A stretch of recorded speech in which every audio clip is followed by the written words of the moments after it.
Good evening and welcome to the February 23rd, 2021 meeting of the Santa Monica City Council. May the clerk call the roll, please. Councilmember Para. Here. Councilmember Davis.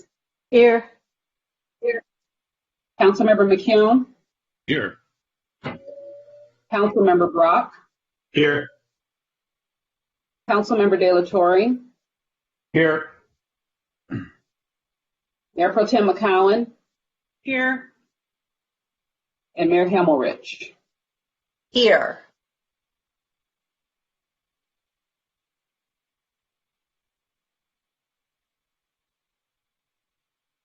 So, shall we call the closed session items, Madam Clerk, please? Yeah.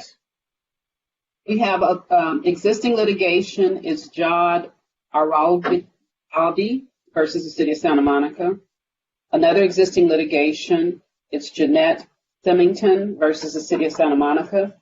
Then we have another one. It's the Fire Insurance Exchange versus the City of Santa Monica. And then finally, we have conference with labor negotiator. The agency designated representative is the Chief People Officer Lori Gentles and Human Resource Manager Sean Weisky. The bargaining units are the International Association of Steel, Metal, Air, Rail, and Transportation Workers, Transportation Division Local 1785, SMART TD, and then the Fire Executive Management Association, FEMA. And we currently have 2 callers for closed session. So why don't we take the callers and then our city attorney can give us an estimate, unless you want to give us now, George, of when we'll be back.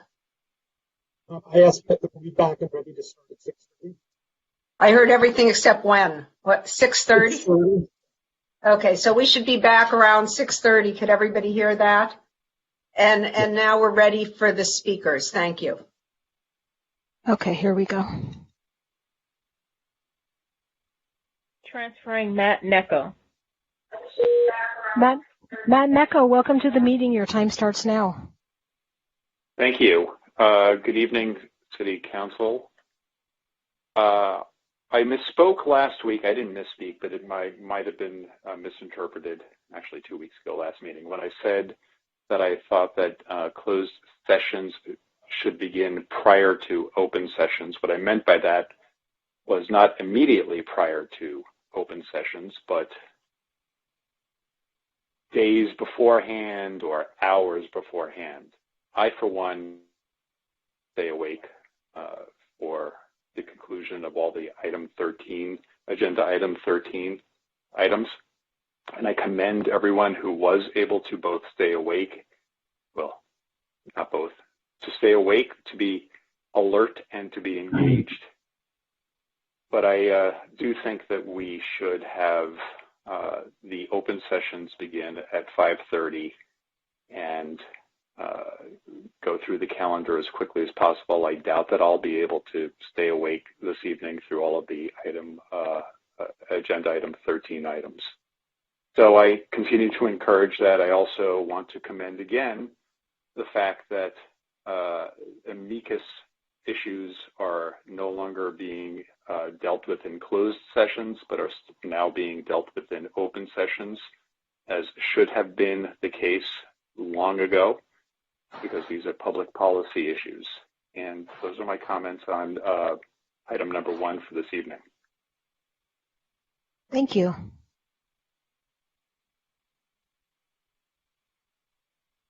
Transferring David Watley. David Watley, you're in the meeting. Your time starts now. Hi, good evening, Council. This is David Watley. So I just want to, I wanted to continue from last week, the last council meeting where I was speaking on this item, and basically it was overall view, the overall theme was civil rights. Mr. Watley, it's hard to hear you. Sorry to interrupt. It's hard to hear you. Can you speak up? Okay, I'll start over. Hi, Council. This is David Watley. I'm calling on agenda item 1, basically in continuation from last week, but as the overall theme was sort of, policy and law as it relates to civil rights, right? So I'm going to actually need a little bit more time to kind of develop, sort of gather my thoughts on this. There's just a couple things I would like to look into that before continuing that I think may be of interest to the city and to the council. But I did notice that when I was speaking last time, I hung up the phone and it was mentioned after I hung up that Councilmember Brock had a question for me. I'm not sure if he still has a question, but I'm happy to answer it now if he does. Mr. Wadley, this is your public comment should be on the closed session item. Otherwise, it sounds like you are calling for public input, which is at the end of the meeting. Oh, okay. So I actually registered online for agenda item 8 and the one at the end, which is 14. But there was on this agenda item for number 1 for the last meeting.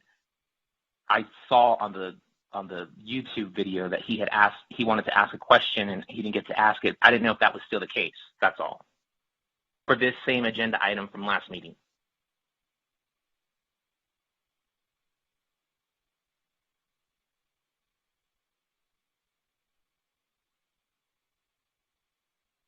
Okay, thank you for calling. Okay, great. Take care. I'll see you at the agenda item 8. Thank you. My apologies. I thought he had more comment. And that's our final caller on this item. Mayor, you're muted. Are those all the callers, Denise? Yes, we only have the 2 callers. Thank you. So we will now adjourn to closed session and we will be back as close to 6:30 as we can, but we do our best. We might be late as usual, but we will try to hit that mark. So thank you all and we'll see you at 6:30.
Good evening and welcome back to the February 23rd, 2021 meeting of the Santa Monica City Council. Before we go into our closed session report out, I think it's appropriate tonight, in view of the fact that we passed a deadly milestone in COVID deaths of 500,000 in this country, including 135 Santa Monica residents, that we take a moment to honor those who died in this awful pandemic.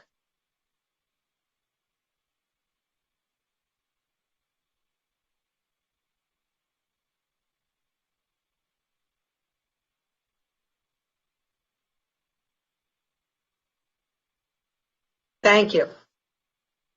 And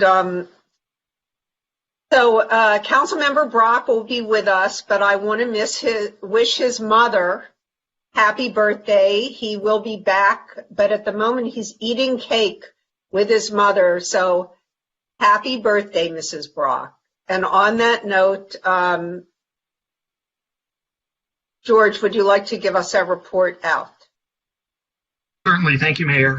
On items 1A and 1D, those matters were heard with no reportable action taken. On item 1B, the plaintiff seeks damages after being injured by a pencil-sized wood shard that punctured and became lodged in her foot just below her ankle bone while walking on the Santa Monica Pier on February 18, 2019. The city does not admit the allegations in the lawsuit, but to avoid the expense and burden of further litigation, we recommend settlement in the amount of $24,500. I'll move that. Second. Moved by McEwen, seconded by Davis. May we please have a roll call vote?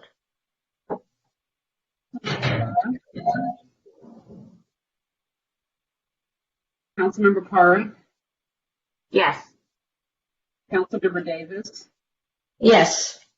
Councilmember McCown, Yes. Mayor Pro Tem McCowan, Yes. Councilmember De La Torre, Yes. and Mayor Himmelrich. Well, we have Councilmember Brock back, so let's. Councilmember Yes. Brock. Yes. Okay. That passes unanimously. And we wished your mother happy birthday, Phil. Next Thank you item, so George. much.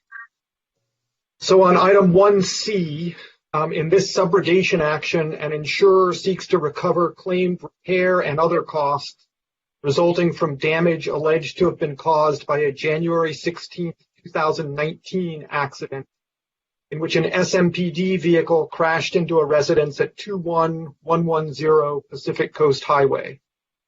The city does not admit the allegations, but to avoid the expense and burden of further litigation, we recommend settlement in the amount of $60,000.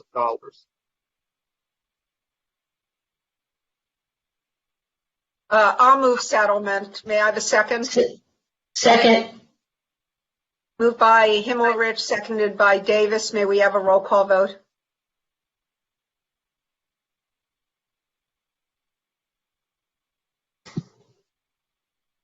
Councilmember De La Torre, Yes. Councilmember Brock, Yes. Mayor Pro Tem McCowan, Yes.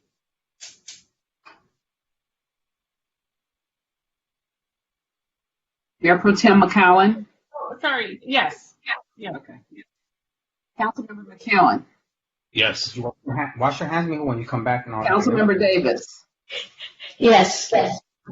Councilmember Parra, Yes. And Oscar, mute yourself. Oh, sorry. and Mayor Himmelrich. Yes. So that passes unanimously. So That's that the end of ends the up, closed session. I'm sorry. That's the end of the closed session. Yes, that ends our closed session. And now we move to item 2. Denise, will you call it, please? The city manager's report, community and economic recovery, a shared Santa Monica identity. And you currently have one caller for this item. So may we have the caller, please? Actually, we should have the presentation first, shouldn't we? My apologies, Mayor. It should be the staff report first. Okay. Let's have the staff report.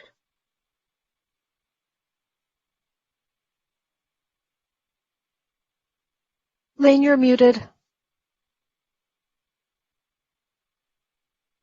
Monica. I'm on mute. I apologize. Good evening, Mayor, Mayor Pro Tem, and members of the City Council.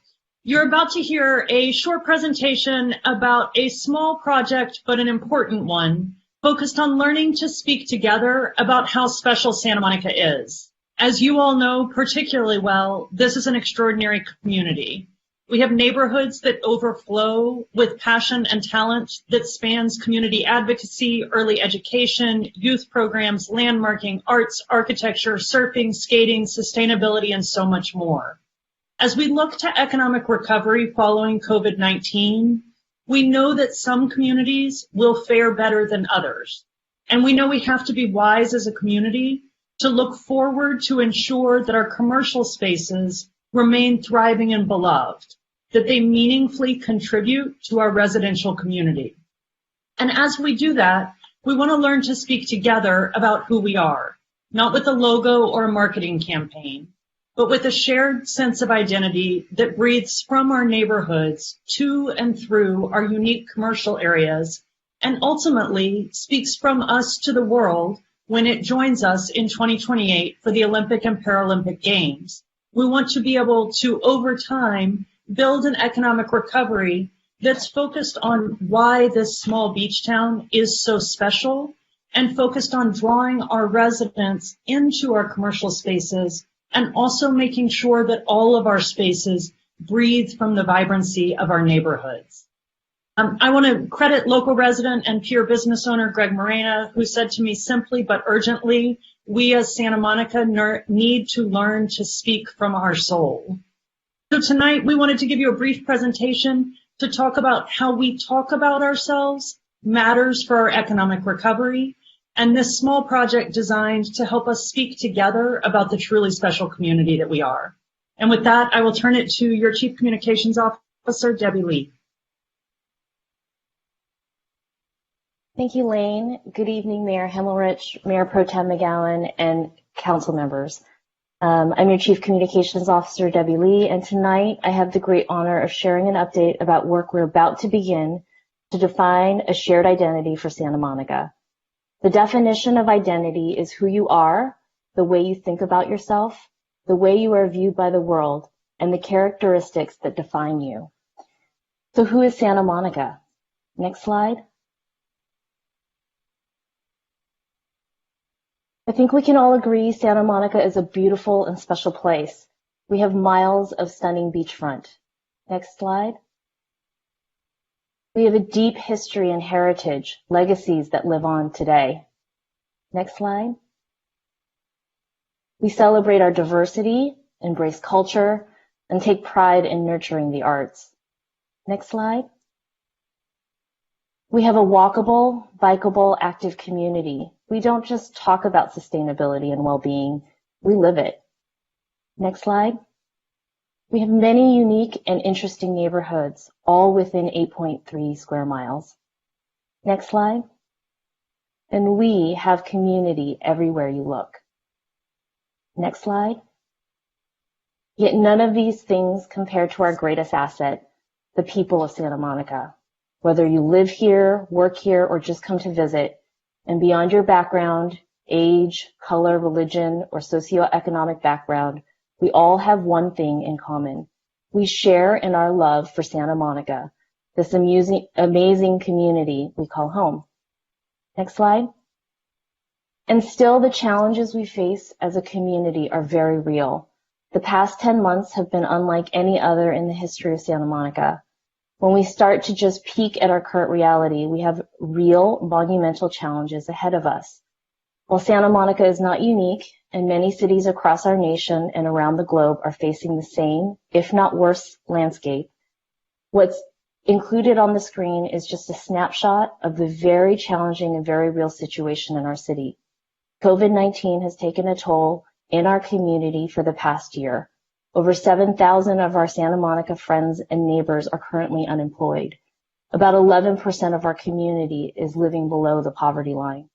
We know we have community members that are struggling to pay their rent and feed their families. Nationally, it's estimated that 1 in 4 businesses are on the brink of closure, and Santa Monica, we know, has already lost about 130 businesses.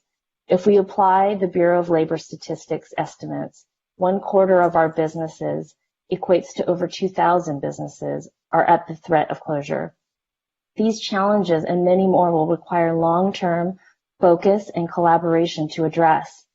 Along a parallel track, we must also invest in our future, and a shared identity for Santa Monica is just one of the investments to guide our recovery work.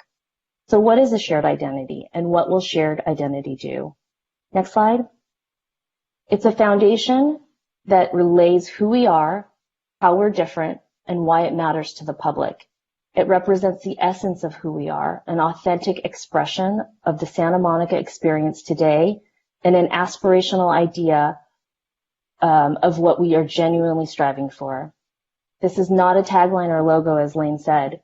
We embody the shared identity in all we do, how we represent ourselves, share information, and how we connect with the public. Of course, Santa Monica cannot be defined by a single image or photo. Cities are multidimensional and ever-changing. Our city is defined by many attributes such as our residents, our history, our geography, neighborhoods, quality of life, our culture, schools, our business community, and of course our values. Creating a shared identity involves understanding all of the attributes that make up our city and channeling what makes us distinct and defining our commonality so that we can communicate that in a clear and consistent way. People have a choice of where to buy homes, where to invest, or where to shop. Wrapping a shared identity into a long-term master plan and economic development strategies will provide Santa Monica a stronger position as we compete against other cities, including those with big budgets and nationwide recognition, for our residents, our investors, and our visitors. It's vital that we own a clear vision of who we are from the past, who we are today, and where we are headed to retain our residents, our businesses, our nonprofits, while attracting new audiences and investments. So the great news is that we have so much to build on from in here in Santa Monica. We are not starting from scratch, and we're not creating something new that isn't authentically us. We need to research, refine, and in some ways rediscover the connections that make Santa Monica a special place. Next slide. We understand that this may sound esoteric, so I wanted to share a few examples of other cities and their shared identity, the process they undertook, and the results. Keep in mind, these are very different cities from Santa Monica and very different from each other. And we chose these 2 city examples not because they're the benchmark, but because they're solid examples of cities that have embraced who they are. Both cities uncovered their shared identity work through very different approaches, yet the results are equally impressive. Next slide. The first city is Edmonton, Canada. A little bit about Edmonton. Edmonton has a metro population of about 1.2 million. It's the most northerly major city in Canada, and in 2012, it was probably had the poorest reputation in the country. That year, leaders of Edmonton's public service, business, academic, and arts community came together to help build the city's economic development plan for 2040. In that work, they discovered their number one problem. They had an image and reputation issue. Next slide. So they went through a shared identity process to define who they were and how to evolve into a place they wanted to become. They dug into the history of Edmonton, and what they found was that for generations, Indigenous people had gathered on this bend of the river to trade, to prosper, to celebrate, and to worship.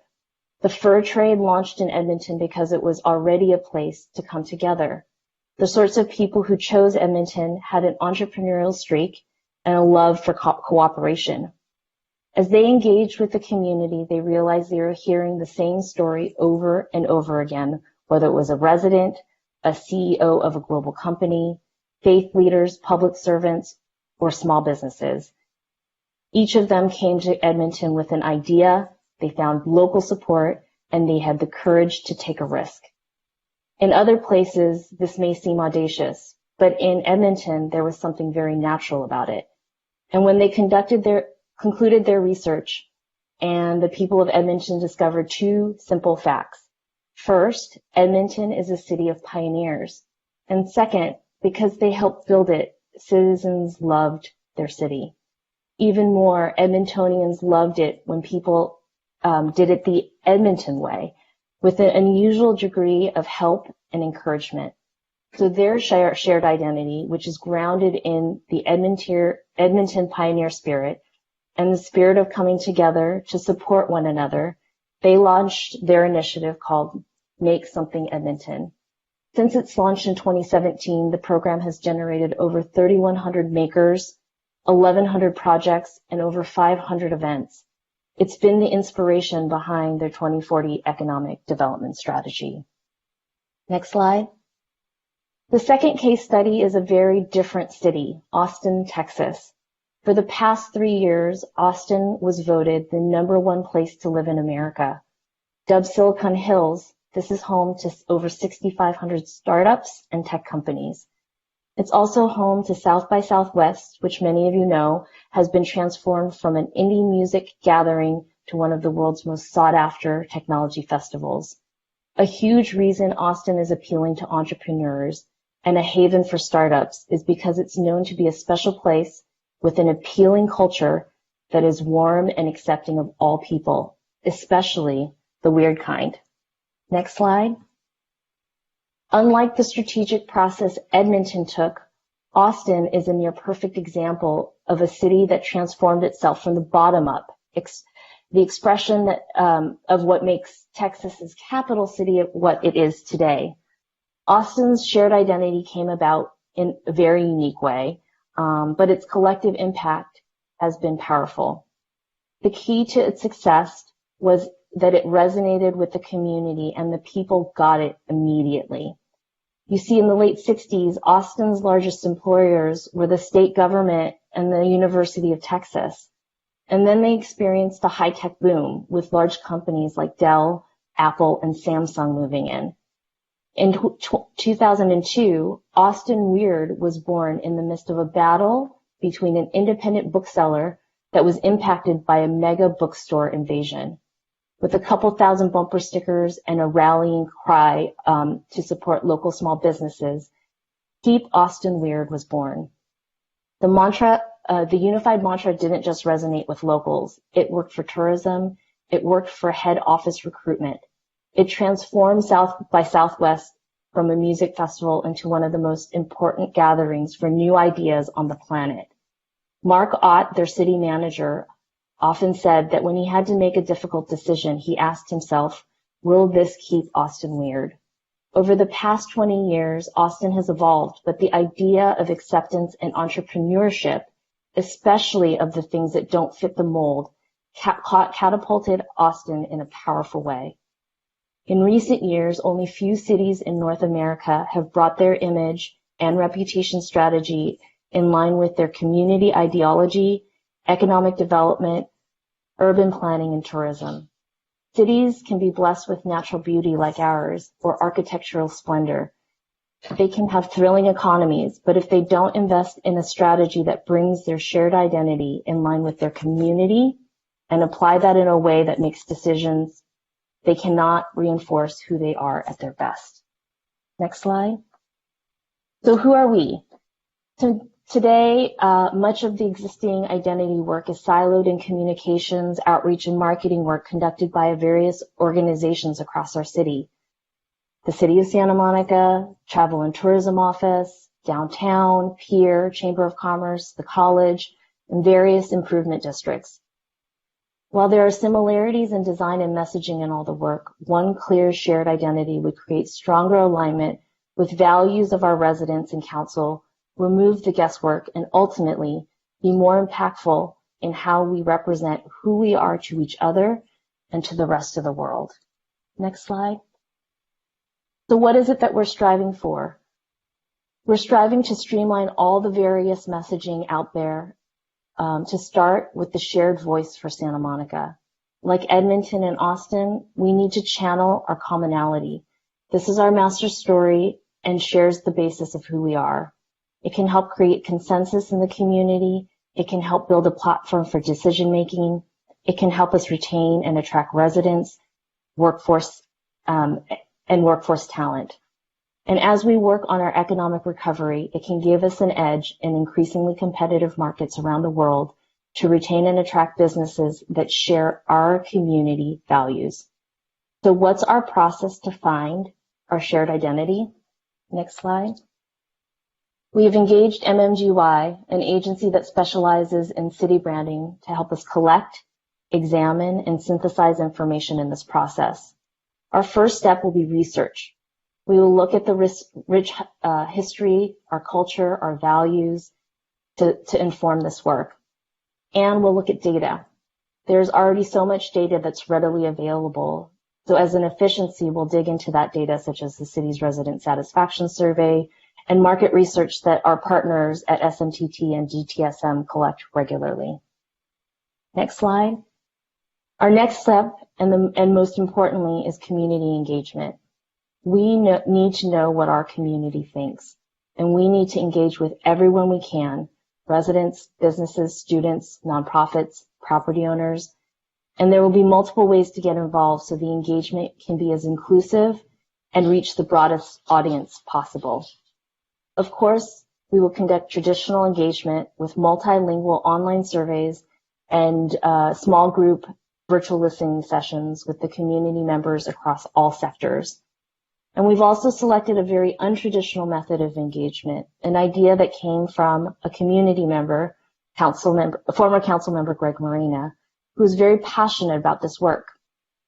We'll ask everyone and anyone in our community to write a love letter to Santa Monica and share what they love most about our city. We chose love letters because they can be written by people of all ages, take any form, and be written in any language. Next slide. And finally, we'll conduct an audit and comb through the social media sentiment from our residents and beyond. We'll conduct a competitive review and analysis of other cities, and we'll look at our city experience when you're here, everything from the signage and messaging to our sense of place. Next slide. Once this is complete, we'll develop and bring back to council the results. We'll bring back a positioning statement for Santa Monica, who we are, how we are different, and why it matters. We'll distill all the information and define Santa Monica's essence. This is not a public-facing tagline or slogan. It's a word or a phrase that captures Santa Monica's soul. And we'll bring back a Santa Monica promise. This is an aspirational statement that explains what people can expect from Santa Monica each and every day. Next slide. So here's the timeline for the work. We'll be launching this month with the goal of bringing back results to the council as early as summer 2021. Next slide.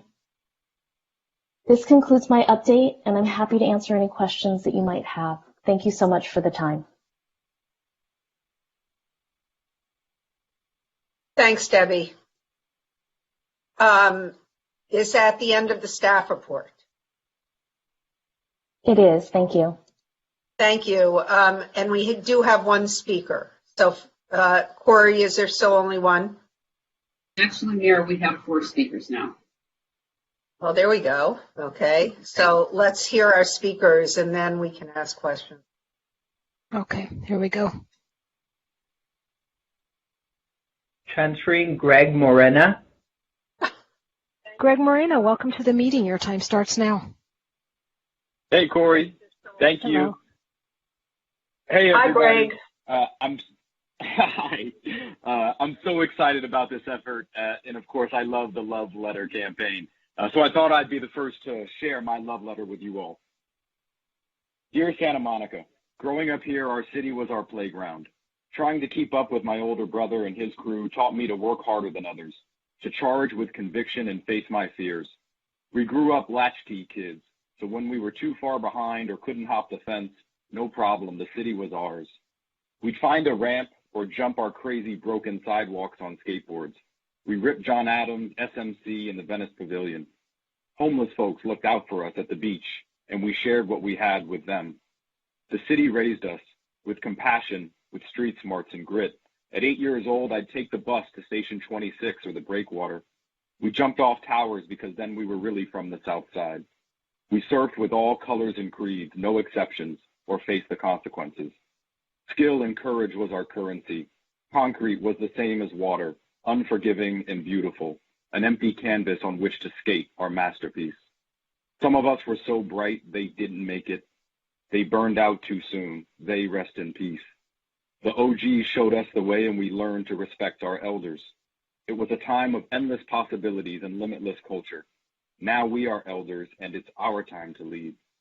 This is the origin story of my Santa Monica. This is the city I fell in love with. Santa Monica will always be my home, the home of modern-day skateboarding, acceptance, and freedom. I will be a Santa Monica Southsider for life.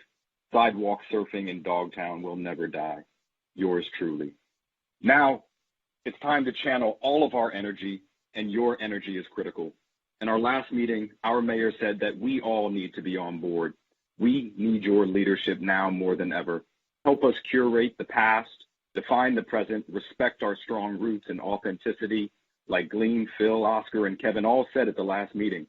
Please celebrate our past, honor the present, and shape our future better than ever. Thank you. Thanks, Greg. Thank you.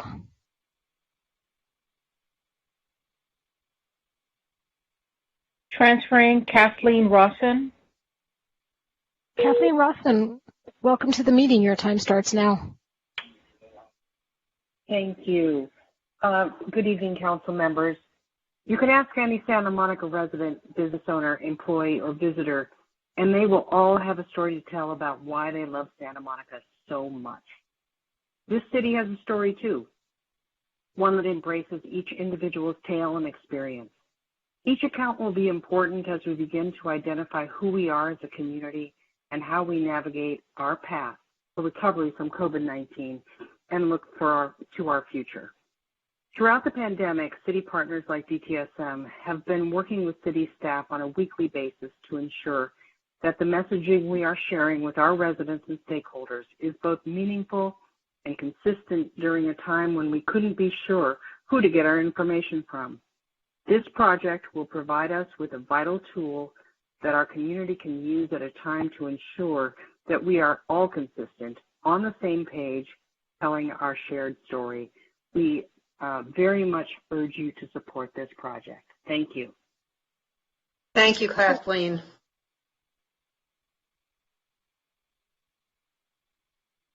Transferring Misty Kearns. On a weekly basis to ensure. Misty Kearns, welcome to the meeting. Your time starts now. Thank you. Yeah. Good evening, council, mayor, and viewers.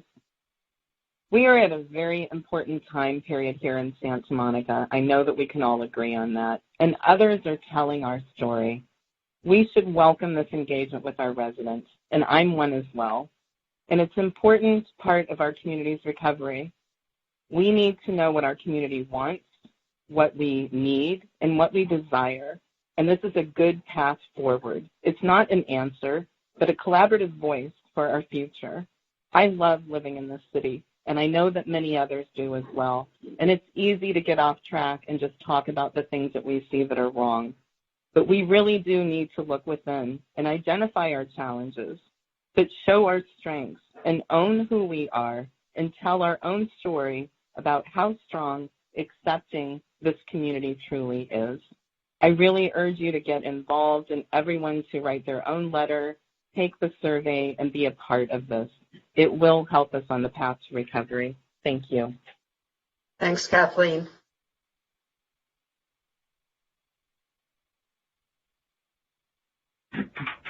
Transferring Mark Verville. It's easy to get off. Mark Paville, welcome to the meeting. Your time starts now. Good evening, Mayor and council people. My name is Mark Verville. I'm a resident of Park. My comment is brief. I sincerely hope as we research and pull together resident input on this recovery plan, that we, for the first time, hopefully, use statistically valid controlled surveys. All surveys done to date appear to be completely uncontrolled, random. They're not controlled for resident status and allow multiple inputs. So I would implore the council to start using a rigorous research methodology that includes statistically valid surveys so that the true responses of the city's residents can be discerned and valid data used in your policymaking. Thank you very much.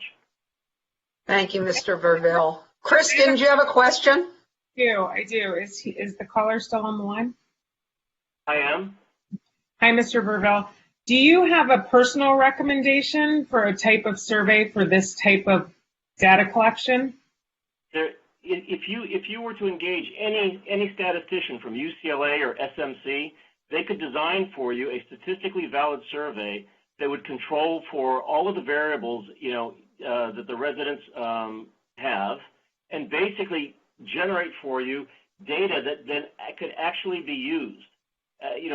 The surveys that I've seen so far, the online surveys, they allow multiple, if I have two computers, they allow me to, input responses multiple times. The output from all of these informal surveys cannot be used. I mean, if it is used to guide policy, it will make bad policy. And I would strongly suggest engaging the services of even your statistics department at SMC or UCLA to design a survey that basically controls and has as measurable standard deviations of error, and that you can rely on the data. It's imperative, or else every policy decision based on this kind of data is most likely going to be going in the wrong direction. Thank you. I just meant based on just how subjective this is, but I hear what you're saying, and the partnership concept with SMC or others is interesting. Thank you so much. Thank you. Bill? Mr. Verville, you're a Santa Monica native, if I recall. So I applaud that, and I hope that you will be able to write a great love letter to our city. And to Mr. Morena, Northsiders rule. Thank you. Thank you. And that was our final caller on this item. Thank you, Corey. Do we have any council member questions? Councilmember Davis. Well, I just want to address that last caller's input. Whereas I read the slide, Ms. Lee, we were going to use our resident satisfaction survey, which is not an online or voluntary survey, but it's actually a survey that we commissioned using, I think the last time we used Paul Goodwin's firm. And it's a statistically valid survey with crosstabs and the whole thing. Is that correct? Yes, that is correct. So in terms of the work that we're doing here, we will be using not a voluntary online survey, but one that was commissioned and meets the criteria that Mr. Verville mentioned. Is that right? That is correct. There'll be a mixture of statistically sound data as well as some subjective data like the love letters, and there will be an online survey. We hope to get as many numbers as possible there as well. So all of that will be factored in. Mm-hmm. Thank you. Anyone else? Councilmember McEwen. Oh, I have everybody. Okay, Councilmember McEwen. Well, first to follow up on Councilmember Davis's question. As I heard this, I mean, we're not just looking for a rigorous statistical survey to tell us who we are or even who we want to be. We're looking for Santa Monicans to tell us how we feel about ourselves and how we want to present ourselves to the world. So this is more of an open-ended call for creativity, is it not? Yes, I think that you're right, Councilmember McEwen, and that's where, looking at both traditional and non-traditional information will help us get to that point exactly. Okay, because, if you start to edit your information before you let the creativity out, you stifle the creativity.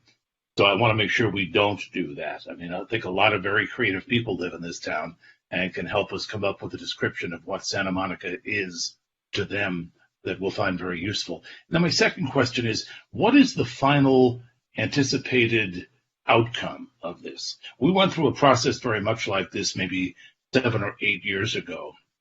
And the problem was that the description was done by committee, and we ended up with a paragraph, which got printed on a bunch of brochures and promptly forgotten. We need something a bit catchier than that. So what's the plan?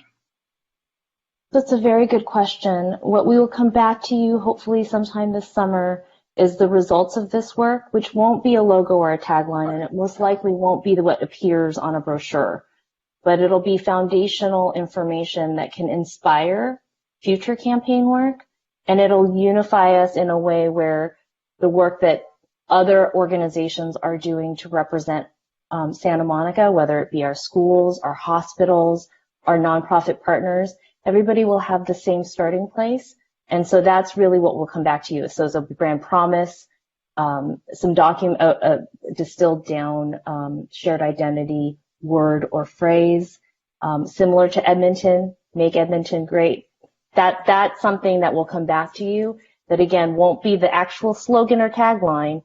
It'll be the inspiration and the foundational premise for something to be created from that. So right now we have Santa Monica Shines, which covers a lot of territory, actually. What are you looking to do? Are you looking to build on that, replace that, augment that, blend with that? What are we looking to do here? If I can answer that at a high level, we're looking for our residents really to have an opportunity to contribute to that. So Santa Monica Shines, and Debbie will have to correct me on this because I'm not a marketing professional, as you all know. Santa Monica Shines is a marketing campaign, and you can run a lot. It's something that speaks of us, but it's a one-time thing that's in a particular moment.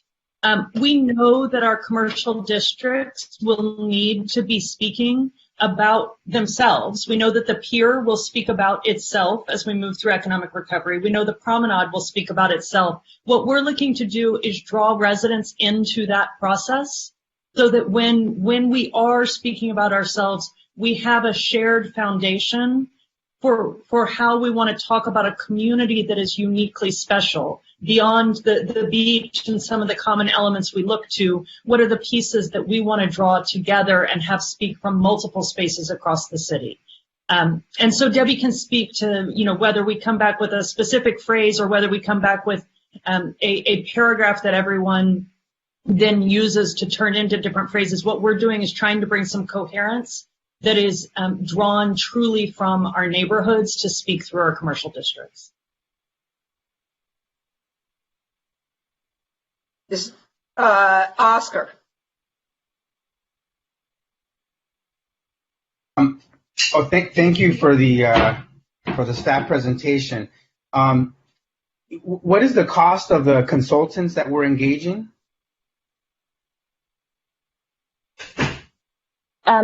So the cost for the engagement with MMGY is $50,000. Okay, so it's not a huge price tag. And how many staff do we have now in the communications department for the city? We currently have 5 of us.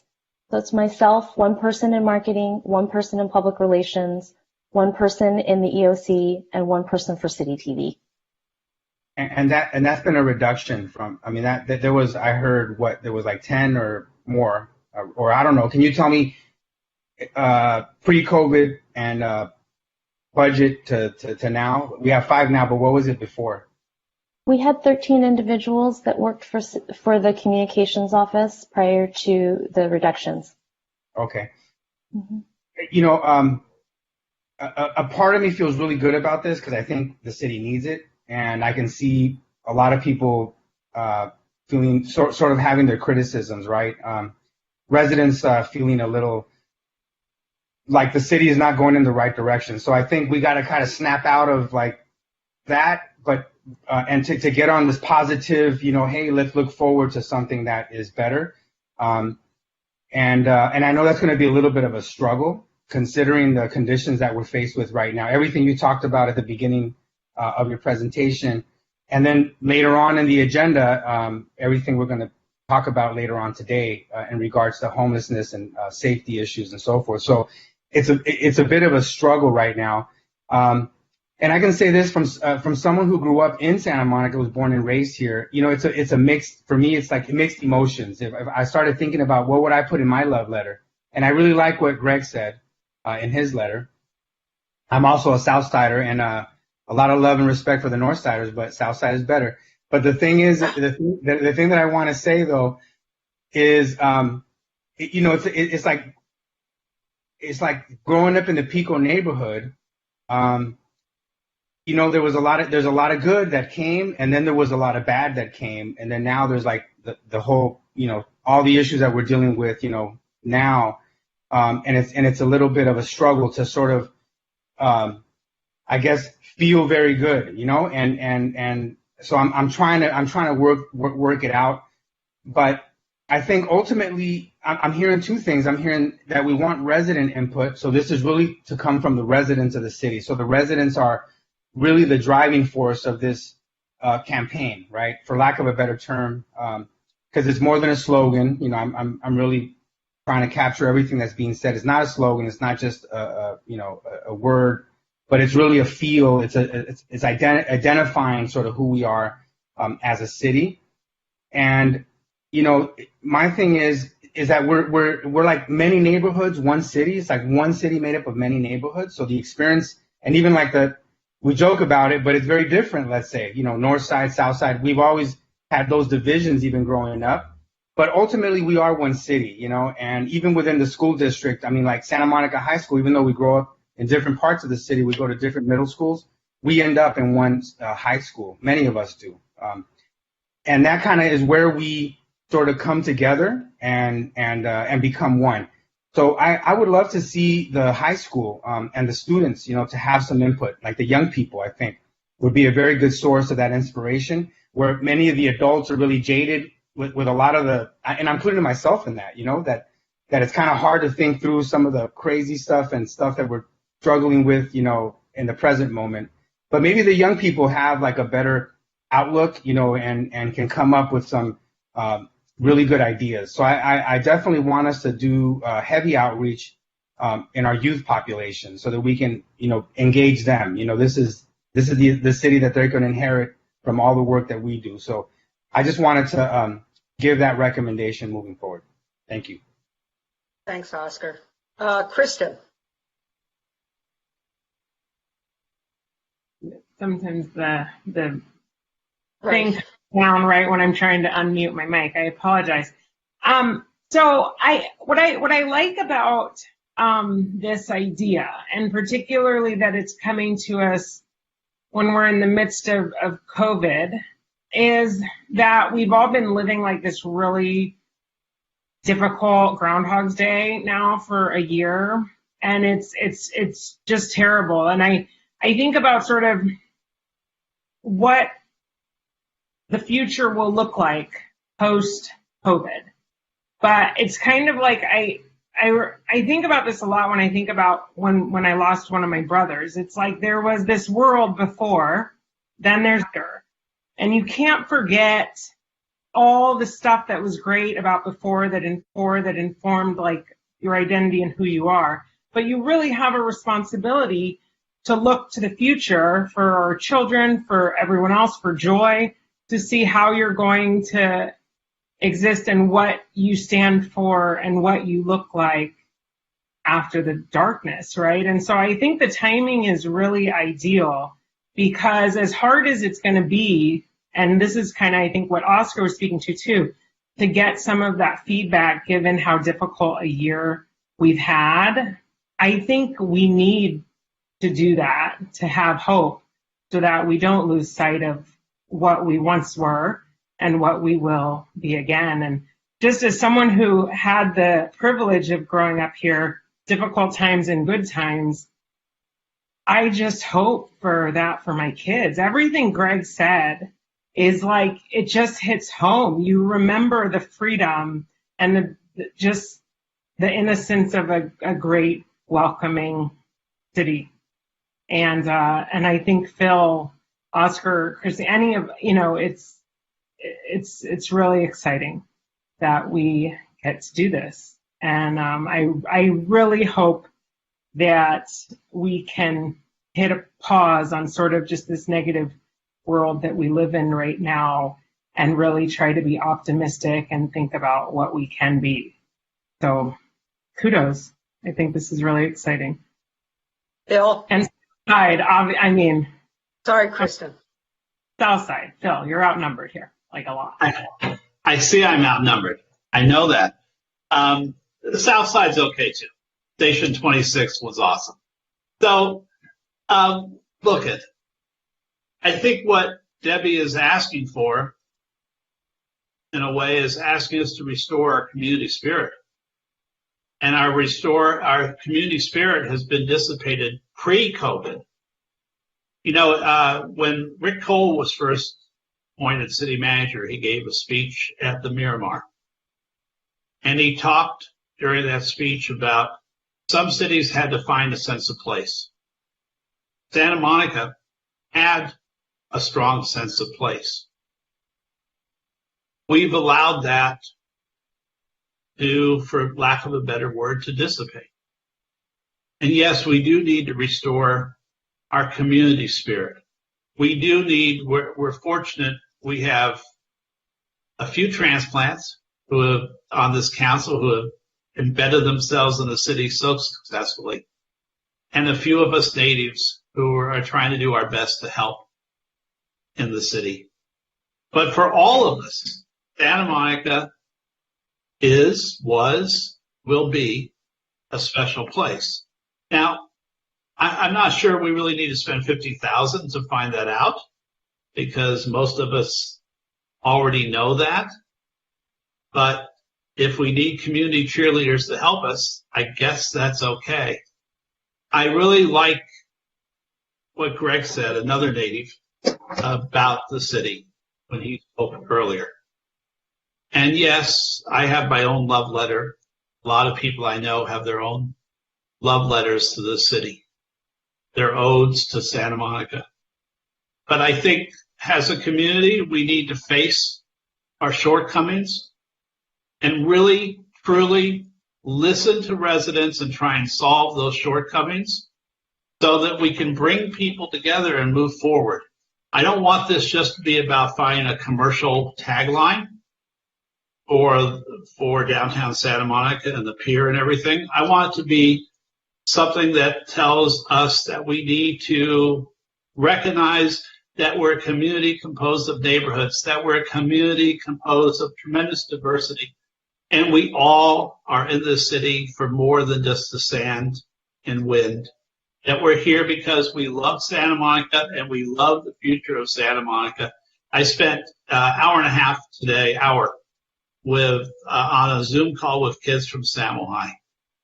And Oscar's right. We need to show that spirit starting at a young age, starting at Lincoln and Adams and Samohi, and show that those kids, that they matter, that they're the future of our city. And we really need to start listening to each other.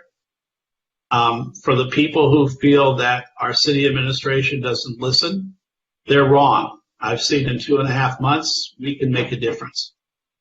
We want residents to be with us on this journey. So as much as I would rather us not spend money on that, I do want to see us find a way to come together. The conversation will be good. I want everyone to have an honest conversation about our town. Thank you. So, Debbie, I have a question and then a comment. So my question is this. You gave us 2 examples of when reimagining how we think of our city. And I'm not saying we think of it differently, but where it worked. And I wonder if there are examples of when it didn't work. because I do want to be mindful, right? And I'm not asking you to tell me what they are now, but I personally can think of one offhand. So, and I'm not going to say it, but I think that we need to be mindful of it and make sure we don't fall into those traps. So we can talk about it, but I do think we need to be careful about not going the wrong way and going the right way. Look, I want to say to the whole council, we are the cheerleaders. We are the leaders who are supposed to put the spring back in everyone's step when it comes to Santa Monica. This is our job. And so while all of us, I'm sure, have issues that bring out the imperfection of our government and the imperfection of our systems and the imperfections of our city, this is a time for us as leaders to put that to the side and really encourage people to throw themselves into this.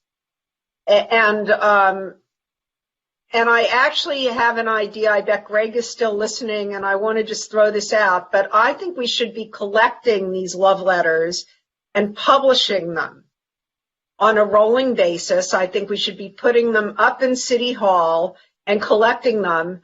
And I'm guessing we could even have a little contest with a free dinner at the Albright. I can't see him, but I'm guessing he's texting me now saying, yes, I'll do that, right?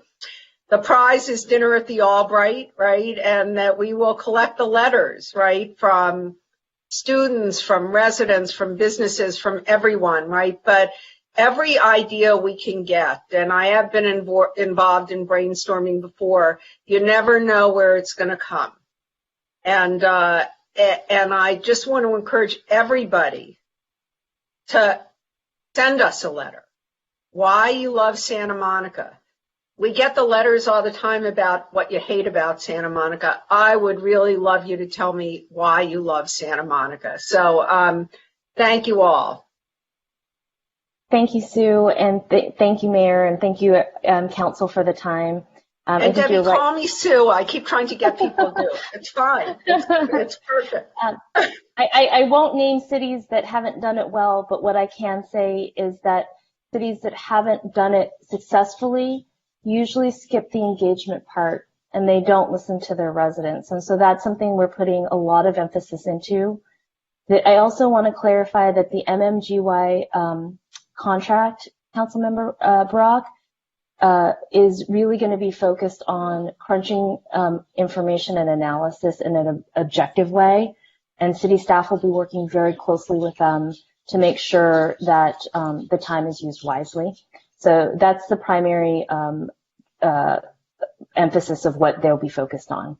So I thank you again for the time and for the feedback. So how long are we going to be working on this, Debbie? The timeline is very, very aggressive. And so we are going to be launching the research and the audit portion of it this month. And then the engagement part will roll out in March. And we hope to bring back to you some results this summer. So not very far away. So that's great. And I wonder if we can start for the duration of the project. This won't be too much of a hijack, reading one letter at every city council meeting. How about that? We'd love that, and we love your idea, and we'll find a way to make that happen. Great. Thank you very much. Thank you very much. Good night.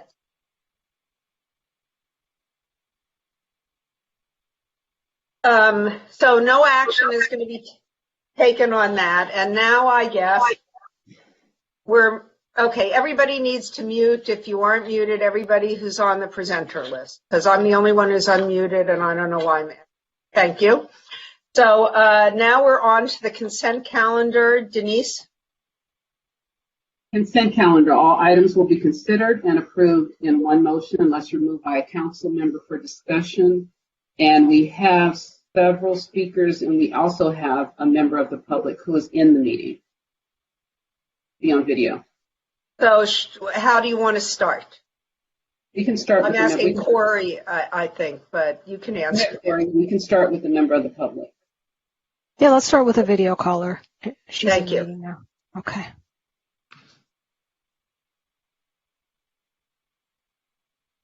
Judy Abdo, you're in the meeting and it's your time. Go ahead. Okay, I am in the meeting in case somebody pulls the item for the MWD contract that is on your consent calendar. Understand there's some questions that have been raised, and I just want to be here. And if you want me to answer any questions during that item, if it gets pulled, I'm happy to answer them as your representative to the Metropolitan Water District Board.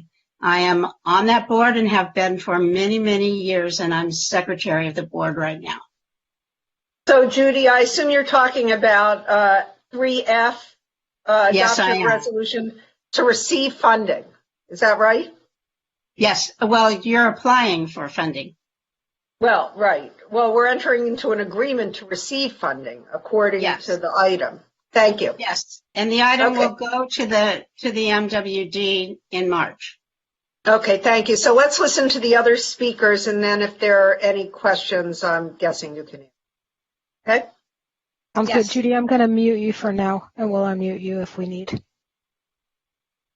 Okay, so now may we have the other speakers? Yeah, absolutely. Transferring Denise Barton. Denise Barton, welcome to the meeting. Your time starts now. Good evening. Let's start with item 3B, the water desalination grant. Just to make sure I understand this right, you want the resident taxpayers to pay for a $5 million match to a $10 million grant, in addition to a match for all grant renewals. And all this is on top of you doubling the water rates in a 5-year period. Just so everyone can see how you take financial advantage of the resident taxpayers in the city of Santa Monica. Next, item 3C, the city's investment policy. I have to take issue with your new policy of investing in securities by the U.S. government that could result in a zero interest accrual at maturity. For example, if a central bank attempts to combat deflation by reducing interest rates in order to encourage consumers and businesses to use more loans, this increases demand, which raises prices. Central bank then attempts to influence spending to make it profitable to use loans, will make consumers, businesses pay to keep their money in bank accounts by introducing negative interest rates. Although banks may be reluctant to pass on the cost of negative interest rates to their customers, because doing so may encourage them to move their assets, consumers facing fees to have cash in account may decide to take the money out of financial system altogether.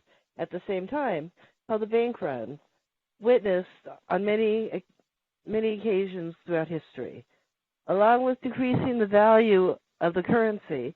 But this is what we have to look forward to with your investment policy. And finally, on item 3A, the playground upgrade for Marine Park. Here I'd like to make a couple of points. At a cost of $1.2 million. Thank you. Thank you, Ms. Barton. I have a question for Ms. Barton. Sure. Yeah, Ms. Barton, can you please tell me your points regarding the playground? I want to know what you have to say about the playground. And finally, on item 3A, the playground upgrade for Marine Park.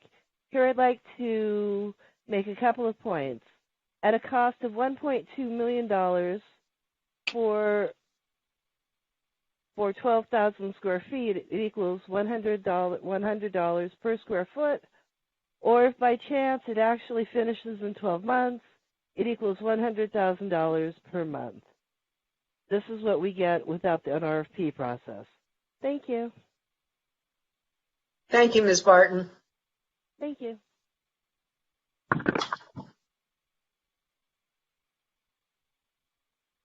Transferring Ellen Mackey. Ellen Mackey, welcome to the meeting. Your time starts now. Good evening, Mayor and Council members. My name is Ellen Mackey. I'm an ecologist and Chair of MWD's ASME 1902 Women's Caucus. We thank you for this public session opportunity and will be sending a copy of our comments and attachments for your archives. Tonight, we wish to comment on item 3F. We're introducing the ASME Women's Caucus to this council and other citizens who may be just hearing issues that MWD employees are disclosing, and we know that's unsettling. So I'm introducing the ASME Women's Caucus, whose mission is to proactively address a culture of bullying, discrimination, harassment, sexual harassment, retaliation, and other abuses faced by women and LGBTQ+IA employees. This culture permeates much of Metropolitan, from our offices to our field facilities. We're not interested in talking about change, we are the change. To assist you and bring you up to speed, I'm incorporating by reference all Women's Caucus board comments, ASME 1902 press releases, and LA Times articles from 2/12 and 2/20/21.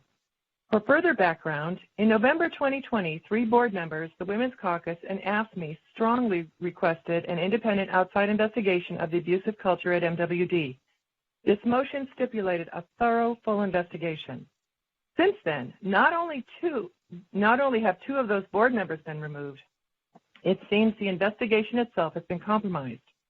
We are requesting this council reaffirm your support for employees to stop the toxic culture at MWD, support the independent outside investigation, and pass a motion that calls for a state audit of MWD. We also want to thank Judy Abdu for her support on the MWD board. Finally, I invite you to listen to today's KUCI interview, Ask a Leader. You'll hear more about our experiences from people who continue to survive abuse at MWD. Thank you. Thank you. So Ms.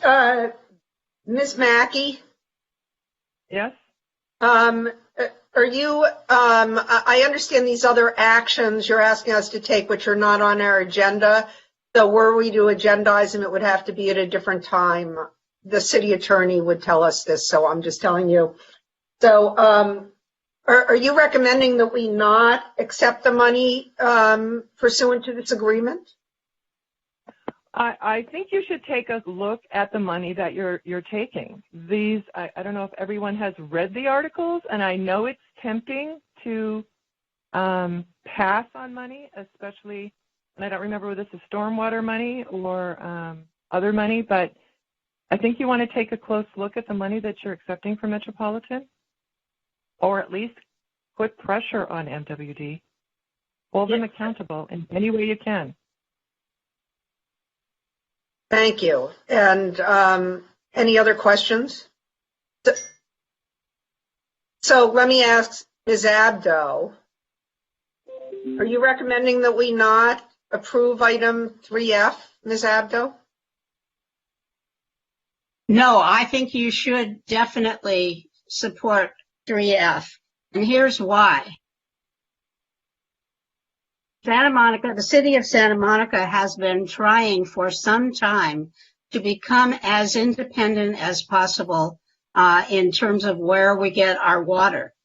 And this project is part of that work towards independence. If we don't take this money, then it will just delay that getting independent from the MWD. I am not in any way suggesting that we should leave the MWD. The Met serves about 20 million people in the state of California, and the Met is really the only way that we can have the assurance that we will have the water that we need at any time in case of any kind of an emergency. We've seen what's going on in Texas. For those of you who were here and grew up here especially, you know that at one point we lost almost all of our wells to MTBE, and we were totally dependent on the water that the MWD was able to give us. And we received about 70% of our water for quite a number of years. Sunny can tell you the details of that. if you're going to pull this item, but I think very, very strongly you should support this item and take this money and become as independent as Santa Monica can possibly be. So are you going to help us if we do accept this item to figure out a way to respond to what I could only call as misogynistic claims against MWD? Yes, I absolutely will help with that. I've been working on this issue as publicly as I can, as one of the, I'm not sure whether there are other lesbian members of the MWD board. There are 38 of us on the board. Santa Monica has 1% of the vote, and I am the third most senior person on the board, and so they tend to listen to me sometimes. Thank you. Oscar. Yes, I just wanted to support what Mayor Hemmerich just stated. I think, the allegations, if they are true, it's very disturbing to me, and I'm sure to many members of this council. And we want to send a strong message that our business dealings, yes,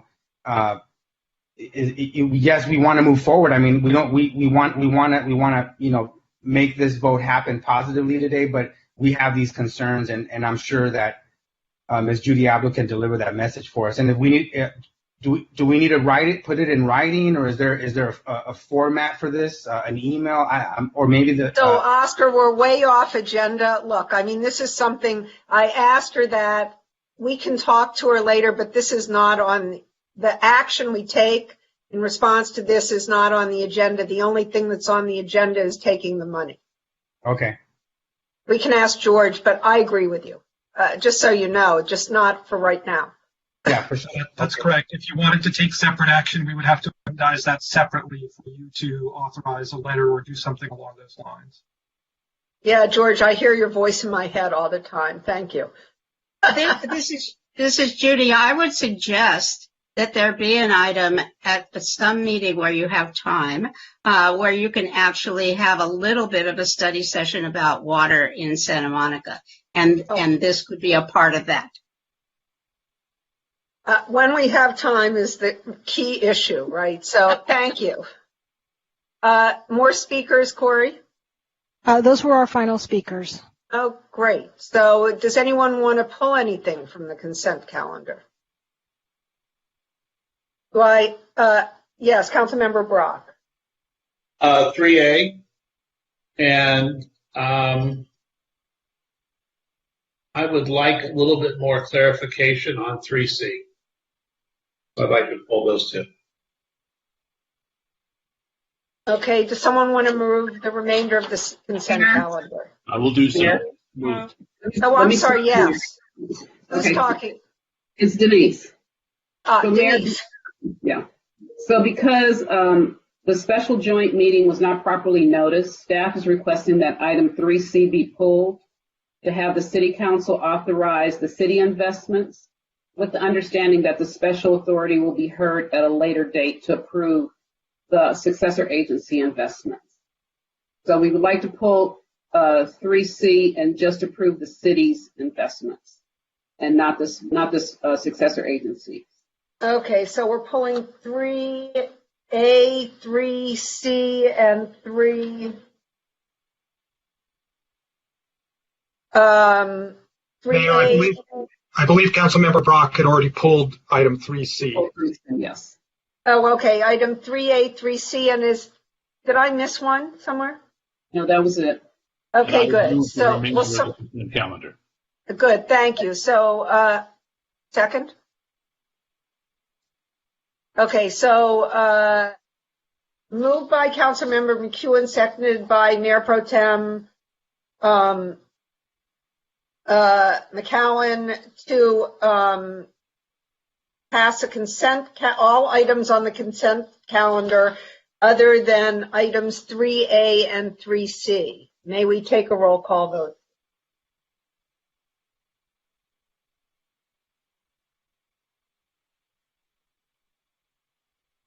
Councilmember Parr, I didn't hear you.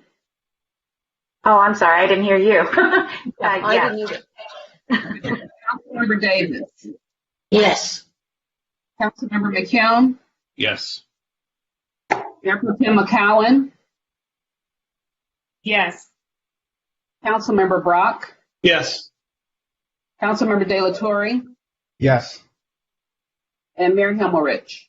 Yes. Okay, let me read item 3A is authorization to negotiate and execute a design-build agreement with Landscape Structures, Inc. for the Marine Park Playground Safety Upgrades Project. And Councilmember Brock pulled this item. Would you like to hear a staff report, Councilmember Brock? Well, no, I've read the staff report. My concern, first of all, I'm elated that we can build a playground because I'm always going to be for parks and playgrounds. However, and I see that we did not do an RFP on this because Landscape Structures said they could do a design build quicker. And I love that. However, I will note that in the past, many of the playground companies, including Landscape Structures, have offered many times to give a partial grant. And I'm curious, probably for Andy, did we pursue a grant in this case, or did we look at grants from other playground manufacturers? Because that amount, while I understand it's going to be an inclusive playground, and so children of all abilities will be able to play on it, and I love that we don't have a playground like that in that part of the city. But I am concerned in a budget crisis that we make the best use of our funds. So my question is, did Landscape Structures offer us a partial grant, or did we talk to other companies about potential grants?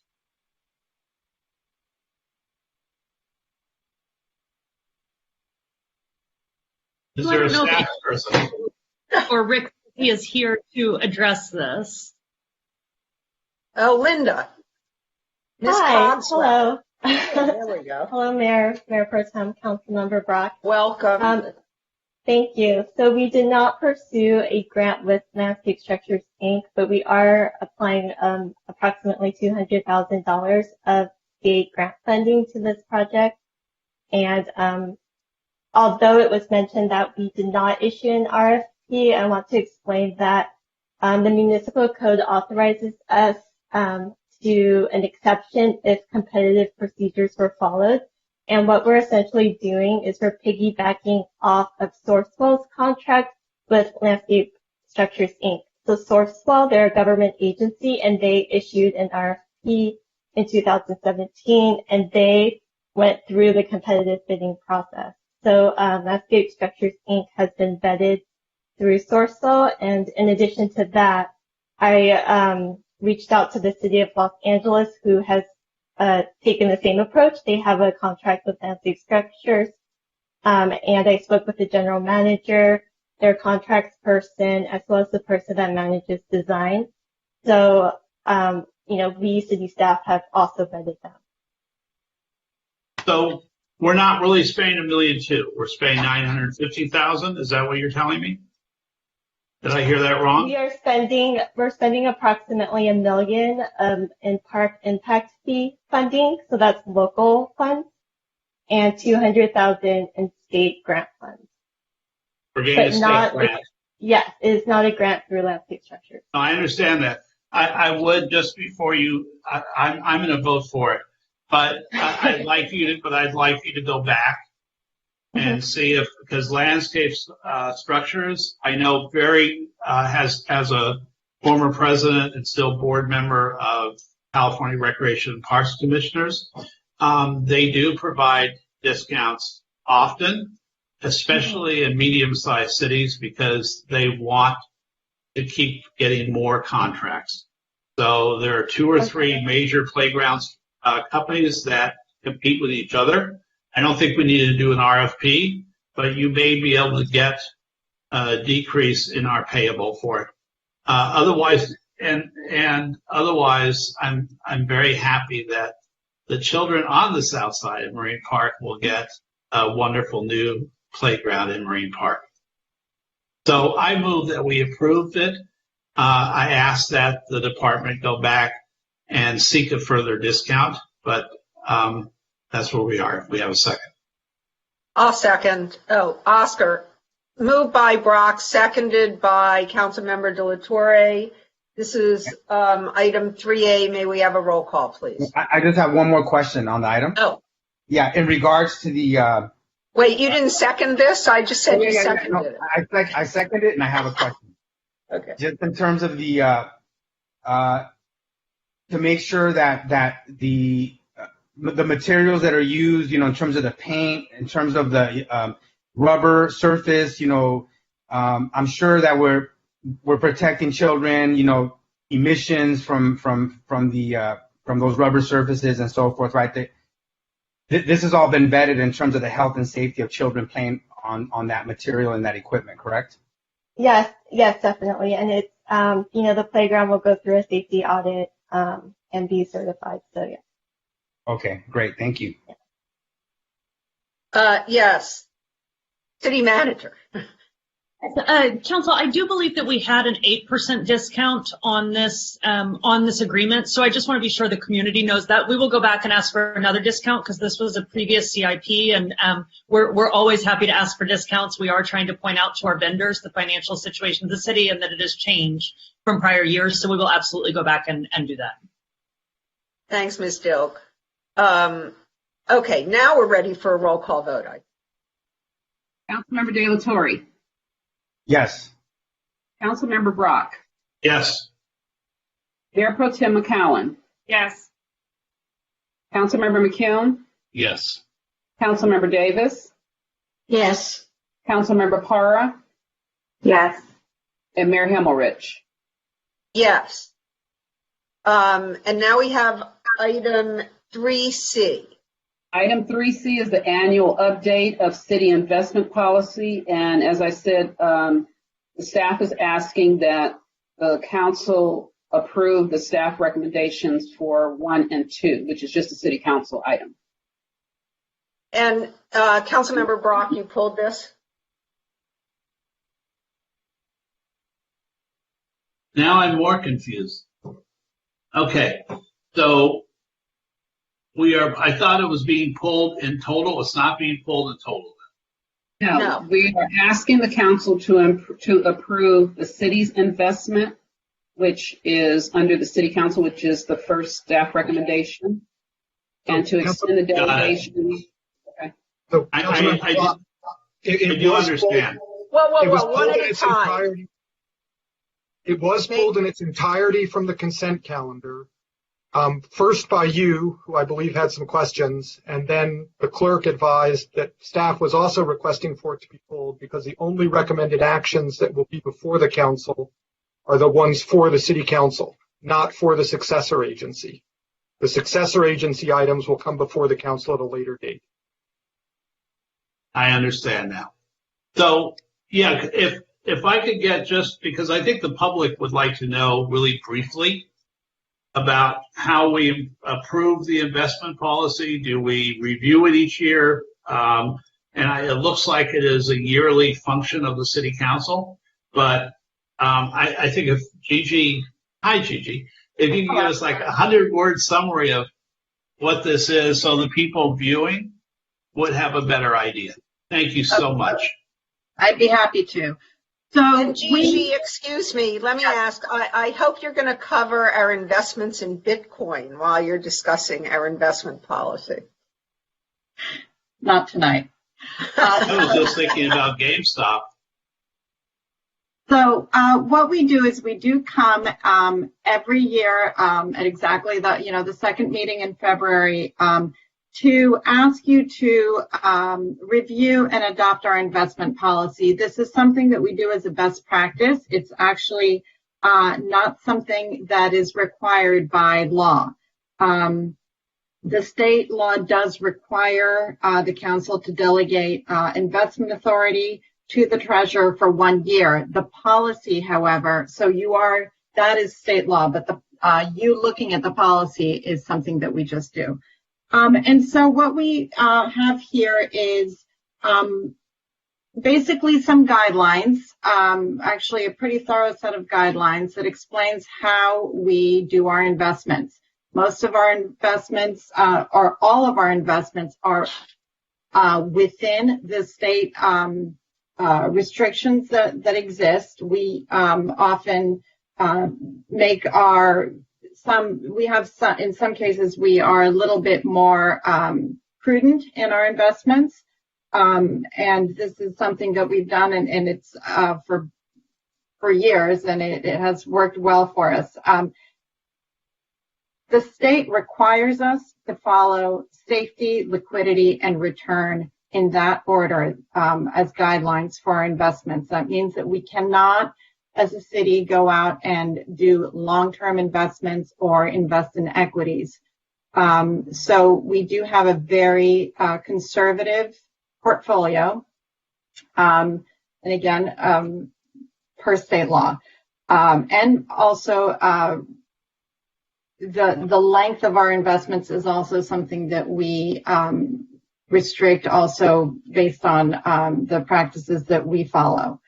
When we come back each year, if there is any change in state law that we want to make sure goes into our policy, that's what we do as well. So that's one of the things that is, we have a few pretty transactional things that are included in our policy this year based on changes in the state law. And a couple of them are very short term, realizing the fact that the economy is in a very different situation than it usually is.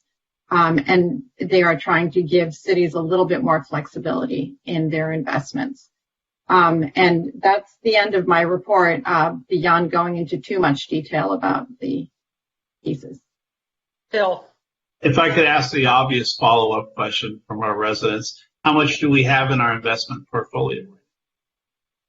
Our pooled cash and invested funds is, as of October, which is a report that's about to come out, it takes a while to do the final reports, was $651 million, $651.7 million.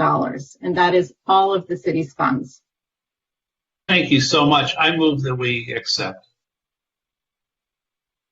the report. I move that we approve the city's investment policy.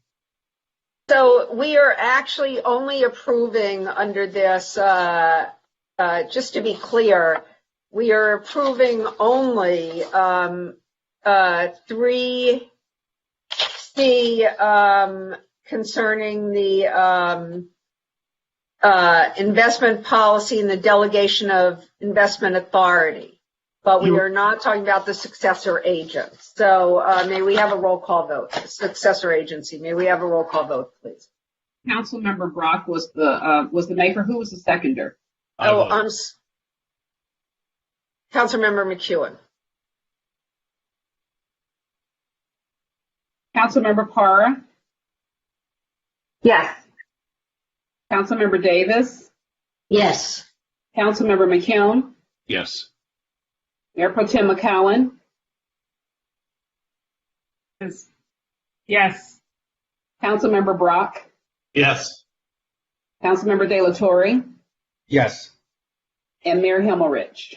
Yes. And having finished, I'm sorry, Councilmember McEwen. Yeah, Mayor, before we leave the consent calendar, I want to ask a question of staff. This goes back to the public testimony we heard on item 3F about misogyny and sexual harassment in the operations of the Metropolitan Water District.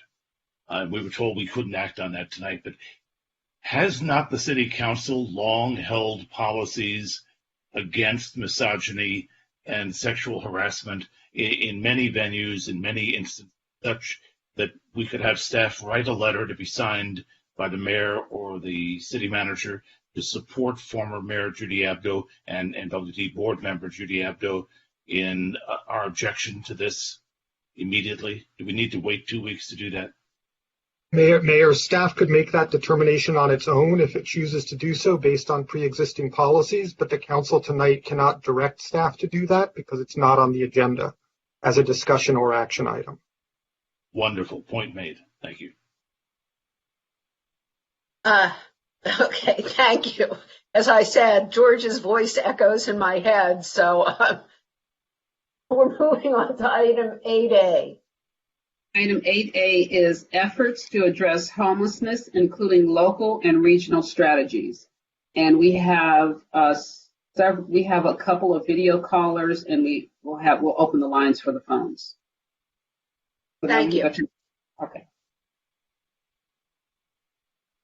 Now we can go to the staff presentation. Oh, thank you. Council, I'll begin the staff presentation. Tonight, as you know, we're here to discuss perhaps the single biggest challenge facing our community. Too many people in California, too many people in LA County, and too many people in Santa Monica are living without shelter. Homelessness now impacts our daily community life in every possible way. And the pandemic has starkly exposed that addressing homelessness will be central to every aspect of our state and our local communities' economic recovery for all. We will not solve homelessness alone, but we must as a community believe that this is a solvable problem and approach it accordingly and with urgency. As you'll see in the staff report and recommendations, more than ever before, we need our federal and state partners. The federal administration has proposed $25 billion for rental assistance and $5 billion for municipalities to buy hotels, motels, and other sites to create immediate housing capacity. We need funding streams such as these that are significant and substantial, and we must continue to advocate for them. Next slide. Locally, we always must as well strive to move forward as part of the solution. We know that our 4 pillars approach in Santa Monica decreased homelessness in Santa Monica, while the number of unsheltered men and women living in LA County went up. I want the council and the community to hear me say that we know that the decrease we experienced is not enough. We know that, and you know that. The number of unsheltered people living on our streets is a crisis, and we are all united in that. Tonight is a first step for this city council. We want to present information to you about the programs and efforts we have in place and how they've overlapped and worked together to achieve the local reduction we see in our last count and how they overlap and work together each day. We also want to ask you, the City Council, tonight to begin the difficult process of prioritizing among anything you would like to see that is not currently funded, as we will soon be beginning our biennial budget process. And we are all acutely aware that city revenues have been drastically decreased by COVID-19, and federal stimulus, still uncertain, will not nearly fill the gap. Next slide. Council, across the city, we are here to be in partnership with you. Your staff is here to present information across the different departments involved in addressing homelessness every day, to answer your questions, and to work with you in partnership to try to address the most that confronts us today. And with that, I will turn to Maggie Willis. Thank you, Interim City Manager Dill. Good evening, Mayor Himmerich and council members. Before we review the 4 pillars, I'd like to take a moment and review the systems infrastructure that supports them. Santa Monica has a very long history of investing in a robust service delivery infrastructure. We took this issue seriously decades ago when others did not, and we were bold in building temporary and permanent supportive housing options in our community. We've continued to keep homelessness as a top priority, investing in new solutions while evolving and improving the old ones. Many of Santa Monica's early practices, such as by-name service coordination and using the housing first approach, are now widely adopted by communities around the country. While we do our work locally, we are intrinsically bound to the regional homelessness service and housing system. After decades of investment, Santa Monica is home to a wealth of local programs. This local capacity is available for regional use as part of our symbiotic relationship with the county and as part of the West Side. So agencies receive a significant amount of funding from the county, which obligates them to serve the entire region, but it also ensures that Santa Monica clients get access to valuable county services. In 2008, the city adopted policies and practices in order to focus our local population and make sure that our local investments went to those local impacts. So, for example, the Santa Monica Priority Participant definition is something that we adopted in 2008 that clearly defines who is eligible for city-funded services. And that is people who were last permanently housed in Santa Monica, people who live or work in Santa Monica, people who have been homeless in Santa Monica for 5 years or longer as documented through contacts and through our homeless management information system, as well as people who are high users of our first responder services. In addition to this focused effort around this eligibility group, we also maintain one of the oldest by name service registries in the country. That registry currently has about 466 individuals on it. It is a living, breathing list. About 63% of those individuals are currently housed, and an additional 14% are currently in interim housing. We continue to invest locally to fill these gaps in services and ensure that Santa Monica participants get priority access to these local programs. So in fiscal year 2020, we provided $8.4 million for 39 programs operated by 20 agencies. Within that, there are 6 agencies and 8 programs that specifically serve people experiencing homelessness and or people at very high risk of homelessness. $2.9 million was invested in those programs, and those programs in return brought in an additional $1.9 million in non-city matching funds. In this current fiscal year, those programs were reduced by $383,000. So in talking about our programs and how well they are performing, we pulled some key statistics and found some comparisons for programs in LA and LA County. So for example, our local interim housing programs last year served 111 Santa Monica eligible participants. Of those folks, 15% exited to the street. In LA, that number is 31% that exit to the street. In addition, in LA, from the Bridge Home programs, an additional 35% of the population exits to unknown destinations. In Santa Monica, our interim housing programs have less than 1% of their folks exiting to unknown destinations. In addition, our programs are exceptionally good at keeping people housed once they are housed. So of the 492 households that were served in our housing retention program, 97% retain their housing. And in similar programs in LA, that retention rate is closer to 88%.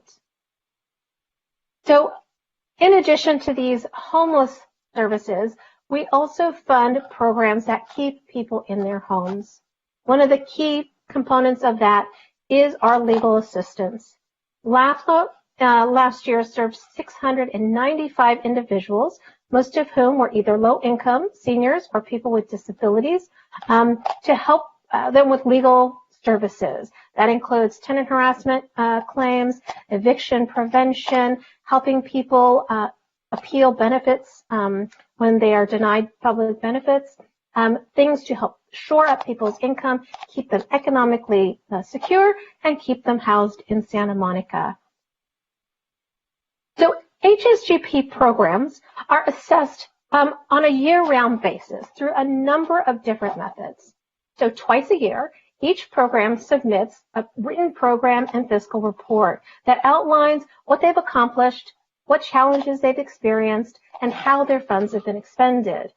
Every year, staff also works with programs to reevaluate their services and their goals during the annual contract renewal process. In addition to these times, several times throughout the grant cycle, each agency and program receives on-site visits to check both fiscal and programmatic monitoring. where staff will go on site and we will review documentation. We will review backups for their outcome reports. We will review client files, check client grievance logs, and do site walks. These on-site visits have been on hold for the past year due to COVID. Staff are working on a COVID-appropriate way to restart this type of on-site monitoring in the coming fiscal year. So we know that the outcomes and outputs from last year and for this year are going to be impacted by the pandemic, which has severely reduced capacity in some programs, not just homeless programs. Agencies have moved quickly to pivot to ensure the safety of participants and staff, which has kept virus transmission exceptionally low in our local facilities. While over 4,500 people experiencing homelessness have been infected by COVID-19, only 2 residents of our local interim housing programs have tested positive. So local programs are operating safely and effectively, outperforming similar programs in the county. So Pillar 1 is essential to stopping the inflow into homelessness. The Los Angeles Homeless Service Authority estimated that for every 207 people that were housed last year, 227 people entered homelessness. This is why, despite housing a record number of people in 2019, the 2020 numbers still went up. Any homelessness solution must include keeping people in their homes, which also means making housing affordable to the lowest income households.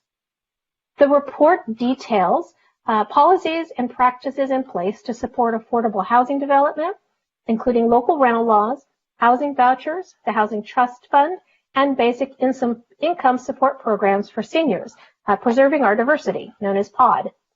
It also describes the interdepartmental collaborations and social services that are keeping formerly homeless and at-risk renters in their homes, providing legal and other services to prevent harassment and evictions due to hoarding and other issues. For years, keeping housing affordable to low-income households has been a priority for Santa Monica. In 2019-20, the Housing Authority issued 1,698 vouchers to keep homes affordable for those tenants. In addition, over 900 households received funds directly to stay housed through programs like our Flex Funds, POD, as I mentioned, as well as the COVID Emergency Rental Assistance Program and our collaborative Senior Housing Task Force. Although we have had these systems in place to provide preventative services to keep people housed, nothing prepared us for the number of calls that we received as the pandemic and the stay-at-home orders dragged on, and people realized that their credit cards and their savings were not going to keep them stable. We quickly pivoted to launch the COVID ERAP program. That program was built mostly on federal CDBG funds, about $3 million, that went out to approximately 650 households. It provided 3 months of rent up to $5,000 for people that were impacted economically by COVID-19. So in addition to this direct financial support and the wraparound services provided by our housing retention programs, the City Attorney's Office has taken the lead to introduce legal interventions to keep people housed during our pandemic. And at this time, I'd like to introduce City Attorney George Cardona to talk about those protections. Good evening. So the City Attorney's Office cannot represent individual tenants.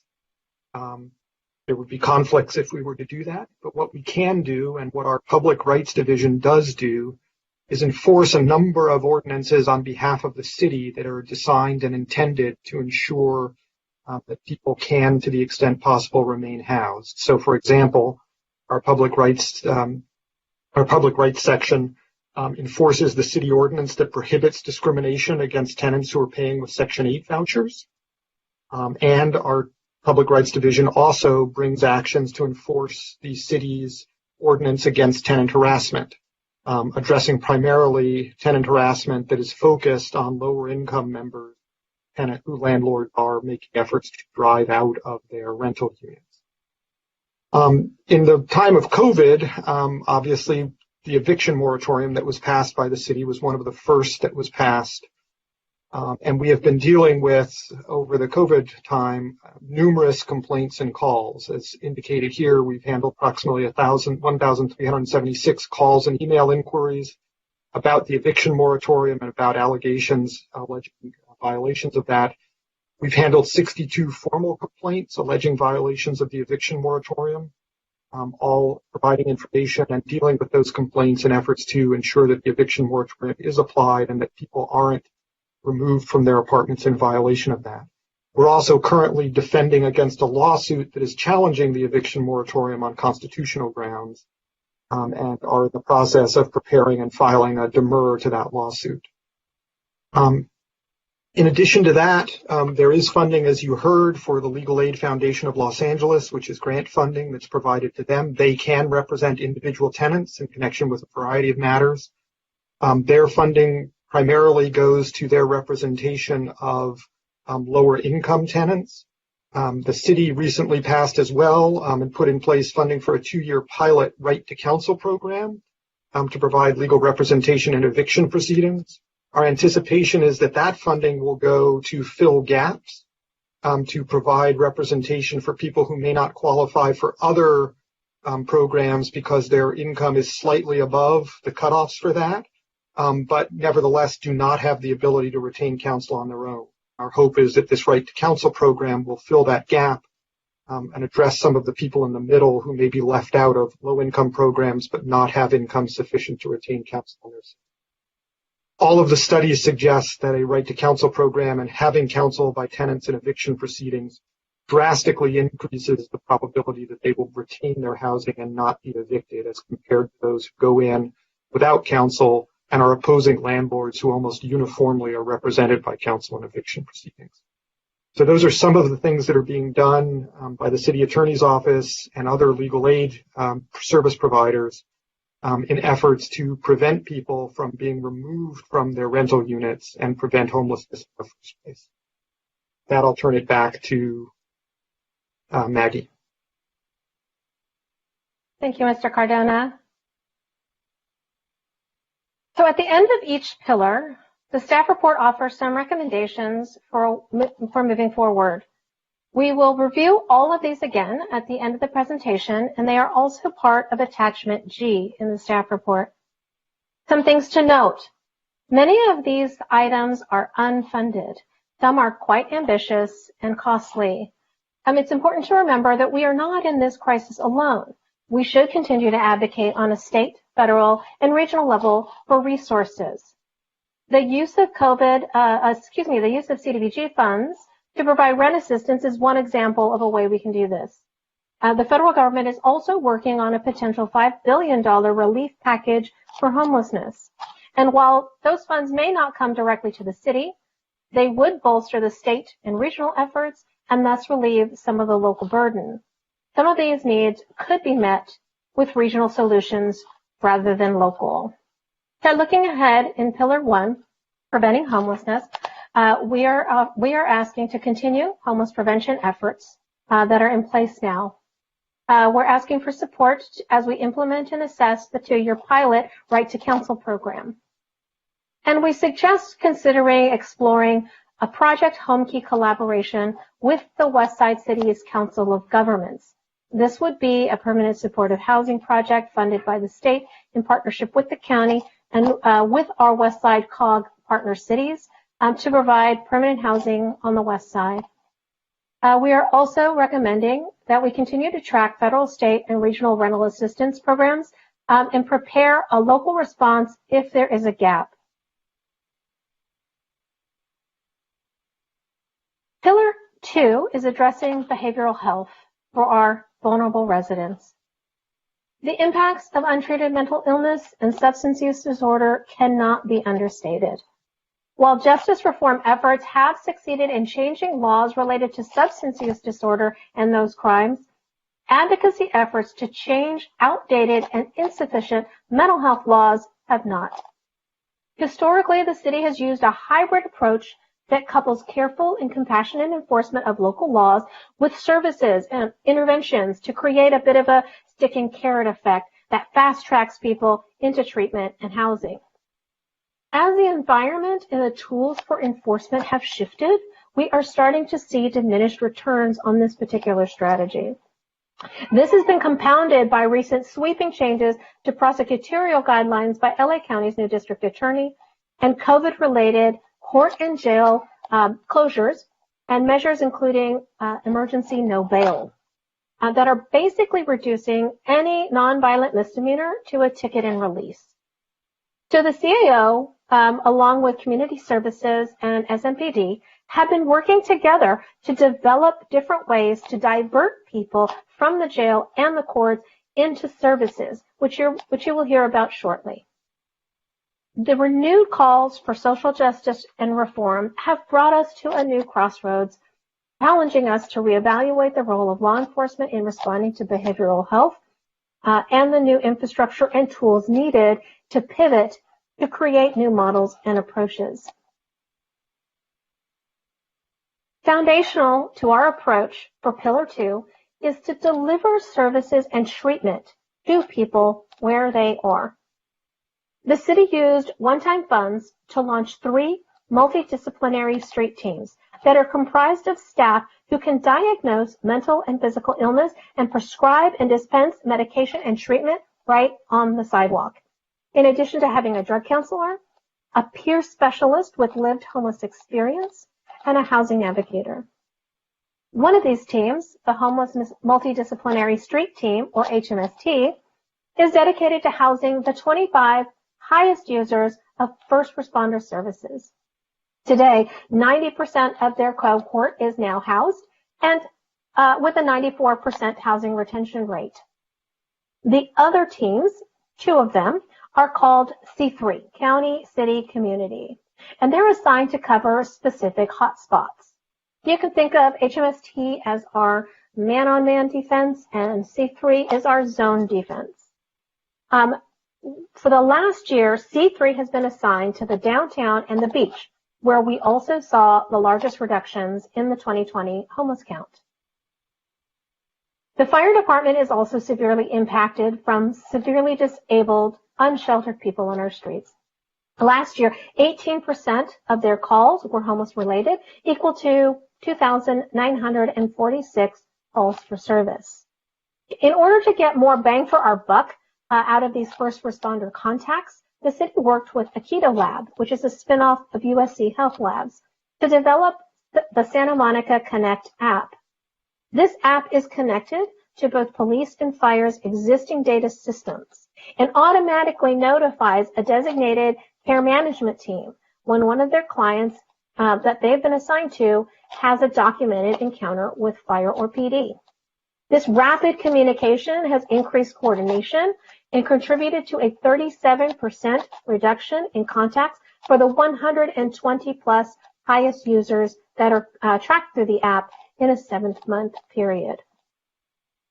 With that, I would like to introduce Chief Seabrooks and ask her to talk a little bit more about the law enforcement strategies.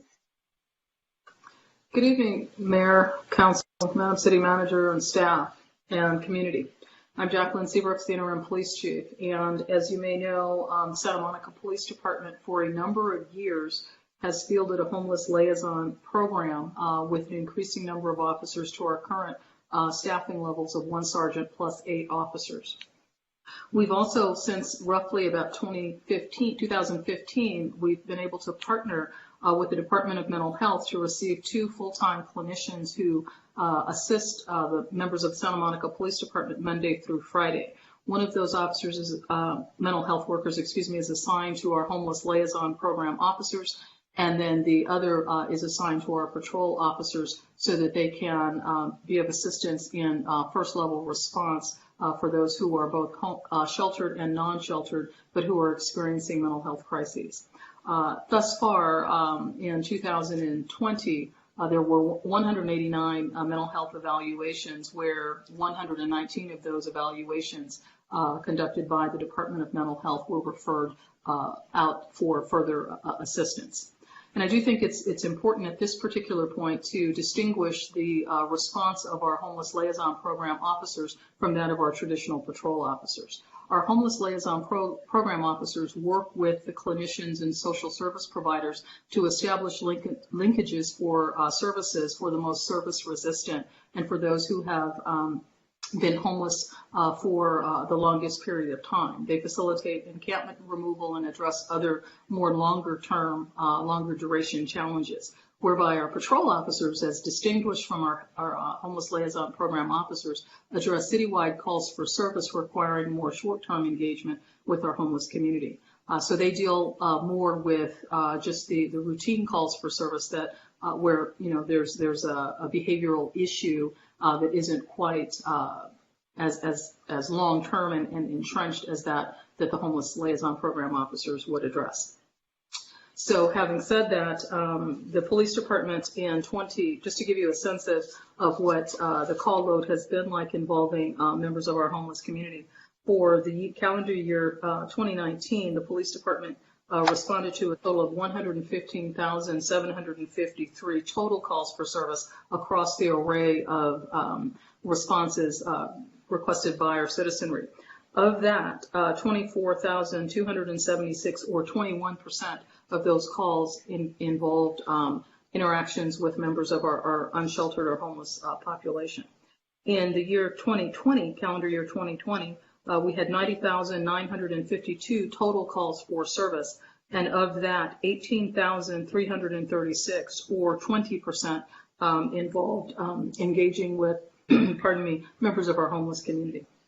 And then when we juxtapose that against arrests, we see the inverse, and we see that in 2019, we made 3,840 arrests, but of those, 2,628 or 68% involved members of the homeless community.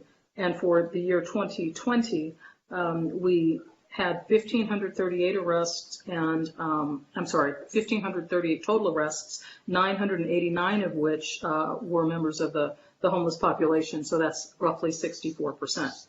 Moving forward, as we see the changes that occur at the county level and how those will translate through the directives of District Attorney George Gascon and ultimately impact our community, I'd like to introduce to you Nicole Gurgis, the Chief Deputy City Attorney, and she will provide some context about the alternative justice programming and also the diversion programs that the police department will be an active partner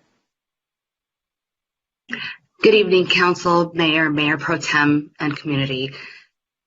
The City Attorney's Office Criminal Division is here to prosecute any misdemeanors that happen within the city limits. How it relates to our homeless community is that we support enforcement for people who may be experiencing homelessness but are also violating our municipal code laws, are also known as quality of life crimes. However, given some of the limitations of the judicial system during the COVID crisis, we have been severely impacted. There are four main things that have been impacting our ability to operate in the court that really limits our ability to effectively intervene and make meaningful connections to services to prevent homelessness. One of them is long delays in citing to court. What that means is that when a person commits one of these offenses, basically any misdemeanor offense, the court was initially asking us to ask that person to return to court 120 days from the date of arrest. A 4-month delay is an extremely long time, especially for someone who has such immediate need. Secondly, there is an emergency bail schedule that is in operation in LA County right now due to COVID. What that means is there is a presumption of release almost immediately after arrest with a citation back to court. You cannot hold people in jail on misdemeanors in general. There are a few exceptions. During the summer of 2020, there was a several-month pause on appearances in court, meaning that people, even who were processing through the system, were not being required to come before the judge. This was due to the public health issues and the courts trying to minimize the number of people in court. However, that provided us less opportunity to make those meaningful connections for people who were criminally involved. And finally, we have and are continuing to have a pause on criminal trials. What that means is that we have no outlet for things that are pending in the system. In summary, what's happening now is that cases go into the system and kind of stay there without a lot of resolution. We're looking for those things to change quickly. We expect that some of them will as soon as the end of next week, as we anticipate that trials will resume. However, in order to pivot and address some of the more immediate needs, what we did was turn to diversion earlier in the process. So what I want to do now is just talk about diversion, what that means, and what we've done over the past year. Diversion is the process of intervening in traditional prosecution at any point between the commission of a crime through conviction, so that the typical consequences of criminal conviction are avoided. Diversion does not mean a free pass. What it means is that your requirements are outside of the traditional system, and ultimately it can result in a reduction or dismissal of your case. This is especially important when dealing with people who are experiencing homelessness, because a criminal conviction and a criminal record can often become a barrier to receiving services. As a division, we have almost always employed diversion in court. What we've done over the past year is moving to intervene earlier in the timeline. Specifically, what we've done is launch the POP program, the People Outreach and Providers, where we host quarterly clinics at the beach to connect people who have been cited to service providers. In exchange, we do not file those cases in the criminal court. Secondly, we're partnering with LA County in their alternatives to incarceration efforts. It is the proposed program, the pilot program, is a point of contact diversion where someone is connected to services at the time that an offense is committed. If they are successful in their engagement, cases will not be referred for criminal prosecution. An additional pilot program that was in place in early 2020 was JOLT, the Jail Outreach and Linkage to Treatment Program. This was a post-arrest diversion program focused on SUD offenses, so drug offenses. And finally, we have expanded our virtual homeless community court, which has been our flagship program since 2007. We've allowed that court appearances to go virtual for our participants so that we did not lose contact with the people we were engaging with. At this point, I believe I'm going to return back to Maggie. Great. Thank you, Nicole. We're actually going to hand this over to Chief Bill Walker with the fire department, to talk a little bit more about some of the issues that fire is encountering, as well as their proposed community response unit. Chief Walker?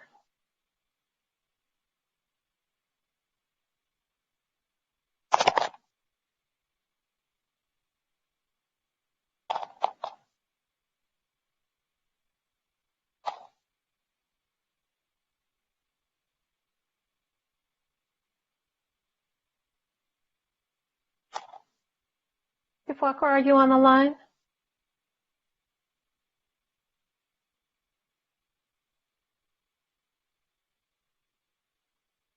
Chief, we're not hearing you.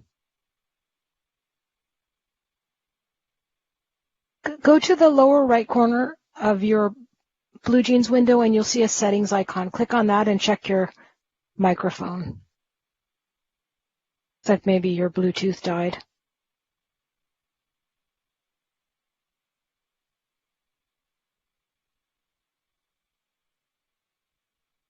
Nope, we're still not hearing you.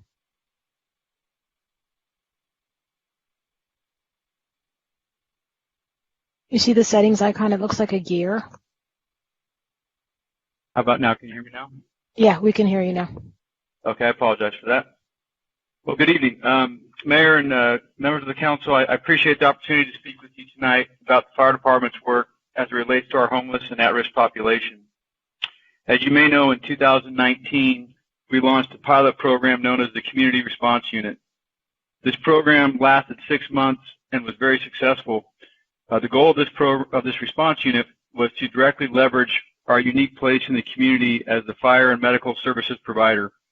On average, our firefighters have multiple contacts every day with homeless individuals and many others that are part of a very vulnerable population within the city.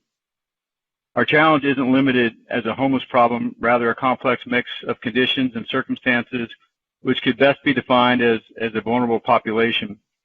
These individuals may be suffering from mental illness or substance abuse disorders, may be seniors aging in place with a declining ability to care for themselves, or people living in supportive housing who struggle to manage chronic health issues. The commonality is the reduced ability to access care or manage their own health needs. Many people experiencing these conditions are unhoused, and those who are housed typically are in jeopardy of becoming unhoused without. Santa Monica firefighters and paramedics are often the first service providers to encounter these individuals as their declining ability to care for themselves results in the use of the 911 system for help. The mission of the Community Response Unit is to be a flexible resource that meets the complex needs of our vulnerable population, reduces the demand on the 911 system, reduces the impact of low acuity patients being taken to local emergency rooms, and integrates within the network of services in Santa Monica. One of the key areas that we identified during this program was the synergistic effect of being directly connected to this network of services in Santa Monica. It was both a benefit to the entire department and our ability to respond, but also I think we brought a great benefit towards the other services as we introduced the patients that we came across into the system. There's 4 basic strategies to the CRU's approach to accomplish the mission. Briefly, those are prevention, engagement, education, and response. The pilot program also clearly identified several key performance indicators, which clearly tracks the impact of the program. And happy to provide any more details you might want on that program. Another program we have worked along side by side for years is West Coast Care. The fire department recently took over the management of the West Coast Care contract, and we have met several times with their team and are looking forward to an enhanced relationship and the ability to help each other in a common goal of serving the community. In talking to Ron Hooks and his team, we really see some opportunities both on the technology side and to continue to really build that relationship and help each other out there in the field. And with that, I'm not sure who's next, but I'll pass it on to the next person. Thank you. I will take it back. Thank you, Chief. So thank you all. The Pillar 2 interventions that are suggested are possibly the most costly. As it is where we have the largest and most significant gaps, and the cost of the service delivery is a little bit higher given the medical and clinical nature of the services that are needed. So as you consider these blue sky options, we will not be taking any budget actions tonight, but rather we are asking Council to consider if these types of long-term projects are things that are worth allocating staff capacity to explore, given current limitations and other priorities. Perhaps they're ideas that we want to try to keep warm for the future. So these Pillar 2 includes suggestions to keep the MDTs sustainable beyond June 30th. This is very key. We are not, again, asking you to take budget action, but we are asking for a verbal commitment through direction to staff to make sure that funding is included in the next biennial budget. Otherwise, those multidisciplinary teams that have been so effective at helping people will discontinue at the end of this fiscal year. We are also asking you to continue to support the implementation and the experimentation of the different diversion programs that are in the pipeline. We want to continue the development of the alt dispatch response pilot, which is being proposed in partnership with the Department of Mental Health. This would be an alternate response team that is co-resourced by a small investment from the city, leveraged with the resources of the Department of Mental Health to provide a mobile response team 24/7 that would respond to behavioral health calls. We also are asking you to consider what Chief Walker just proposed to create another low acuity crisis response unit for SMFD. And then lastly, we're asking to consider a behavioral health triage center, which would be some type of 24/7 place where first responders, members of the public could walk in, first responders could drop people 24/7, and people could receive crisis counseling, behavioral health treatment, and have a safe respite place while we seek long-term care for them.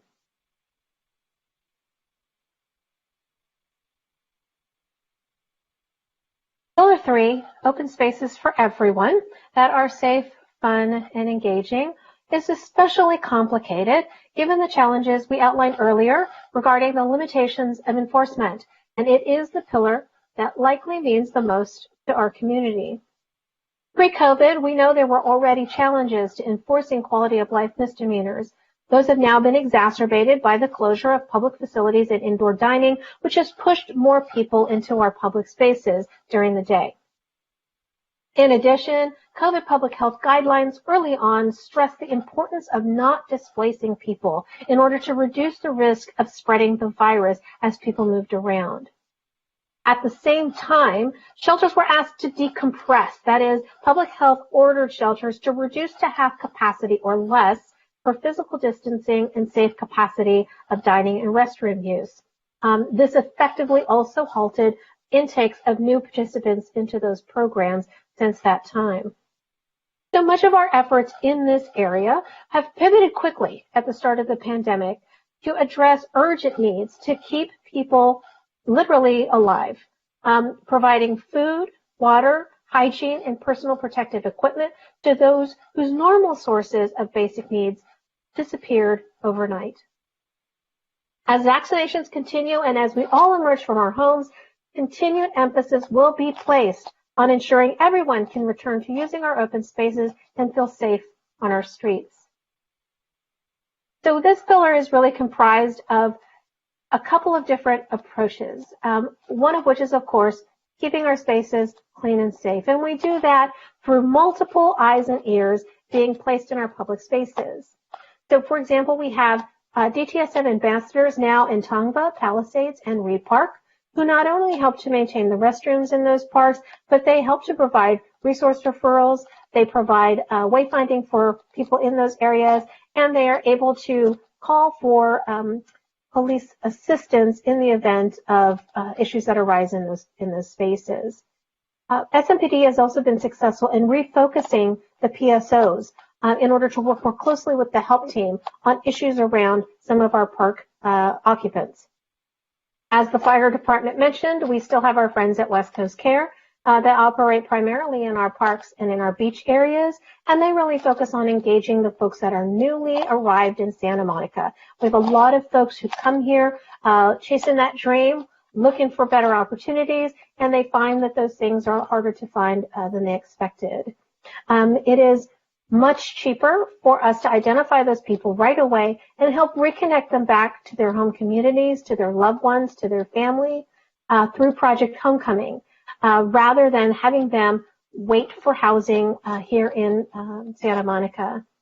Project Homecoming last year reunited 149 individuals with family and friends into a permanent place where they received stable housing.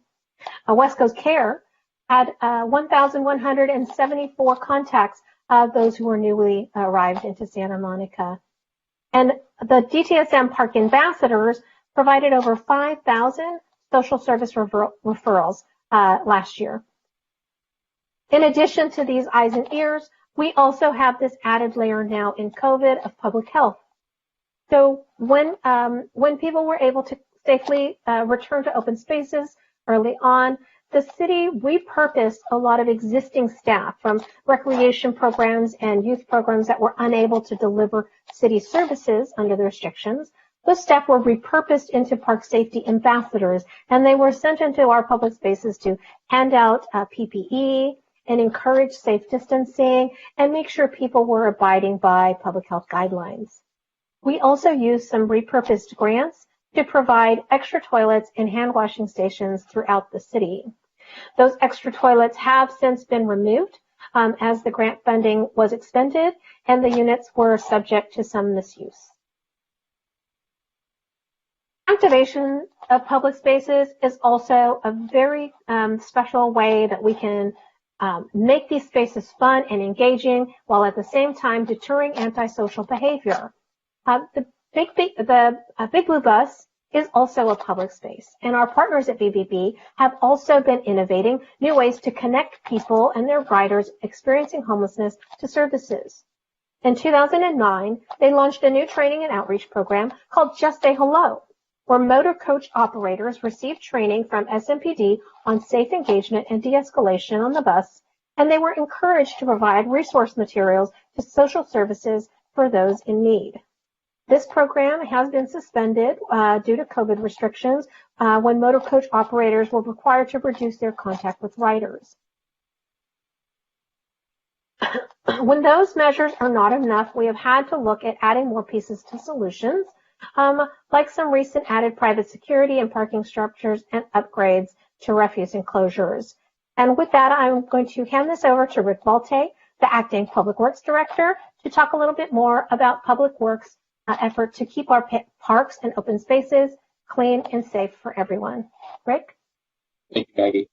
Good evening, Mayor Pro Tem, and the City Council members. The Public Works Department is committed to supporting the city's 4-pillar strategy for addressing homelessness. In that regard, our various teams continue daily maintenance of the public areas and restrooms at the pier, our parks, and beaches. In addition to maintaining these same facilities at the promenade, we brought in a contractor to replace the damaged refuse enclosure gates at some of our parking structures, control the access, maintain the cleanliness, and help prevent accidental injury to our homeless residents who tend to use them for shelter. Additionally, for the promenade, we recently started private security patrols at parking structures 1 through 6, 9, and 10.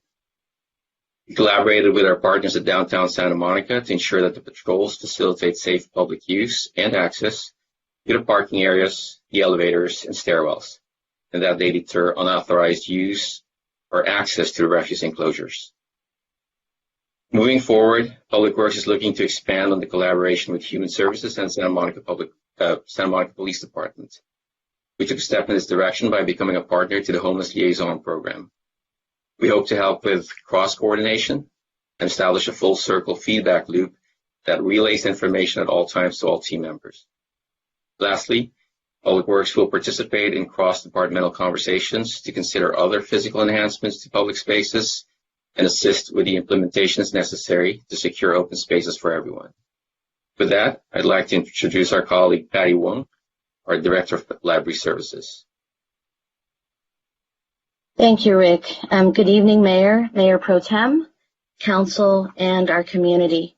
When pre-COVID times, we had about 50 to 100 homeless visitors every day, particularly at the main library. I'd like to give you a little bit of a background in terms of the 2019 highlights. 74 library clients received case management referrals. And as you know, case management takes a lot of engagement. So those represented at least 10 to 50 engagements. We had a total of 195 library drop-in sessions that helped an average of 50 to 60 people per month, with an annual total of over 700 people served.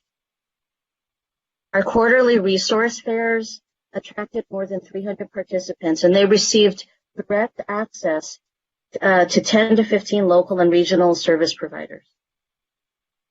We provided innovative programs to promote wellness and well-being among our unsheltered residents. The Library Arts Brigade actually taught art classes, pathway to wellness workshops focused on meditation and ways to de-stress and de-escalate. And a writing workshop helped some of our unsheltered residents turn to a creative side of their work. We worked with Human Services as a great partner in terms of developing a brand new as-needed social worker position, and we're able to successfully hire 2 people through that process. And we improved engagement and staff training around behavioral health through our social workers, our outreach worker from the people concerned, and our library service officer team. Although many efforts are reliant on funding, we acknowledge that our collaborative efforts have increased positive engagement with people experiencing homelessness. The library has been able to work and better coordinate with our city partners in the police department, in the city attorney's office, in human services, and in public works to address behavioral health well-being issues at the library. Our library service officer team has really increased our ability to advocate for and better understand the needs of our homeless community. As an integral part of our frontline library team, the library service officers regularly respond to issues ranging from addressing rule violations, communicating with the police department, and directing vulnerable patrons to resources. They also ensure a safe and welcoming environment. Upon a safe reopening, we will continue work on our positive engagement efforts and meet with our partners on a regular basis while also acknowledging our limited staff resources. I'll turn it over back to Maggie. Thank you. Thank you, Patty. Again, Pillar 3 offers some opportunities for future investments. Some are urgent, like the continuation of funding for the ambassadors in Reed Park as part of our existing toolkit. Some are going to be needed in the future, like the resources for a safe library reopening. Others are entirely unfunded, new options that would require staff to come back to you with more detailed proposals if these are options you wish to consider. So things like considering physical modifications to open spaces, which would include possible fencing, lighting improvements, the relocation of certain physical structures within our parks, and other alternatives, and considering options for alternative non-congregate sheltering in a post-COVID world. So this would be alternatives to explore, such as pallet shelter, pop-up temporary sheltering, safe parking options, and other things that we might be able to explore with council direction. So Pillar 4 is regional collaboration, and it really acknowledges that Santa Monica cannot address homelessness on its own. We are subject to influences and influencing forces at the state, local, and regional levels. While the issues we have discussed tonight have very real local impacts and are pressing local concerns, we cannot lose sight of the fact that California's economic recovery depends on finding statewide solutions to homelessness. In addition, we must continue to work with our regional partners to promote shared responsibility, equitable distribution of resources, and added system capacity in West LA overall. While much of this regional coordination was managed by the Senior Advisor on Homelessness position, staff has continued to prioritize participating in the Westside City's Council of Governments Homelessness Working Group that's working to develop regional strategies to address homelessness. And community services staff continues to lead the county in collaboration. Santa Monica is the first and so far only city with staff participating in the county's AB 210 data sharing outreach coordination protocols. Staff also participates in regular service planning Area 5 West Side level and current and countywide level planning and coordination meetings for the Coordinated Entry System, the CES, which is the county's universal outreach and housing system. So the recommendation for Pillar 4 is to continue advocacy to ensure that Santa Monica receives its fair share of regional resources and that the state continues to prioritize addressing homelessness for California. We really want to strive to be good partners to the state as they work towards economic recovery, and we want to help build capacity with our neighbors in the region. So again, as I mentioned, we are now going to recap some of those recommended actions. are asking council to continue, commit, and consider some ways forward. So continuing is our recommendation 1, as stated in the staff report, to affirm the 4-pillar strategies that guide the city's current strategies. So affirming these strategies is not acknowledging that everything is perfect and nothing needs to change. Rather, it's recognizing that these foundational approaches have demonstrated impacts. And while we continue to evolve and innovate, these programs and services are the building blocks that we will need to implement new strategies. Second, while we're not asking council to take a budget action tonight, we are asking you to affirm the continuation of both the multidisciplinary teams and the park ambassadors by giving staff direction to include these teams in the biennial budget. These teams have been funded with one-time funds that are set to run out this fiscal year. Without additional funding, these teams will need to be disbanded, as neither the people concerned nor Downtown Santa Monica, Inc. has the capacity to continue them without city resources, and efforts to secure non-city funding have not produced commitments. We're asking for this affirmation tonight to give these teams assurance that they will continue in order to prevent these highly skilled and committed staff from seeking other employment now, not knowing if they will be able to be continued starting July. Finally, we are asking you to consider Attachment G for 3 items with the potential to have the greatest impact in solving the regional crisis of homelessness when funding is available. Again, funding should not be thought about as only city general funds, but rather keeping a broad view of other possible funding sources that might come available. Again, these are blue sky concepts that will take significant staff capacity to study feasibility, gather community input, and design and implement.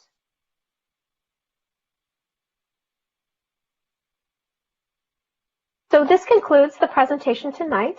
I'd like to thank the City Manager's Office and our colleagues for this report and for this presentation, and most of all for the work that underlies this report.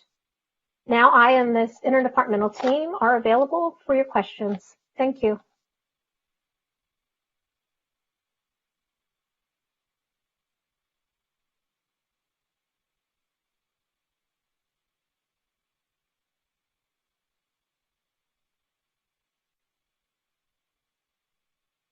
Mayor, I believe you're muted. So let me ask you this. We've done this pretty successfully, I think, such as it is in the last couple of meetings. Is everybody willing to postpone questions and let members of the public speak first? Yeah. Seeing no objections, Corey, are we all set for that? We are all set, and we're going to start with Bill Parent, who's the chair of the Social Services Commission. Thank you. Mayor Pro Tem and members of the City Council. I'm a former chair, but I've been leading the ad hoc committees around homelessness for a while. Last night, in our first meeting since the COVID suspension, the Santa Monica Social Services Commission discussed and took action on the report and recommendations put forth in the staff report on homelessness. Following a presentation by Margaret Willis, our discussion reflected admiration and support for city staff and service providers who, despite the city budget cuts, have been effective in leveraging COVID relief funds to continue to serve the homeless population in the city. Their necessary and narrowed focus on keeping people housed and maintaining safe spaces during the crisis, along with assuring that homeless residents of Santa Monica have had continuous access to information, PPE, and continued outreach, not to mention administering these efforts remotely, has been an impressive achievement given the circumstances, even as challenges have increased. The clear consensus in our discussion was that going forward, the city should recognize first, pre-COVID city policies and investments were yielding improved results. Second, restoring resources in support of those efforts should be a priority of the council when and as revenue becomes available. And third, as we emerge from COVID, we'll be facing a new set of local and regional challenges with regard to homelessness that will require creativity, innovation, and commitment. In this light, the Social Services Commission unanimously approved the following motions.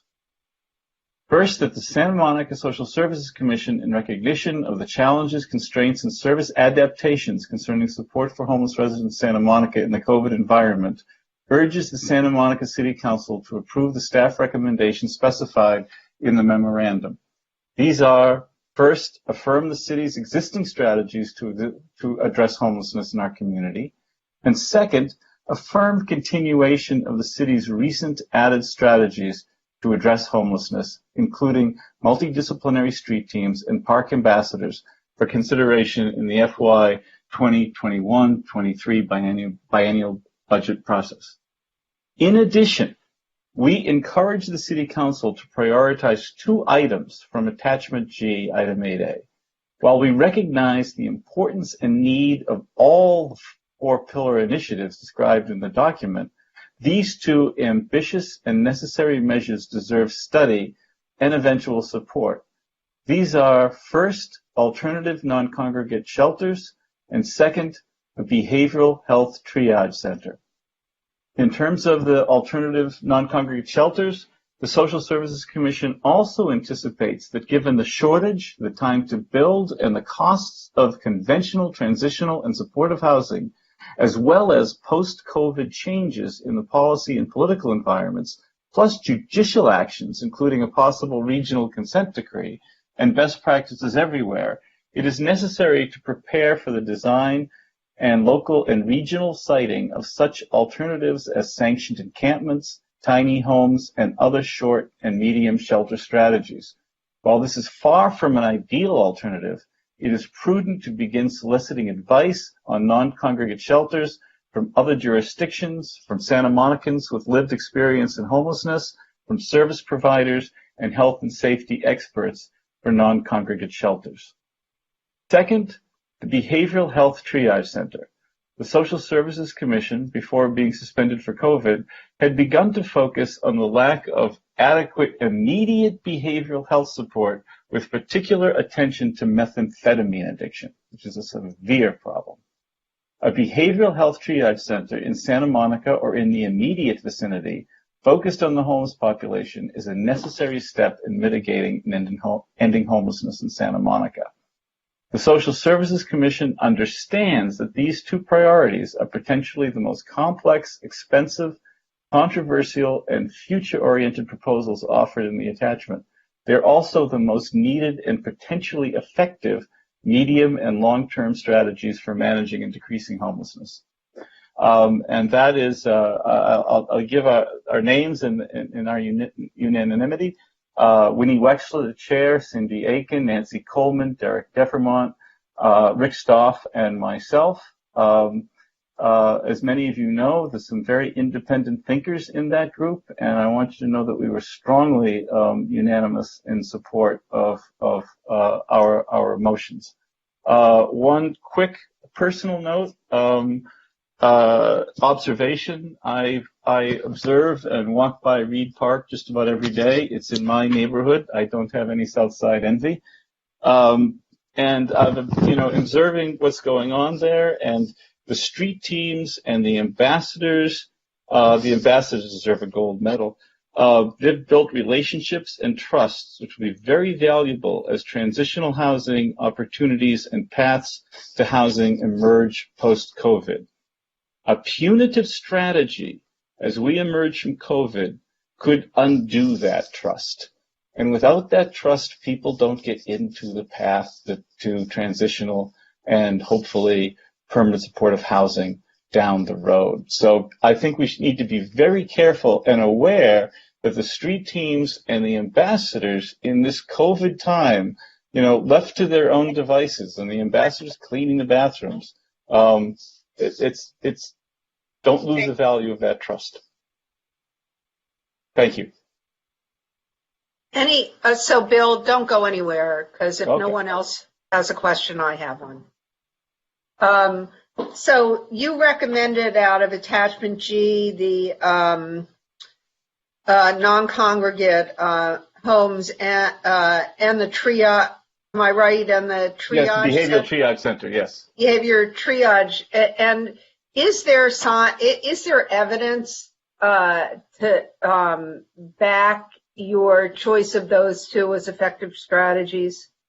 Well, we purposely chose these large things. I mean, I'll take the behavioral triage system first. You know, if you know, in the event of 5150s or you know, again, you know, psychotic episodes that are complicated by methamphetamine, you know, it's the 72-hour holds down in Torrance with the rest of the South Coast. And, you know, to have some, you know, more immediate program, yes, that is a need. And would the triage center that you envision be in connection with a hospital or other medical provider? Well, both of these things really have to be studied. This is not a fleshed out proposal, and it's my hope that we can just start to look at things elsewhere and do that. Great. That was my question. I just wanted to know if you guys were operating off of just what you know or something you would studied or seen. Thank you. Yeah, we have a lot of anecdotal stuff, but you don't want that here. No. Thanks, Bill. Thank you.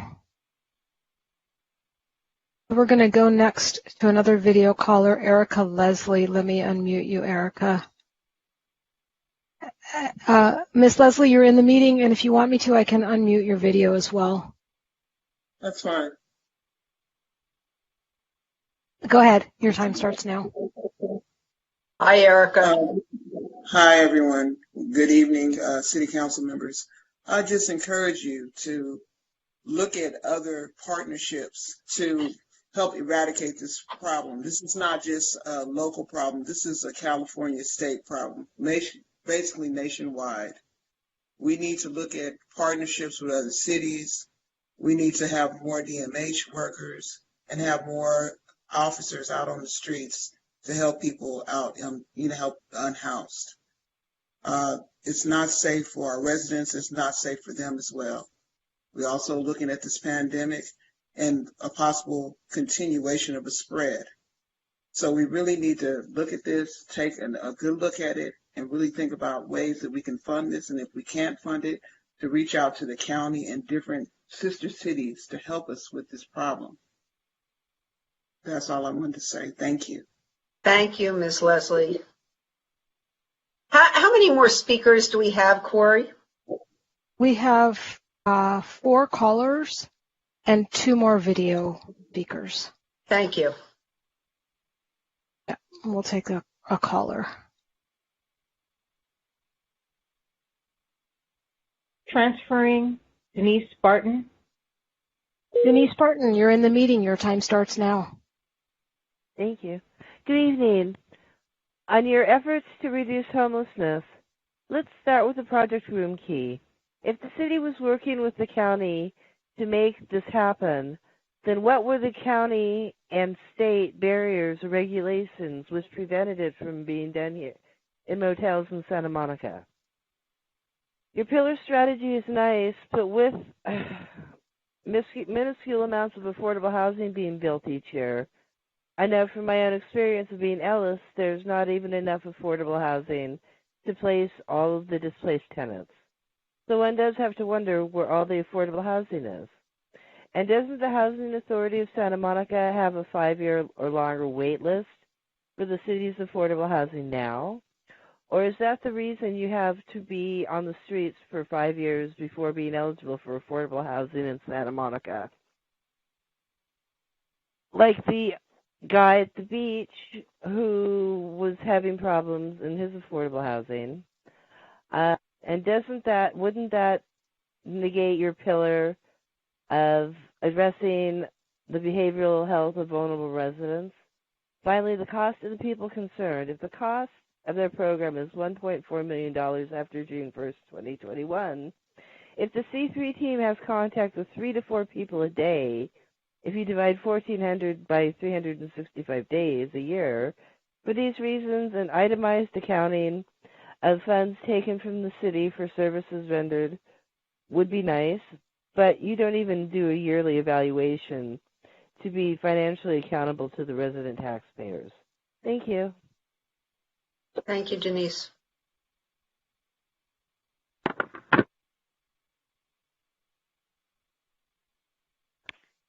Transferring Teresa Morosco. Teresa Morosco, welcome to the meeting. Your time starts now.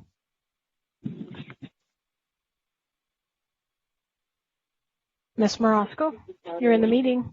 Yes, I'm here. Okay, I'm sorry. I was listening to someone speaking. There's a delay. Okay. So turn down your right, computer. You're in, yeah. Yeah, I got it. Thank you.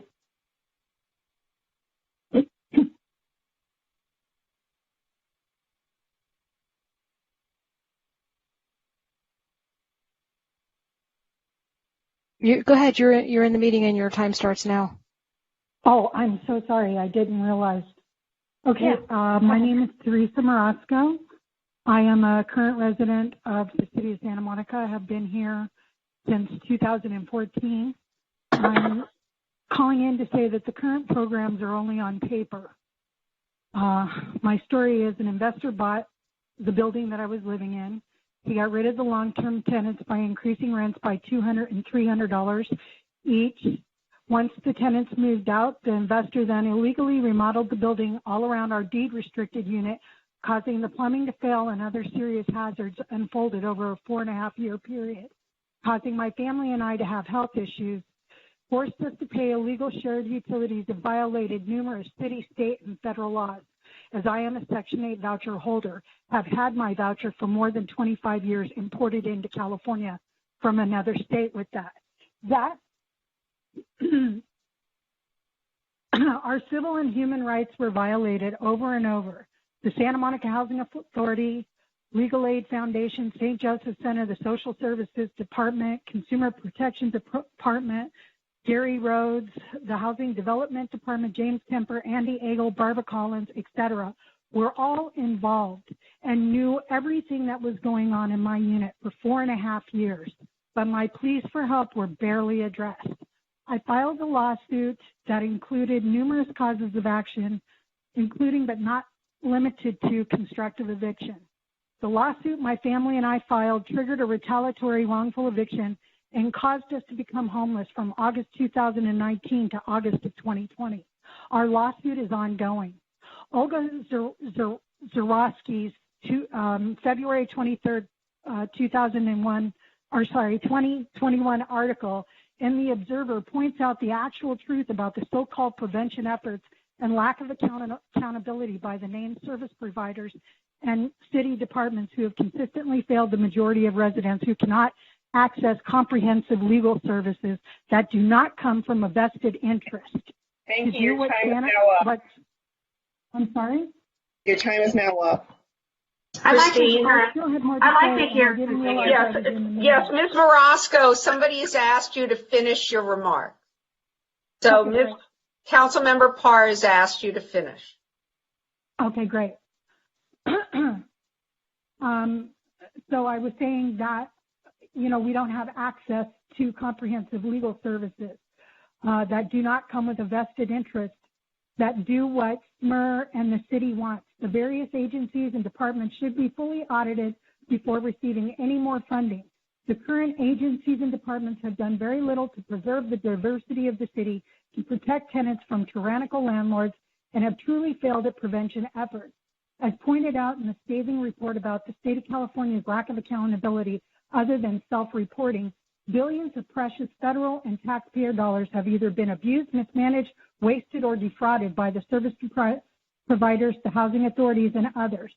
The precious state and federal funds, including but not limited to CDBG funds and other funds meant to fix the homeless problem, has been grossly misused and abused, as anyone can see with their own eyes. There is zero accountability, and people are taking notice.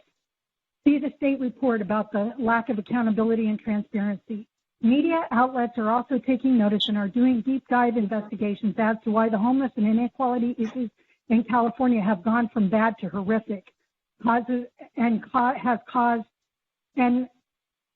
caused by psychological violence being inflicted by landlords and service providers alike, resulting in long-term trauma by the victims of these civil and human rights abuses.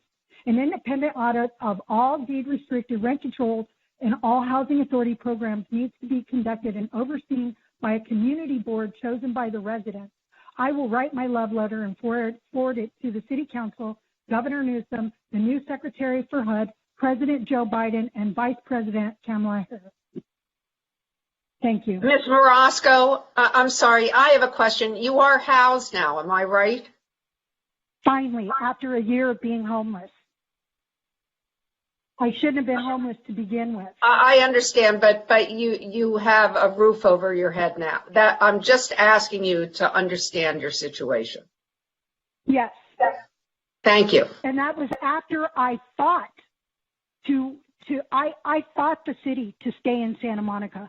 And I was told that I'm the first person in the last 7 years who was able to maintain their residency in the city as a Section 8 voucher holder. That most people are pushed outside of the city, and I know this to be true because Ms. Morosco, I'm sorry, I do hear you, but and we have heard your remarks, but there are a lot of other speakers, and we have a long night, and I'm guessing that you could probably tell us most of the night about all of your experiences. And I will do it with my love letter. Thank you very much, and you can call me if you want and tell me too. Okay. Absolutely, I shall do that. Thank you. My number is on every email I send. So there you go. Great. Thank you, Mayor Himmelrich. Yes. Thank you. Thank you.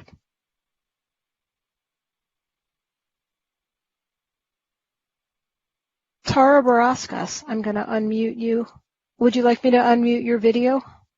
No, that's not necessary. Thank you. Okay. Good evening, Mayor Himmelrich, Mayor Pro Tem McCowan, and members of the City Council. My name is Tara Baraskas. I'm the Executive Director of Community Corp of Santa Monica. I wanted to offer my comments as you consider how to address homelessness issues based on the strategies outlined. Although people are frustrated at the magnitude of the homelessness crisis throughout LA County, at the heart of it, the focus should be on the person who is homeless. They are in the most fragile, traumatic, painful position. Their precarious vulnerabilities should drive us to make real, immediate change. What we need to do is focus on funding the priorities that were outlined this evening. In particular, upgrading San Michelle and adding more shelter beds, more transitional housing, and more long-term permanent affordable housing. With the budget crisis, the funding for affordable housing has been eliminated, and the answer has just been there's no money or staff for affordable housing, which is severely impairing us from meeting any housing needs. We also desperately need housing staff at the city so we can build back a pipeline of affordable and permanent supportive housing. There's obviously we can't build any more housing without funding. For example, parking structure 3 could provide over 100 units, but is on hold due to lack of funding or staffing. We also suggest advocating for Project Room key programmatic changes so that the program can work in Santa Monica. The voucher program also needs adjustment because many people with vouchers can't use them due to the differential in market rents versus the voucher payment standard. Many of the people who apply for our housing have incomes too low to qualify and need vouchers, so applying for more vouchers would help tremendously. In terms of the 4 pillar priorities, they're all important, but many of them are unfunded initiatives. So I suggest looking seriously at a funding plan. Definitely need more C3 teams, HMST teams that can outreach and engage with homeless individuals. There's only a few teams right now for the whole city, and it's simply not enough given the severity of the crisis. The ambassador programs, as was mentioned earlier, are also critically important for funding. Now up. Sorry? Your time is up. Oh, okay. Thank you. Thank you. And David Watley is next. I'm going to unmute you. David, you're in the meeting and your time starts now. Would you like your video to be turned on? Sure. Okay. Okay, go ahead. Okay. Hi, David Watley. It's interesting speaking to you guys as opposed to the phone via video. So I wanted to speak on this issue because it's an issue that's very personal to me, as I believe many on the council are aware. But I did send you a letter or an email this morning with 2 attachments, and one letter was written to a Deputy Attorney General of the state of California, and the other letter was written to gosh, I can't think of it right now.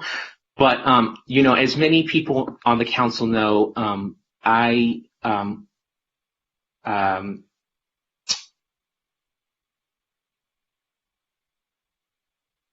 it's kind of difficult because, this is a very personal issue, and it's hard to talk about it publicly, but I feel like I really don't have a choice at this point, and I didn't really want to, bring up these personal issues, but I lost my home in Santa Monica. I was a part of the affordable housing program, and CCSM was my landlord. Prior to that, I was the events chair for the Mid-City Neighbors Neighborhood Association. I did an event. A lot of people attended in the city, was really involved with several nonprofits, several church organizations. And I had a hospitalization at UCLA Health. And unfortunately, I have a medical condition. It's a disability, and I received treatment for it. I've been receiving treatment for it for many years prior to me returning to Santa Monica. And unfortunately, I suffered a hospitalization, and as a result, there's a long series of events that happened. But I lost my apartment.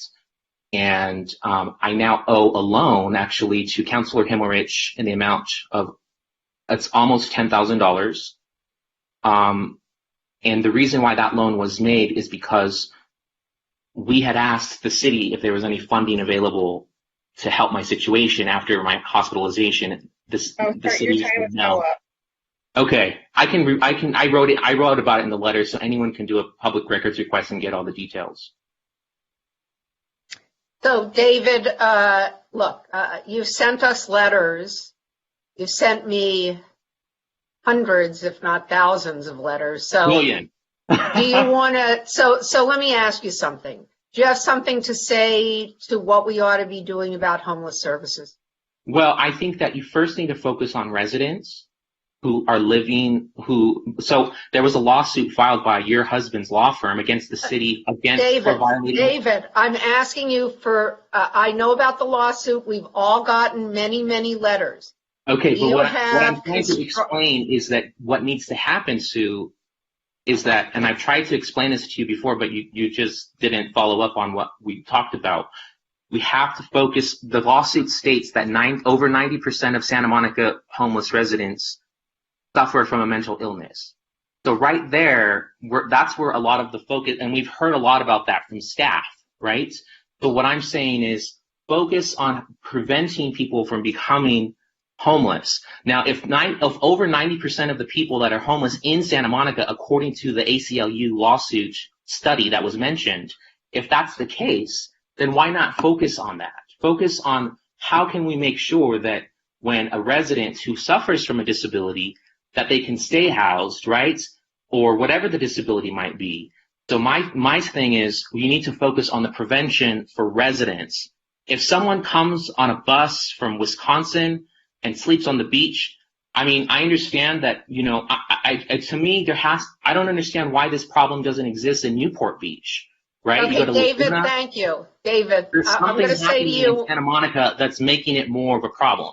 I'm going to say to you what I just said to Ms. Morosco. You can go on, I know, because we've talked before. And I know you can tell us all night about your experience.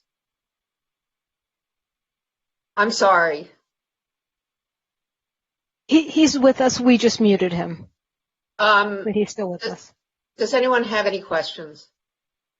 May we have the next speaker, please, Corey? Certainly. And we have 5 callers remaining. Thank you. Transferring Lori Delgado. Lori Delgado, welcome to the meeting. Your time starts now.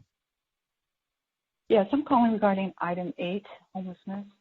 Yes, as an advocate and an activist for the prevention of elder abuse among our elders and dependent adults, I have many concerns about the people's concern that their clients who are seniors and dependent adults are often warehoused in shelters for years without the efforts by this organization to permanently house them, which I believe constitutes elder neglect.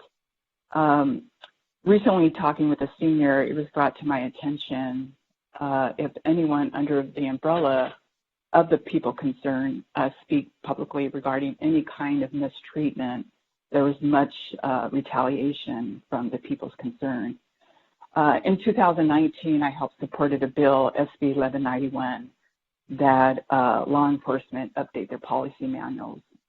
When talking with law enforcement, two penal codes come in mind, and they need to enforce it. And they're very aware of these two penal codes.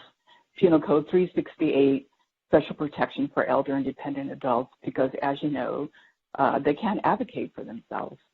The other penal code is 368.5. Law enforcement has exclusive jurisdiction to investigate crimes against elders and dependent adults and not social services. I do believe law enforcement need to stop saying that these elder abuse cases are civil matters. These are crimes against our elders and dependent adults, and Santa Monica PD and our Elder Abuse Task Force must demand details from the people's concerns before they investigate. Again, these crimes against our elders and dependent adults, they need to be investigated by law enforcement and not social services. You know, if anyone is experiencing elder abuse, all they have to do is contact dispatch, and the Santa Monica PD or the Elder Abuse Task Force can do a wellness check. And it's not a civil matter, checking on the health of a human being. But again, law enforcement, they need to, law enforcement need to do their job, and that's to investigate. Thank you, Ms. Delgado. So, Councilmember Parr has just told me that people have been dropped from some of the phone lines and wanted to get in. And so I understand that we need to vote to reopen the lines. Is that right?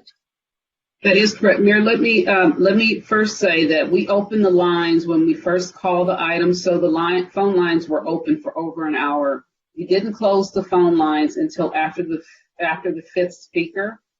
So, yeah, if you guys want to hear more callers, we would have to reopen the phone lines.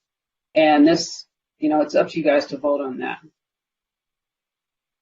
But this is our procedure that we've been using to promote this sort of remote meeting. Councilmember Parra. One of the callers indicated that they had been holding for an hour and got dropped.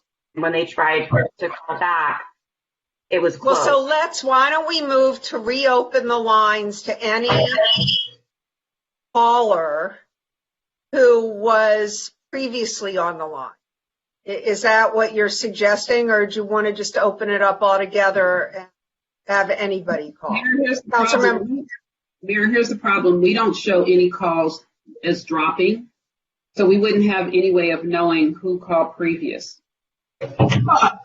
Councilmember Brock. I move that we reopen the lines to anyone who calls in right now concerning item 8. Second. Moved by Brock, seconded by, for an unlimited amount of time until midnight, Phil? Well, you know, not being facetious, I'm getting the same emails from people saying they've been dropped. I'm simply asking you how long you want to open it up. I think she should accept calls for the next 15 minutes and then put them on the line. Thank you. That's all I was asking. I So, understand, Mayor. motion to open the line for 15 minutes. Moved by Brock, seconded by De La Torre. May we take a voice vote, please? I think we have to take a roll call vote. I'm sorry, a roll call vote. That was what I meant. The words were in my head, but not in my mouth. Go ahead. Councilmember Para, Yes. Councilmember Davis, Yes. Councilmember McCune, Yes. Mayor Pro Tem McCowan, Yes.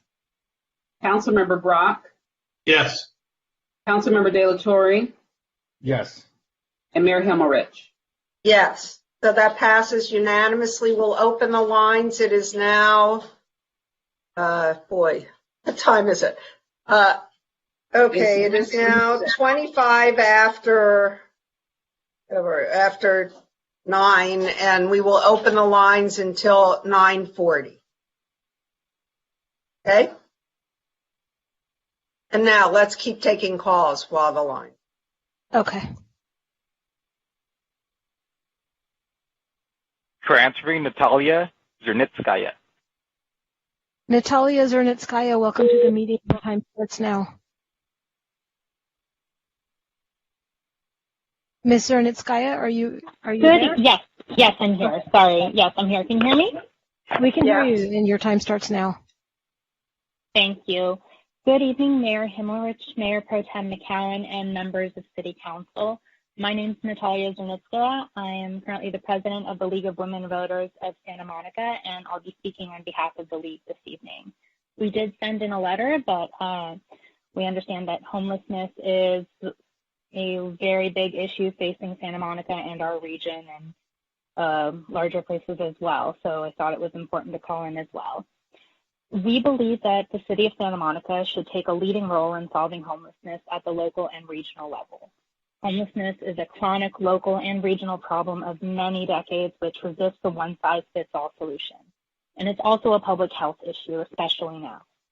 We support the expanded use of city funds for outreach teams whose members encourage people experiencing homelessness to seek and use existing services, including the work and expansion as needed of the Police Homeless Liaison Program. We also support actively promoting community education surrounding homeless issues, including causes of and solutions to homelessness. We believe that the city should adopt policies incentivizing the increased building of housing, including working toward amending regulations to streamline approval processes. We support the city's efforts in many of the areas where you are currently making an effort, including providing housing subsidies for low-income individuals, providing and expanding access to legal services for people experiencing housing insecurity and/or homelessness, and actively pursuing additional sources of funding for homeless initiatives, including for local service providers. And with regards to the city's efforts to address homelessness from a public safety perspective, we believe that the city should ensure no person suffers discrimination before the law due to their economic status, nor should they be subject to risk assessment tools which can produce biased outcomes. Thank you. We believe that the city should. Thank you very much. Mayor. Councilmember Brock. Could I ask, not a question for the caller, but could I ask that someone on the city team repeat the call-in number on the council meeting so if people want to call in, they can? Thank you. Sure. The call-in number is 310-458-8423, and you'll hear a menu. And so just listen for this item, and then you could press that number. And we'll go on to the next caller. Thank you. Transferring Olga Soroska. Olga Soroska, welcome to the meeting. Your time starts now.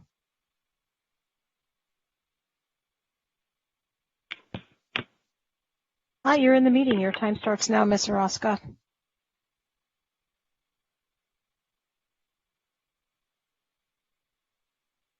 Ms. Soroska, this is Stu Himmelrich. We're waiting for you to, pardon me? She's gone? Lori? So sorry, I didn't realize I was muted. She dropped, and so we'll take the next caller. Okay.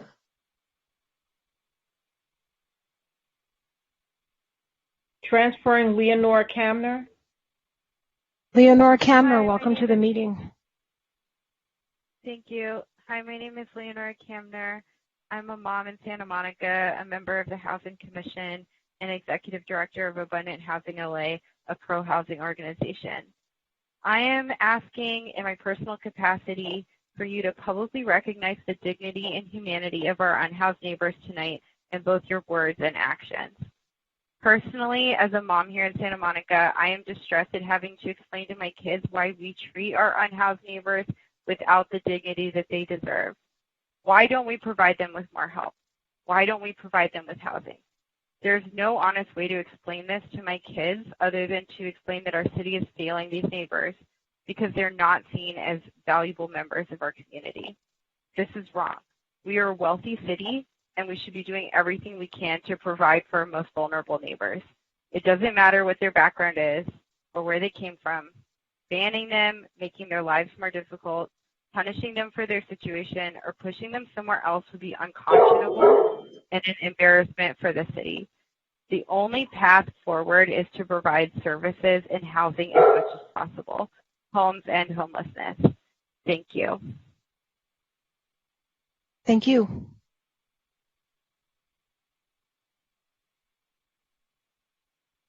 Chantry Mark Verville. Mark Verville, welcome to the meeting. Your time starts now. Thank you. Mayor Hillrich, City Council members, my name is Mark Verville, native of Santa Monica and resident of Sunset Park. I have read with disappointment the staff report of 4430 and accompanying item 8A. The report is long on process, but entirely deficient on hard objectives and measurable milestones to achieve real and lasting reductions in Santa Monica's unhoused population. As we have heard, resources are critical to addressing this fundamental issue, yet the staff report does not provide any indication of the total amount being either received nor spent on the unhoused issue in Santa Monica.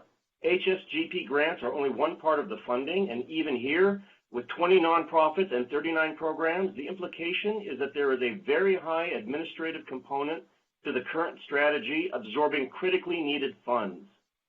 The required financial and effectiveness analysis must include not just the grants, but all general fund monies, both direct, monetary, and in-kind value from all sources, including county, state, and federal. Planned expenditures should be analyzed by service and service provider. Separately, all homeless services provided by the fire department and the police, as well as monies being expended by and on behalf of the city by downtown Santa Monica and other organizations need to be included. This project accounting and understanding the totality of resources being expended must be accomplished through cross-divisional project accounting with monthly reporting.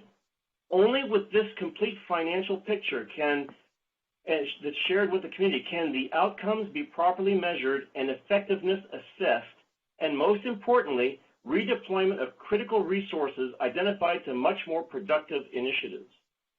With the unhoused count rising from 742 in 2010 to 907 in 2020, it is obvious that we have not been successful in reducing homelessness in our city, even during the city's revenue-rich years. Thank you. Your time is now up. Thank you. Thank you. Transferring Laura Wilson. Laura Wilson, welcome to the meeting. Your time starts now. Hi, this is Laura Wilson, and I want to specifically talk a couple quick things. Ambassador program. Generally, I think you should take a look at where that money is actually going, because the ambassador program is paid to an out-of-state company that the Downtown Santa Monica Inc. hires. So a lot of the money that is paid to have ambassadors, which are really very low-paid positions, goes to an out-of-state company. So the fact that we think that those ambassadors are going to do something to help with homelessness, they're not. You need to have educated people that go into the parks and to be there for the homeless people. The ambassadors are not a solution.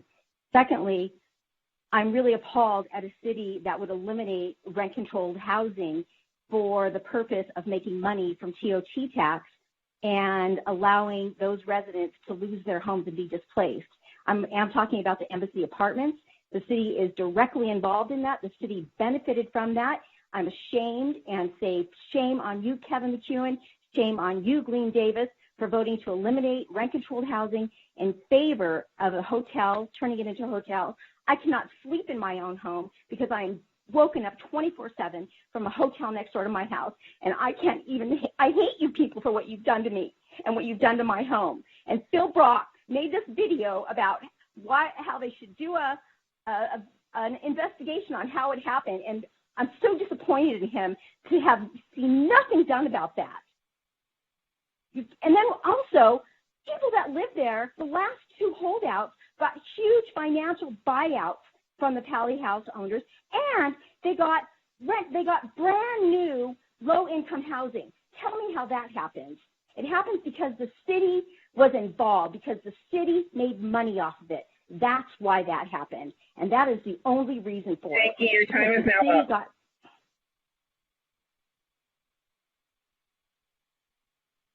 Thank you.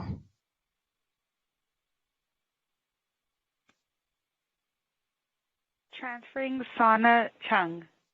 Donna Chung, welcome to the meeting. Your time starts now. Thank you. My name is Sana Chung, and I am sitting here in a room full of Santa Monica residents, and we have in the recent past become very interested in Santa Monica government. And the reason being is we don't feel safe in our neighborhood. The Tongva Park is legally supposed to be closed at 11 p.m. every evening, but there are multiple encampments still. There are drug deals routinely going on that are visible to all of the residents here. We have had a daughter accosted. We have had another resident hit in the temple, cut on his forehead by a homeless person. We empathize with the homeless. We want to help with the solution. The park is public to be enjoyed by everybody. But when there are encampments, when there are drug deals, when there is violence, and when I can't feel safe for my 17-year-old daughter to walk through the park, we need help. We've asked the police. We've called countless times. We've documented, but somehow we've received answers from the police such as, we don't really feel supported by the city council.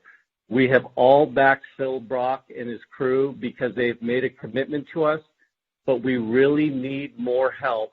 We don't feel safe in these neighborhoods. We want to help with the solution, but we're asking you all, what can we get from our government to help protect us and live in a safe neighborhoods?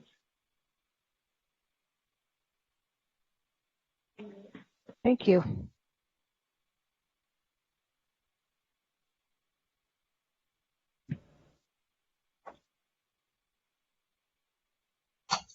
Good. Phil has a question for the caller, it looks like. Yeah, is the caller still on? Let's see. Mr. Chung, are you still on? Excuse me? Are you? Hold on. The council has a question for you. Yes.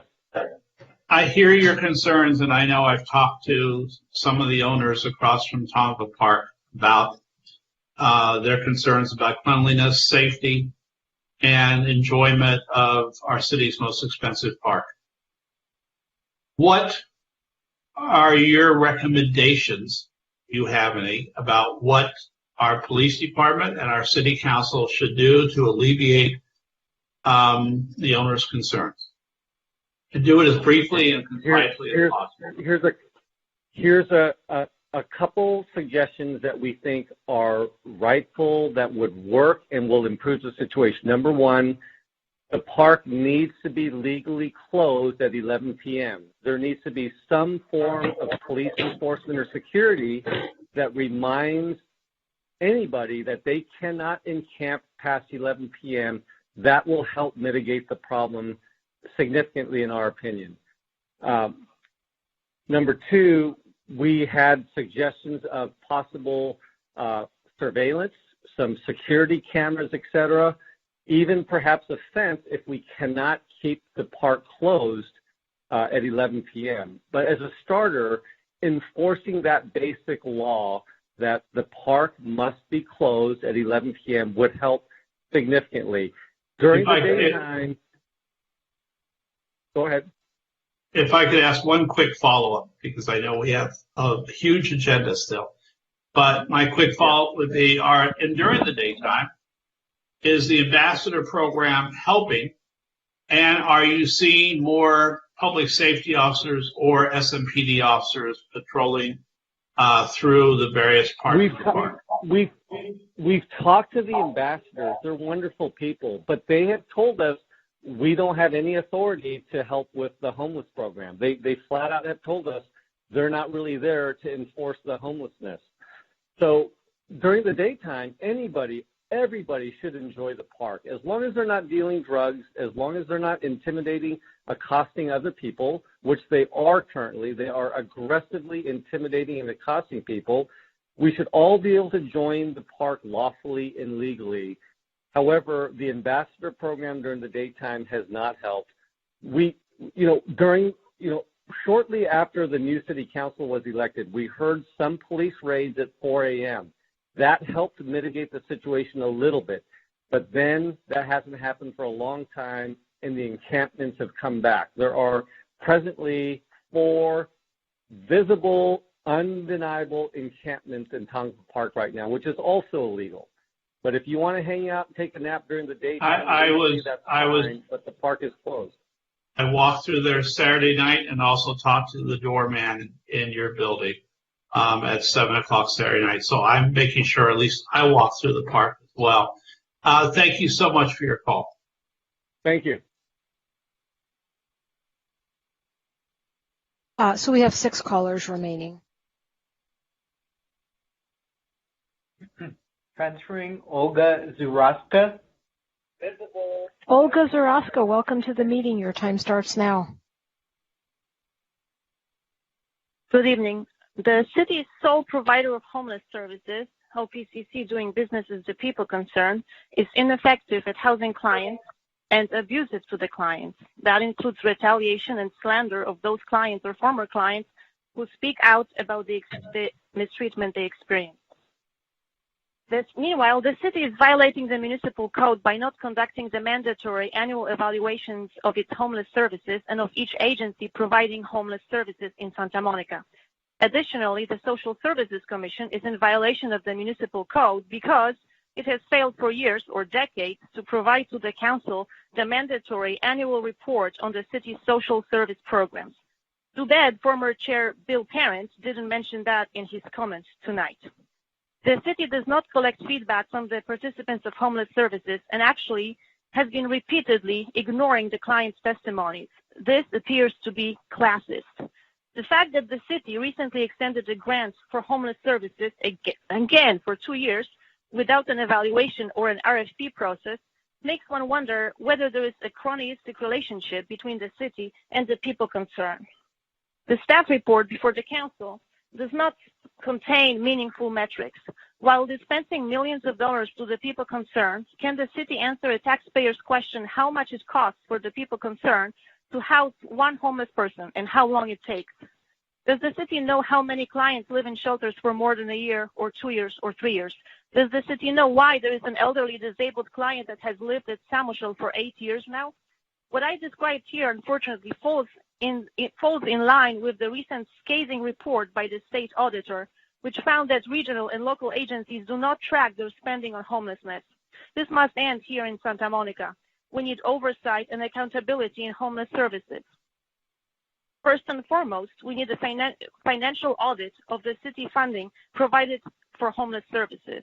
The municipal code states expressly that the city may commission such an independent audit. Thank you. Thank you. Transferring Matt Necco. Councilmember Walker, I have a question to the last caller.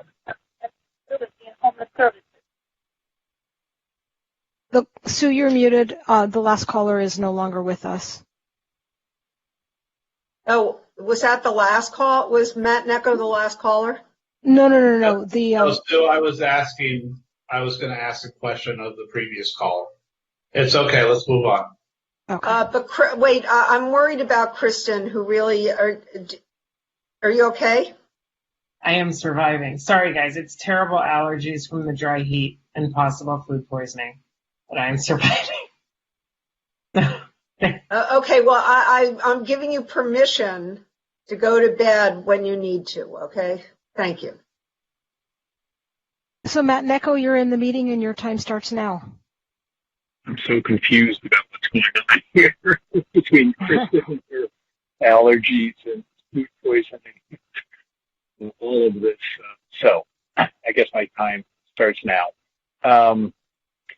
These are complex issues, obviously, and it's not easy for anyone to deal with all of these complex issues. I don't envy anyone on the city council or staff that has to deal with these very difficult issues. And it's not something that's going to be solved or addressed overnight. I think that we need to bear in mind that these are human lives in all respects. The homeless, the unhoused, the residents, the business, the tourists that are all impacted by all of these very sad issues. Going back to the Carter administration or the Reagan administration, where we began to fail to take care of our own, and we're trying to take care of our own and trying to find solutions. And I just wanted to voice, I don't know what the solutions are, that I just want to recognize how difficult they are. I think that we need to take a steady course in addressing these issues, but not to be slow necessarily in addressing these issues, because there are human lives at stake. And I just want to encourage everyone here to continue to work hard on addressing these human rights for everybody, the homeless, those that are insecure in their housing, the community, the parents. Thank you. Time is now up. Well, it wasn't really finished. But I know I get the right to finish a sentence. So that we take care of all of these particular issues. And now I think I'm finished with my sentence. Thank you.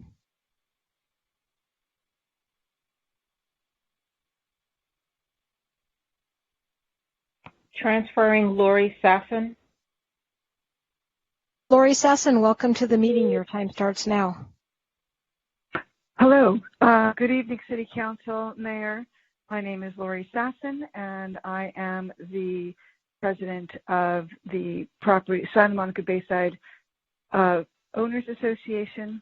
The property and business owners have been telling downtown Santa Monica and the city about our concerns regarding the growing homeless population in the city, and particularly in the downtown area, for years, and frankly, only to be ignored.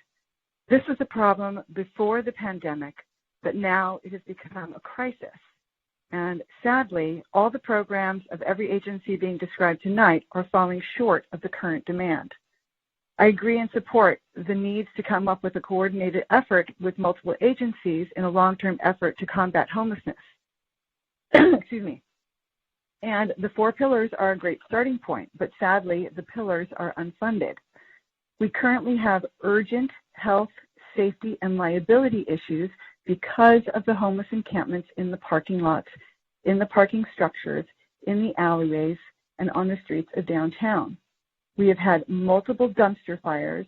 We have urine, blood, feces, and medical waste in the dumpster areas and all over the stairwell elevators.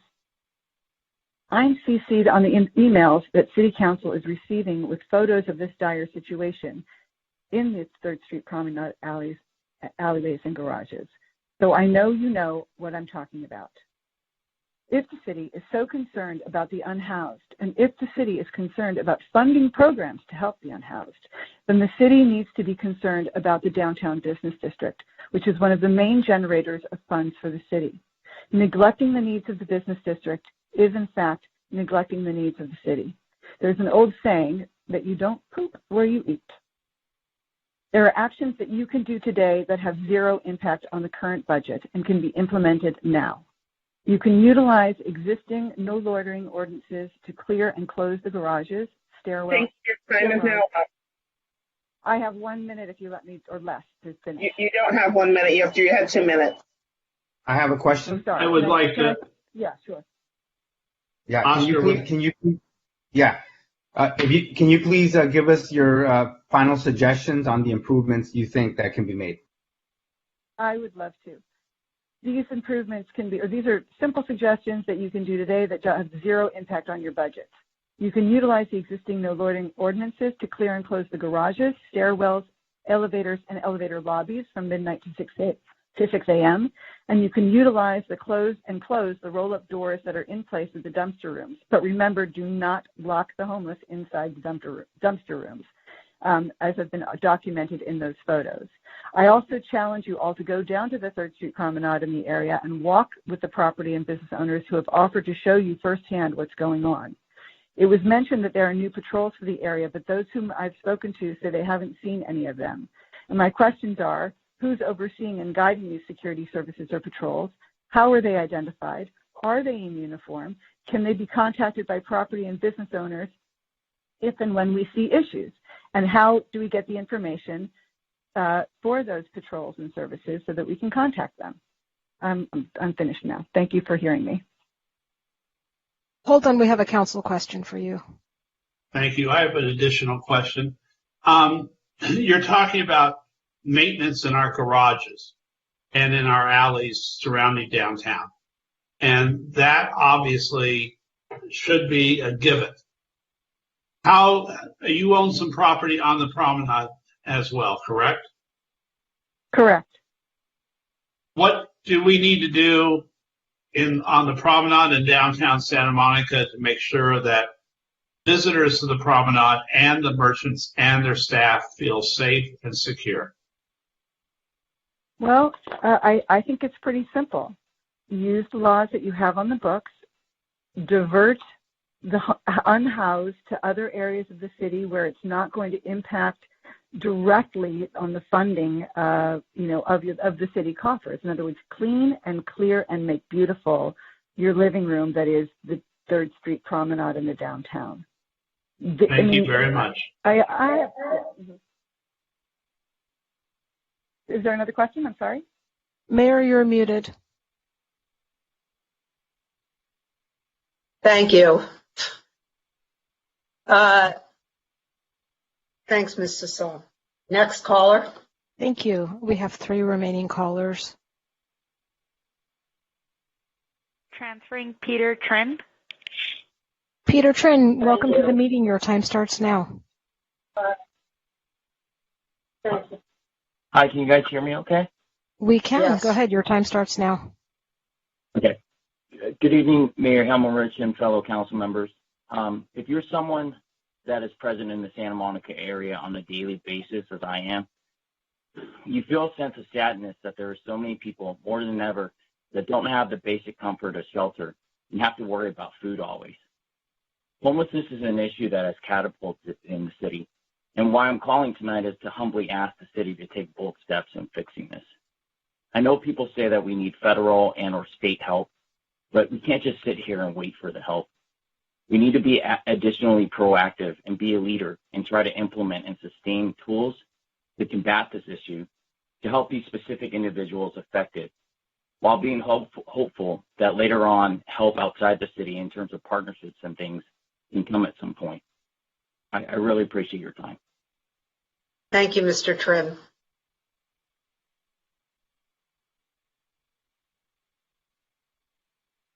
Transferring Ann Danawala.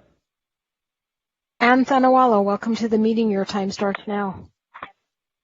Yes, hello. Not an easy topic to cover. So I applaud all of you for just being there and trying to figure something out. My concern is about where we're spending our dollars. No one just takes money and says, let's spend it, and then never accounts for it. And 8 years of that kind of action makes all of us question, that's like giving your kid, here's money and make it last and make it work, and then never asking them, what happened to the money and how did it go? Where's the accountability for that? So I'm upset that we gave all this money to OPCC to do the renovation. Haven't seen anything for it, and there's no one living there. So what are they doing with these funds? And a temporary shelter that's, 30 years old? That's not temporary. So why hasn't it been torn down while all this is going on? Why haven't they put up, these $2,500 huts that I think another community member has been posting about, and giving these people an opportunity to do something? Why aren't we looking at their contracts with their vendors, who I know firsthand has, forged documents to get payment? This is not okay. And no one's looking at it because no one seems to think that there's a problem. And I'm telling you, there's a problem.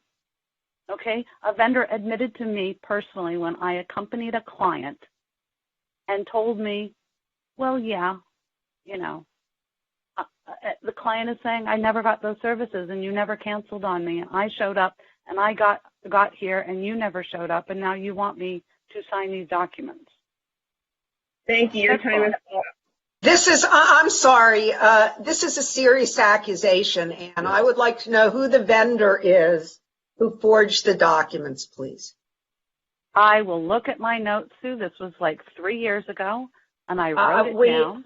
It's serious, and I would like you to tell us who it was. So I will absolutely scour those notes, and I will get that to you tomorrow. Thank you. Yes, Councilmember McEwen. I raised my hand because I agree that kind of an accusation made in a public forum has to be and should be taken very seriously.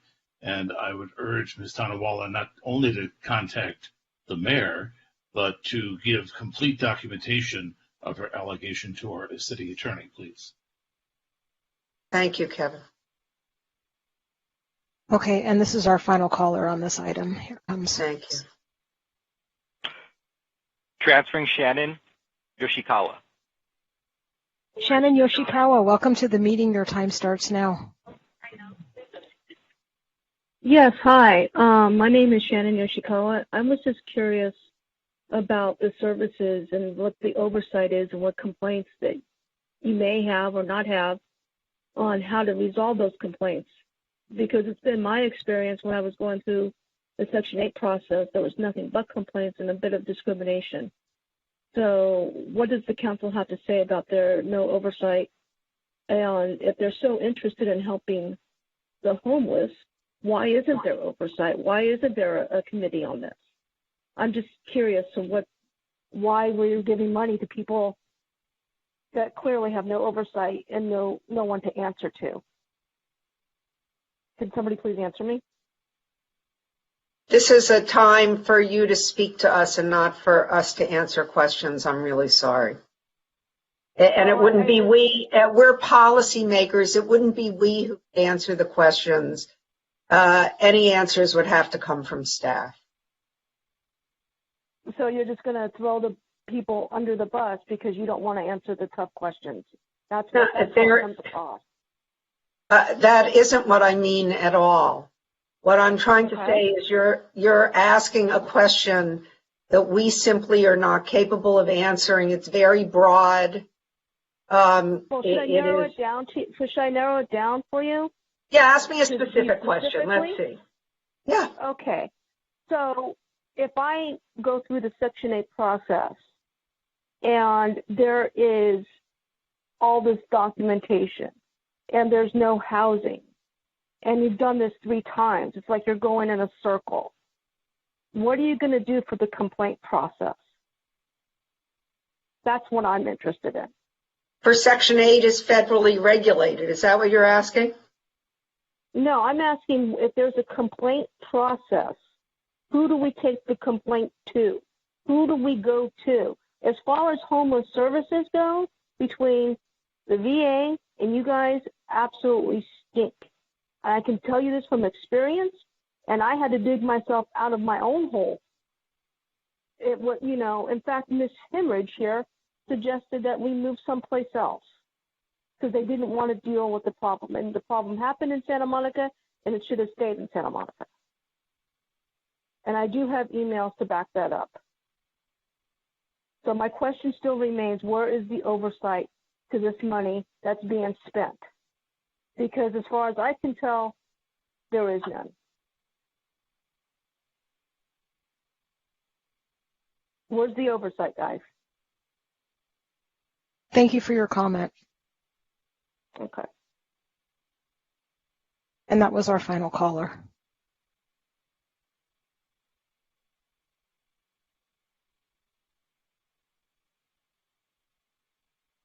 Now it's time for our question. If anyone can remember. Yes, Councilmember McEwen. I'd like to ask the staff to run through a what if.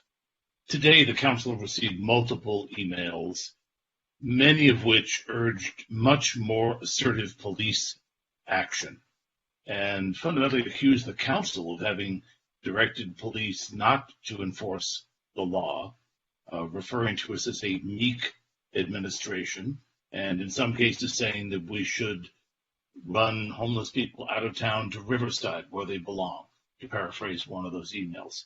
I don't recall ever giving the city manager and thereby the police department an order not to enforce the law, but run down the what if for me. What if the city council tonight said, we do want the police to ignore the constitutional and court rulings and more assertively enforce the law in Santa Monica? Now, I wouldn't do it, but I just want to run through the what if. What would happen? Would that solve our homelessness problem? Councilmember McEwen, no, it would not. What it would do is largely expose the city unnecessarily to risk, and I would have to respectfully decline the directive because the Santa Monica Police Department is committed to constitutional policing. That means that we operate the police department and we engage in enforcement activities that are well within the purview of law as governed by both the United States Constitution and that of the state of California. Regrettably, some of the more recent changes in the landscape of the law in the state of California has made our work more difficult as it relates to misdemeanor enforcement, as was earlier discussed by our assistant city attorney. The challenge for us is to still unequivocally go about our work, being as responsive as we can to the community as it complains about the various activities, to go out, to respond, to engage, and to the degree that we can, irrespective of overall outcome, irrespective of the fact that there's no bail and there's likely to be releases within 1 to 2 hours from the time that the officers either make the arrest and take the person into custody and they're released a couple of hours later. Irrespective of that, our work is to do the best we possibly can within the purview of law to ensure the level of safety in this community. But we will not violate the Constitution to do that. Vagrancy laws have been removed from the books. A lot of the quality of life violations, some of those activities are non-criminal. Being unsheltered or homeless in Santa Monica is not a crime. We must have the behavioral manifestation of criminality in order to take action. And I understand that that puts us at odds from time to time with what our citizenry would want. But the police department has an obligation to operate within the purview of law. We don't get to break the law to enforce it, and we will not do that. Thank you. And Councilmember, I would just join in that. We could not do that. And in any event, even if that were done, anything that they did as a result of that would be subject to challenge in the courts, undoing the effects of what they had done, while at the same time exposing both police officers individually and the city to massive amounts of liability, which in effect would eat up funds that could otherwise be used for other purposes. We heard in the testimony on the phone tonight, somebody say that we should be enforcing the quote unquote loitering laws. Are there such laws anymore in California? I thought they were gone. The basic loitering laws, the ones that used to be in place, have uniformly been found unconstitutional.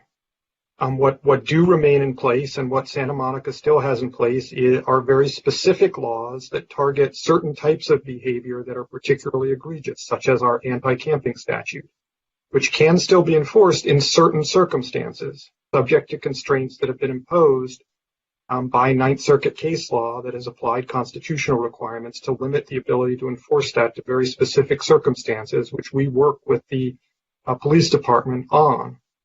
We also do have other laws, including you heard reference to the park closure laws. We can enforce park closure laws, but we cannot prevent people from having a place to sleep. So while we could enforce park closure laws, the results of that would not be that we would move those people out of Santa Monica. That's not possible. We can close the parks, but if we close the parks, we have to maintain somewhere where those people can go to sleep. Thank you. Oscar. For example, if we wanted to open up the parking lot that's right there, right in front of City Hall, the closest parking lot that's closest to City Hall, right next to our police department, would that be a possible alternative to the parks? Like, say, if we closed Tongva Park, for example. Could we do that all within the law? This is one of the alternatives that's suggested is alternative congregate housing, which can take a number of different forms. It could take the form of allowing and authorizing encampments on city-owned parking lots or in other spaces. That would provide places where people could go to sleep. And in those circumstances, we can enforce other laws, such as the park closure. So, for example, if you were to create an alternative congregate housing location where people could be sent to sleep, that would provide a mechanism that would support enforcement of some of our other laws by the police department, including potentially in the parks or on the streets. Okay, well, that's a worthwhile project to consider. Any other questions? Yeah. So the other. I mean, look, these are complicated issues, and I know staff's working hard, and all the different service providers. There's a lot going on based on the report today, and it seems that the residents, though, from what I've read and all the emails, people are very concerned with sort of specific behavior. So the drug dealing, for example, the drug use, possession, of crystal meth, for example, which is contributing to the mental health crisis that we're having on our streets.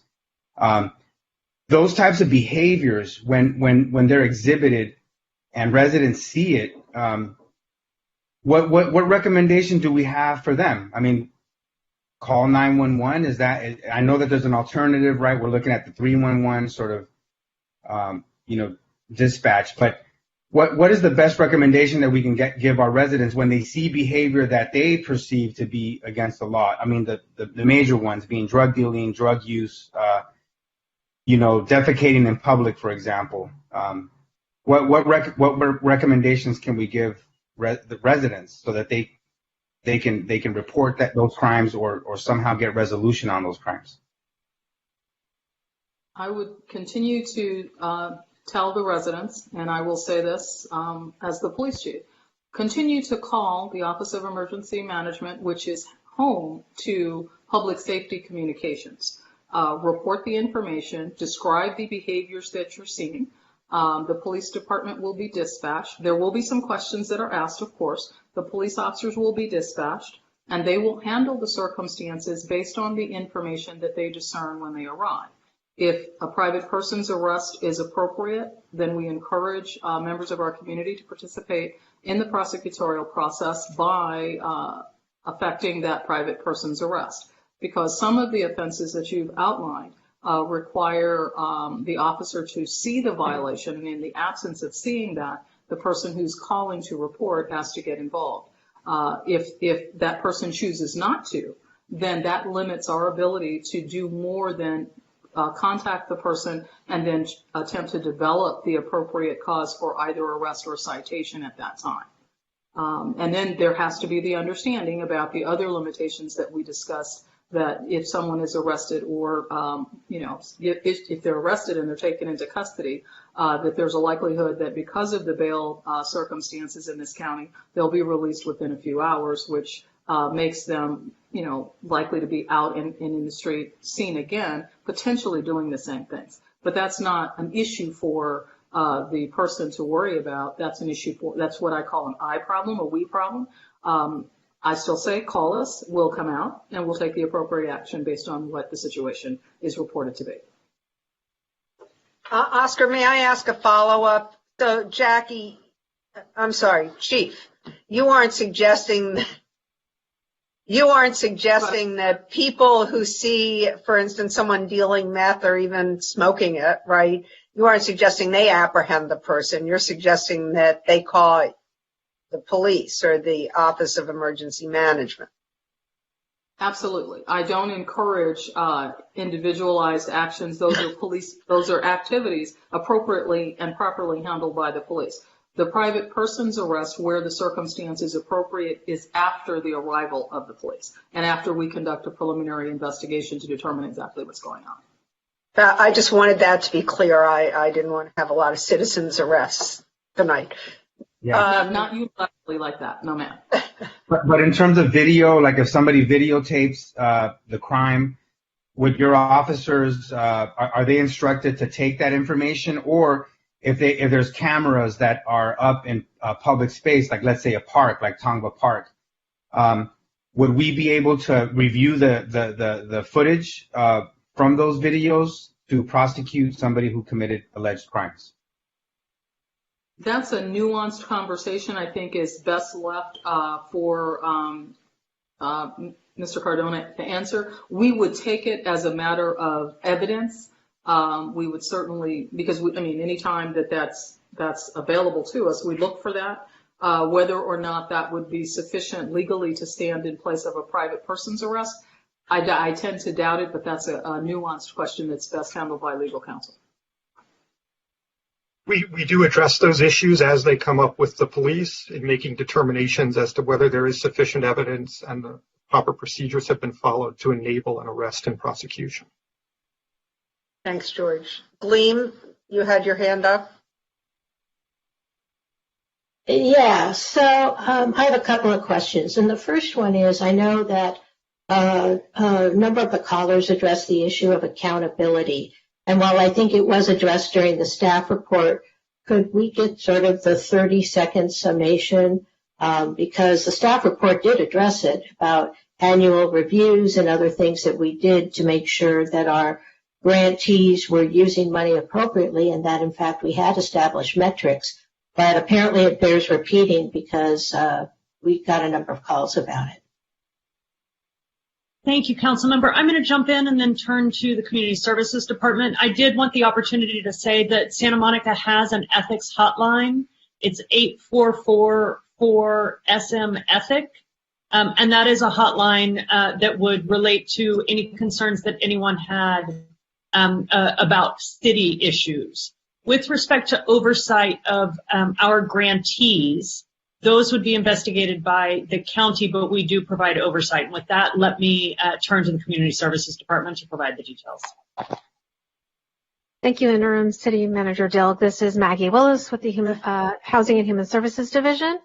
As I mentioned earlier this evening, there is all year round, there are processes in place for accountability and for reviewing the performance of our HSGP grantees. So the formal methods we have is twice a year.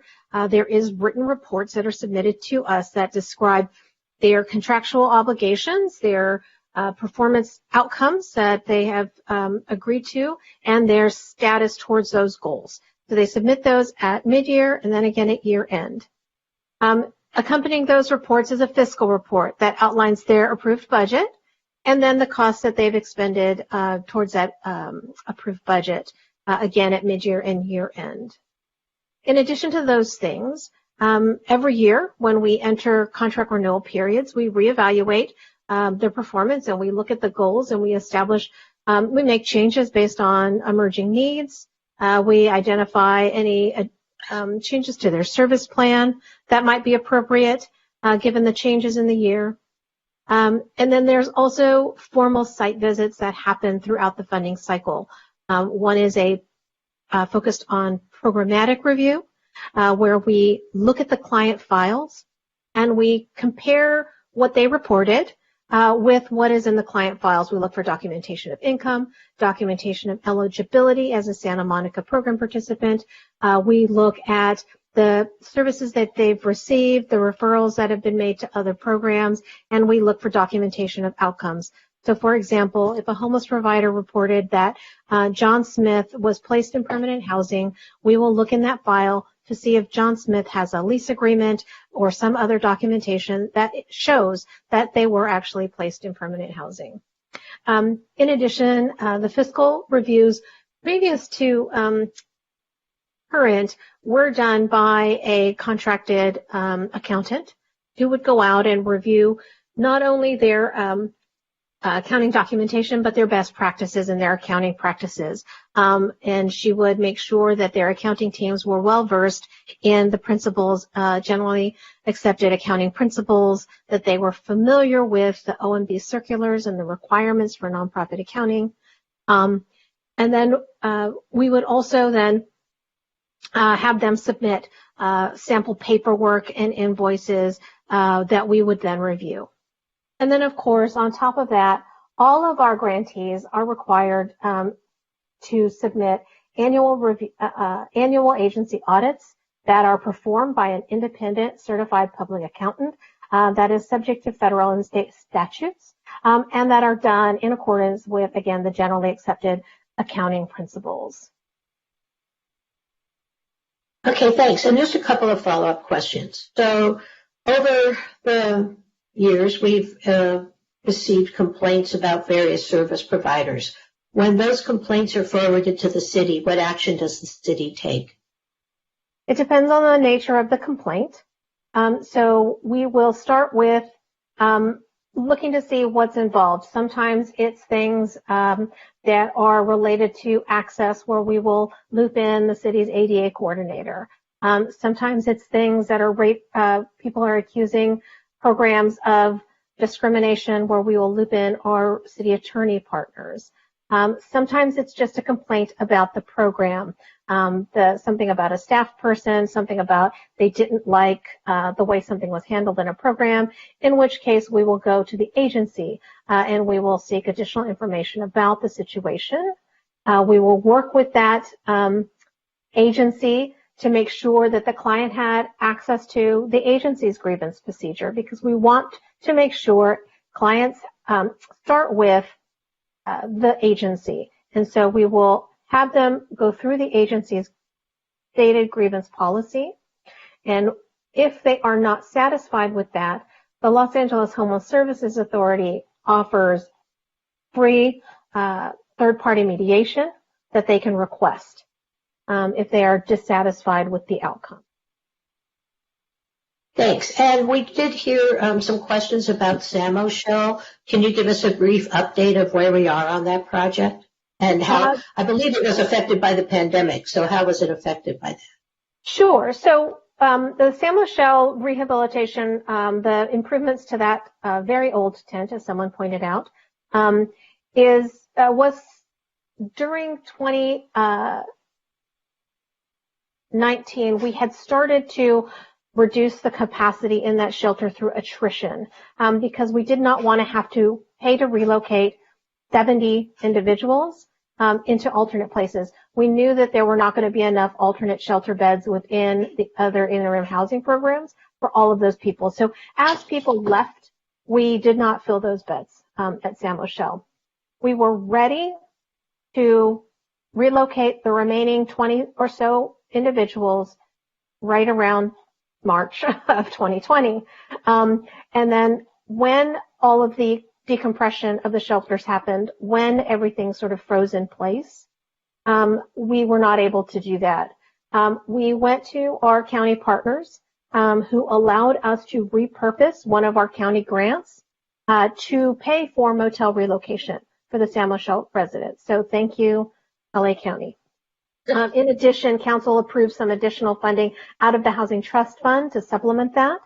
And in November, that approval allowed us then to activate the relocation, move folks out of San Michelle, and complete the work. Right now, I just got an update actually this morning that the work has been completed. People moved back in last week. So that program is back up and running, and they have beautiful new restrooms and touchless soap dispensers and towel dispensers. They have new lockers in the residential areas, new lighting. There was some improvements done to the air conditioning and heating. There's UV filtration to help kill virus as the air is circulating, and some other work that was done exterior to improve the ramp access outside and to improve the sidewalk access.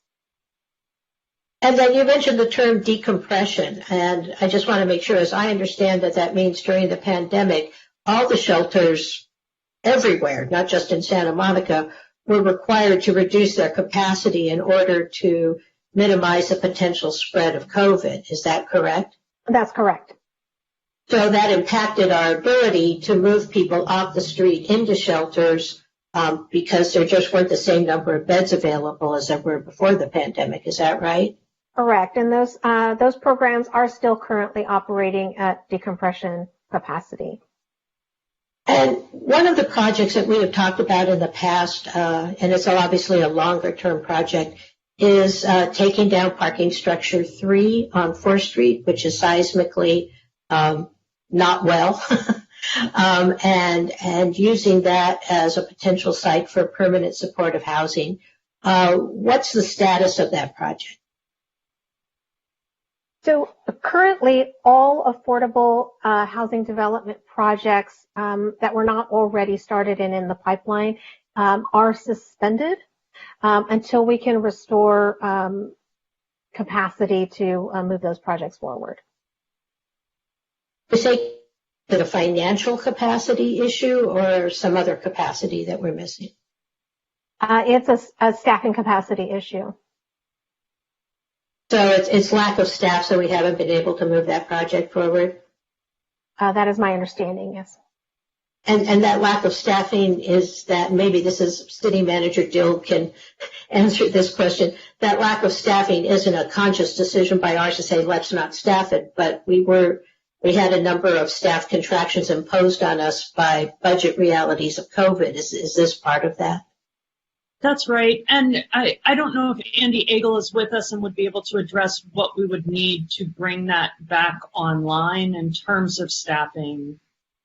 Andy, are you with us? Yeah. So we really just need to restore one of our housing project managers who could, to Maggie's point, move this project forward, and if we're in a place that we can begin to make a new loan, they would also be working on those.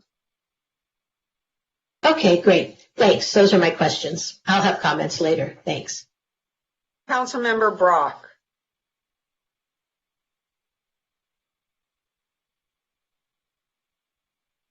You're muted, Phil. So I have a number of questions, and they're probably scattered. It's sort of like buckshot at this point. So my first question would be to the police chief.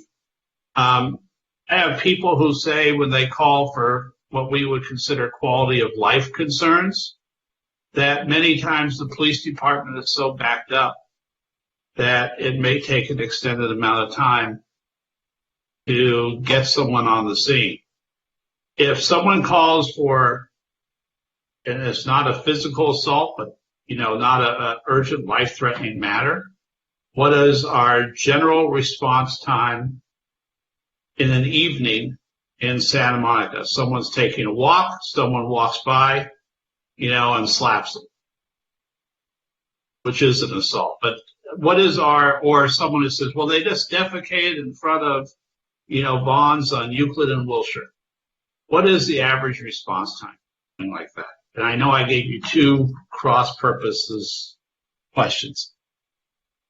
Well, sir, the challenge is answering the question with a time frame, because there's a lot of variables that go into response time. What else is happening? What is the priority? So what in essence happens when the person calls in and they report an activity? Let's go with the defecation example. That is a quality of life issue. It is not a life-threatening issue, and so it will receive a call priority that is not 0 or 1. It is more likely to be a 2 or a 3, which means that as soon as an officer is available, provided there's no higher priority calls pending, that an officer can be sent to that particular call.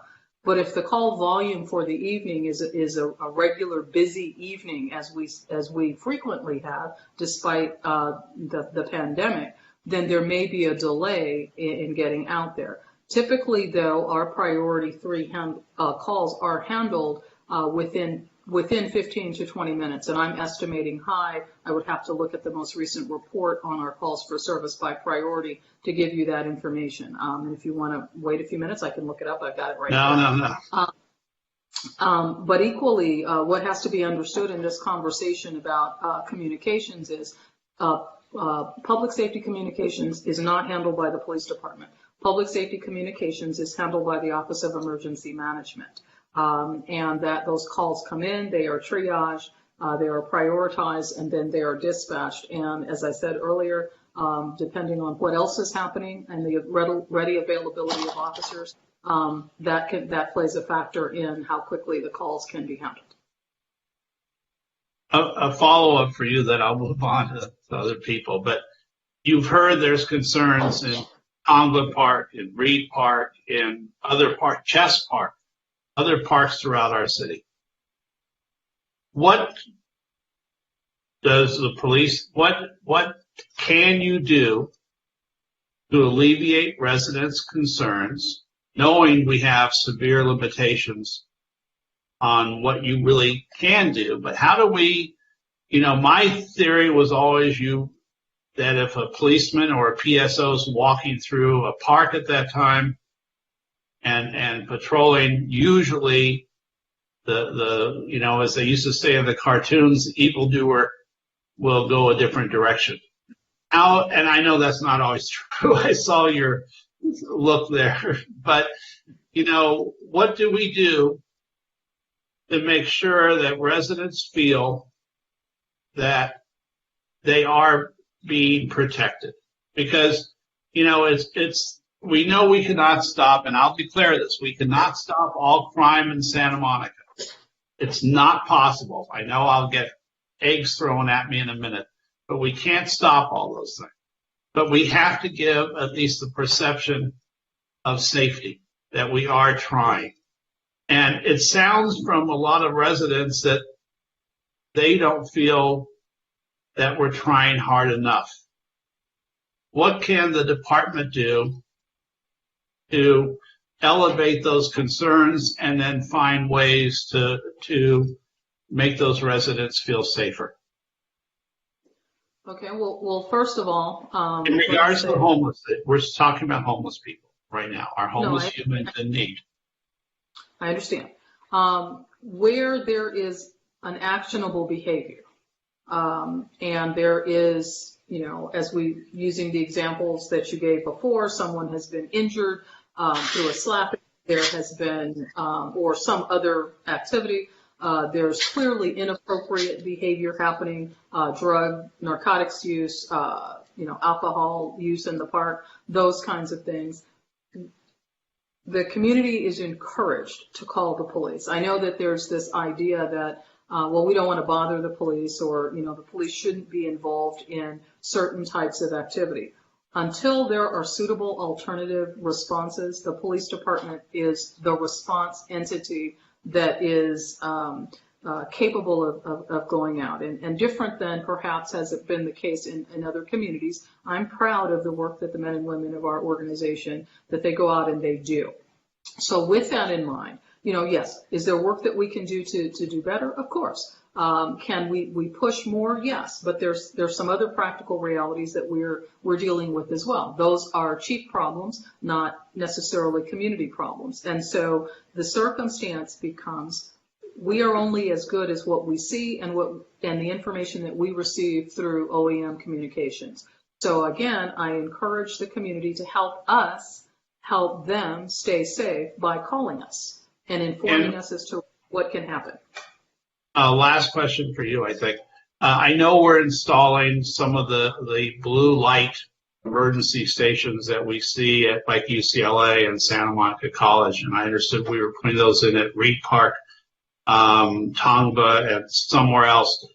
Chess Park has been an issue as well. Can we, and I don't know why that was neglected because I get emails and calls about Chess Park constantly. Is there a way to get one of those emergency stations there? And do they help? Are they effective, or is it more just show? Well, I believe anything that creates an opportunity for people to have access to be able to contact communications to have police officers dispatched is effective. Most people have cell phones, so that stands in lieu of pay phones that were used in the past. But not everybody has a cell phone, or not everybody's phone is charged fully, so these phones do help. And so, yes, and it gives a sense of, oh, something's happening, I can run over to that phone and I can get the assistance that I need. As far as the installation and the locations for those installations, I'm not the expert in where those are, but I can certainly go back through my staff and see exactly who and what city department is responsible for the installation of those telephones and see what we can do to put. Yeah, I had heard the Recreation and Parks Commission asked for an emergency phone in Chess Park and was sort of surprised that it wasn't being added.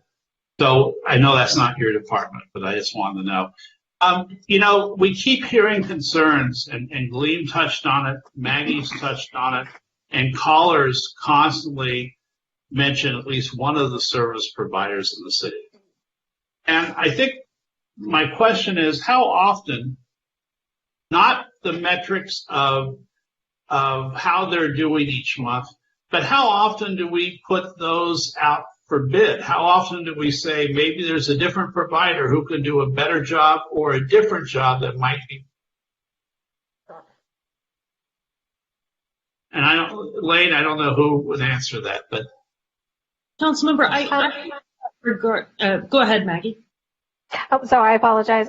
Again, this is Maggie Willis. In those, normally there is a multi-year RFP cycle for the Human Services Grants Program funding.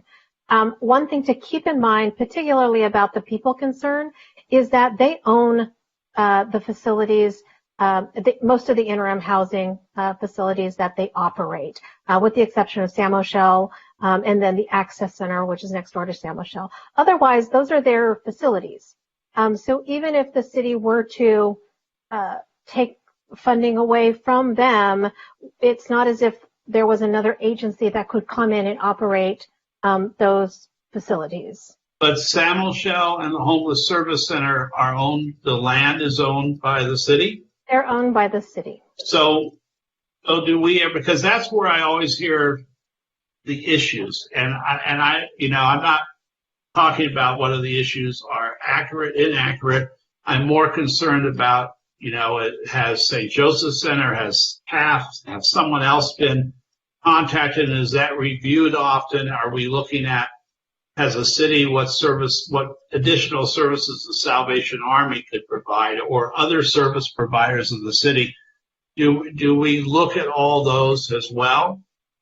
Sure, and I will remind folks who may not recall, Sam O'Shell was actually operated by the Salvation Army. And then they withdrew their operation. And at that point, we sought other agencies to operate that program.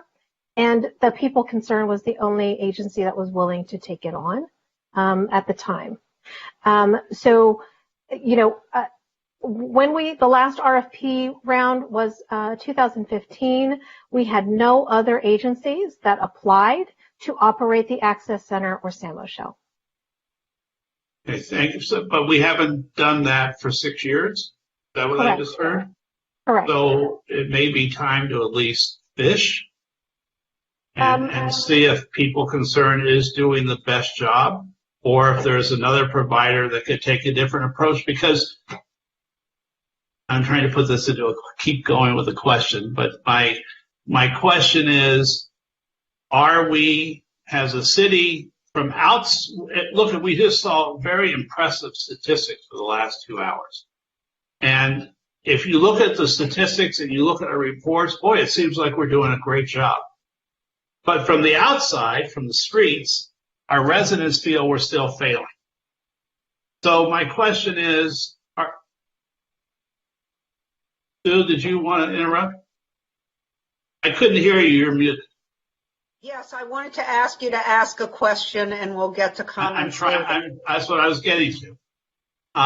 So my question, as you already know, is, are we looking for different approaches as well, or are we stagnant?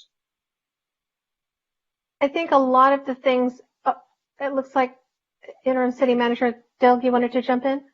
Yes, let me jump in on one there that I do think is important that came out only briefly tonight, but our conversations with the Department of Mental Health around mobile psychiatric van service in Santa Monica would be one of the first times we were using non-sworn response, using a team of full mental health response and trying to integrate that into our dispatch system. So I want to be clear, that is something that we are that's new, and that is a new direction authorized by council, I believe, in either September or October to go through on that. So that is brand new, and we have other new things as well, but that is a big one. If it works, it's a big new trajectory. Okay, and the last maybe 2 questions. I know everyone else is looking at me like, my God, when will he stop? So. And this is not for you, Maggie, but, but actually it is, because I remember you meeting me at Reed Park when I was a Recreation and Parks Commissioner and working on feeding programs and other things to try and get people off the street. How do we make sure that we have more robust services in the afternoons and evenings and on weekends? I know I looked at a couple of programs and asked somebody about them yesterday in a meeting, and they were like, well, 9 to 5, Monday through Friday. My concern is that we have homeless individuals on the streets 24 hours a day. And in many cases now, we don't, we talked earlier about caller called in about people defecating and urinating on the streets. But to my knowledge, we have no public restrooms open overnight in the city of Santa Monica. So if we don't, how do we provide services, and how do we make sure that there are HLP teams and other things on duty in the evenings when people need services? So I think it has to be a combination of enforcement, but also providing necessary. What could that?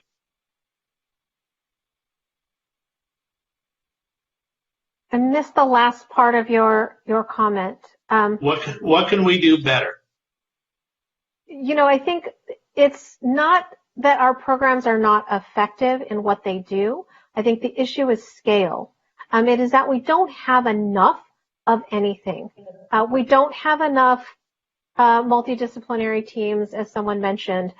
We don't have enough housing, affordable housing, in order to place people who are moving off the streets or out of our interim housing programs. We don't have enough 24-hour facilities, that do intakes at 24 hours. So part of that is why we made some of the recommendations we made. So, for example, the 24/7 behavioral health triage center would be filling some of that gap. So there are things that we can do to do more. of what we know is effective. So we're overwhelmed. Yes, sir. Okay. Thank you so much for all your time.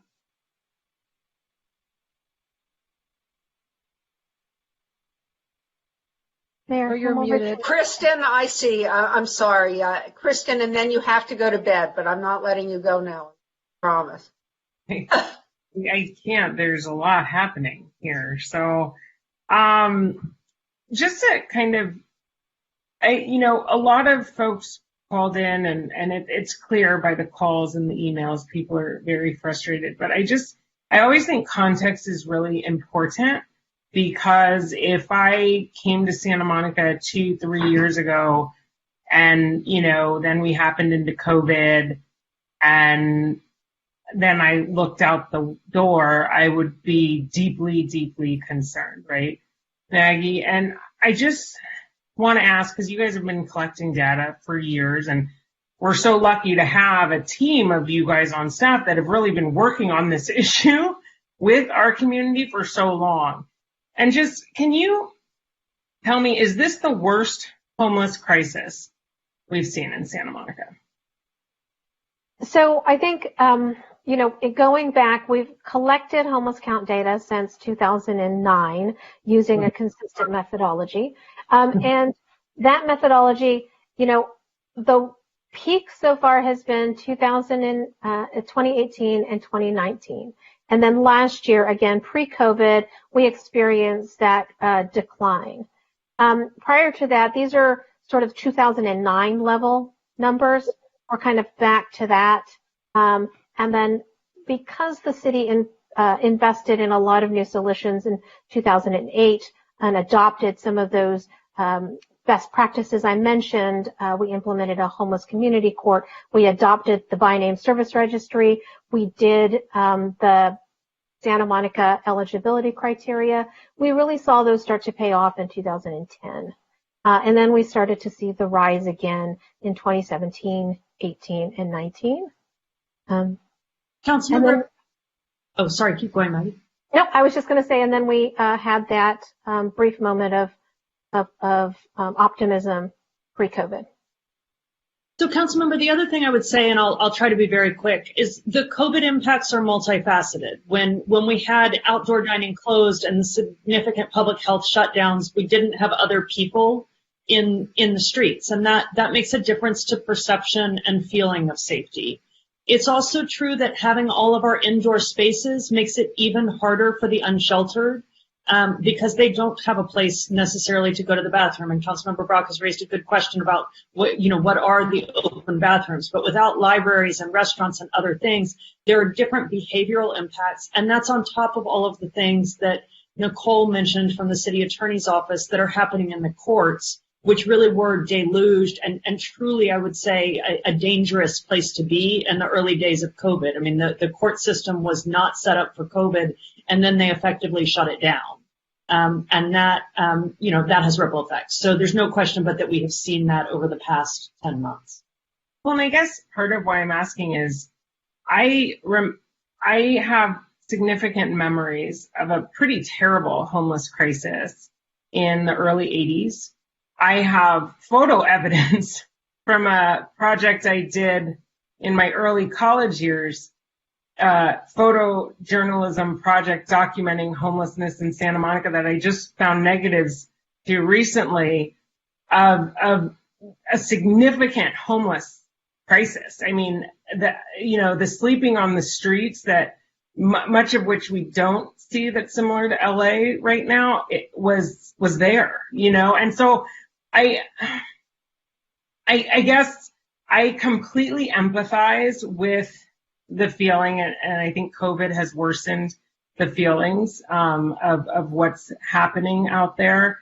But I do really feel, especially those of us that have been around a long time, that providing context for people is really important to show just how much work has been done and how we are constantly evolving to meet the critical need. And we're in a really significant and special one. So that was my question. Thank you for clarifying and helping with that, Maggie and Lane. And then with regard to the multiple disciplinary street teams, sorry.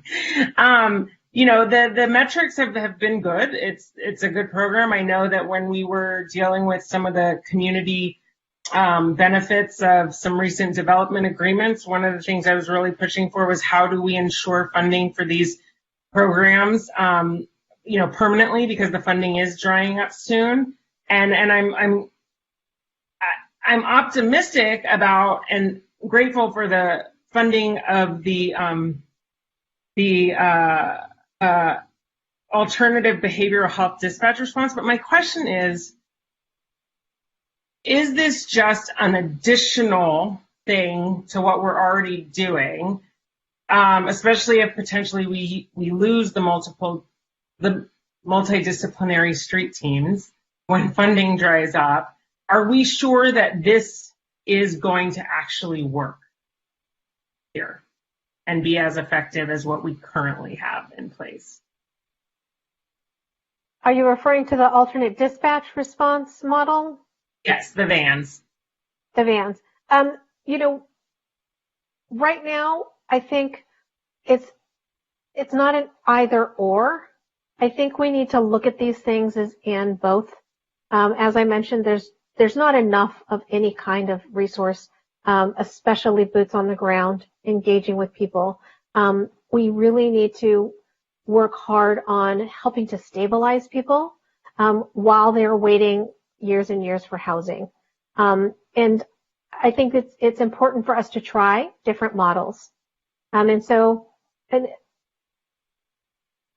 Councilmember, let me jump in there and just say we don't know for sure whether it will work. We think it holds a lot of promise. We think it's a direction we should be trying. We think it is consistent with directions that will lead to other connecting pieces. It is already funded, and it is a program that is already in place in LA. So we would not be alone in saying this looks like the future, but it would be a pilot. So do we think it's the right move? Yes. Do we have confidence in it? Yes. Can I promise you that I know what the results of the pilot will be? No, not yet. But we wouldn't be removing other things in order to put it in place yet. It would be a pilot and an addition.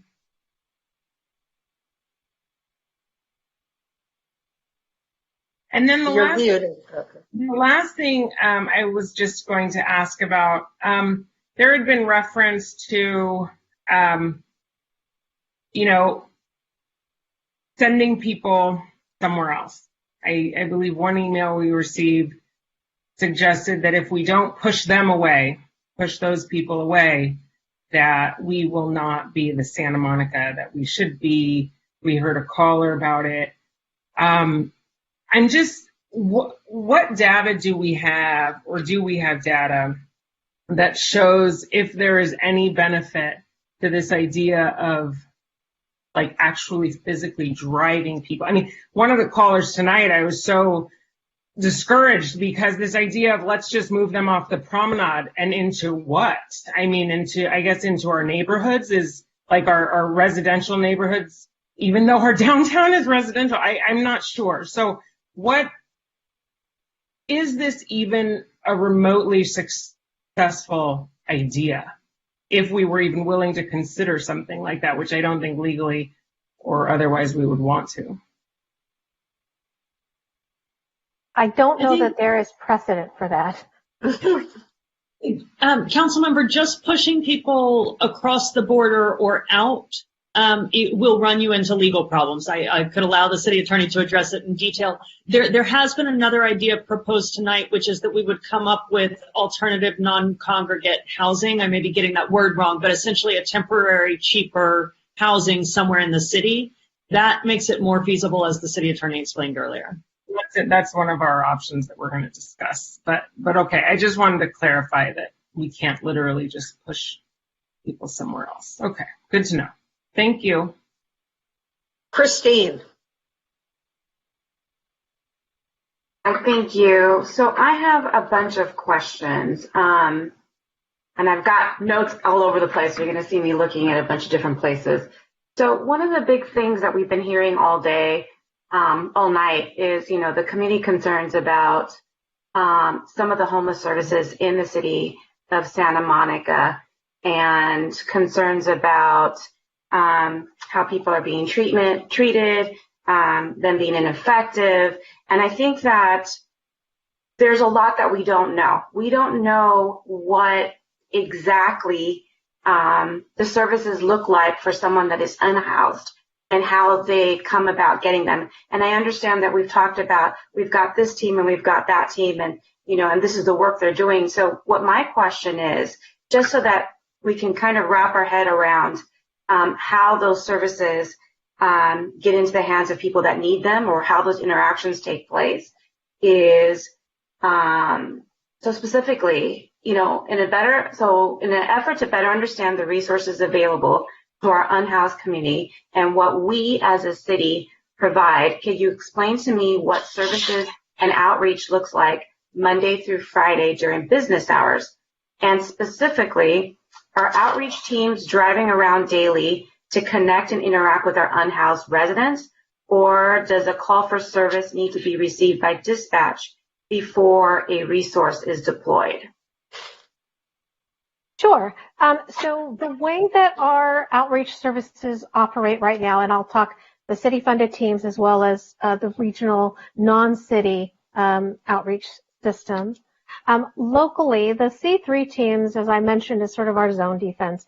They are deployed to the downtown and beach areas Monday through Friday during business hours, and they are proactive engagement. They are not reactive. They do not wait around for a call. They do not necessarily respond to calls. What they do is they go out in the morning. They have a morning meeting. They talk about their strategy for the day. They look to see if there have been any requests from the regional coordinating outreach entity, which is LA HOP. If requests have come in from LA HOP that are within their designated area, they will respond to those. So they check on that in the morning and then they deploy. And so they are out, boots on the ground.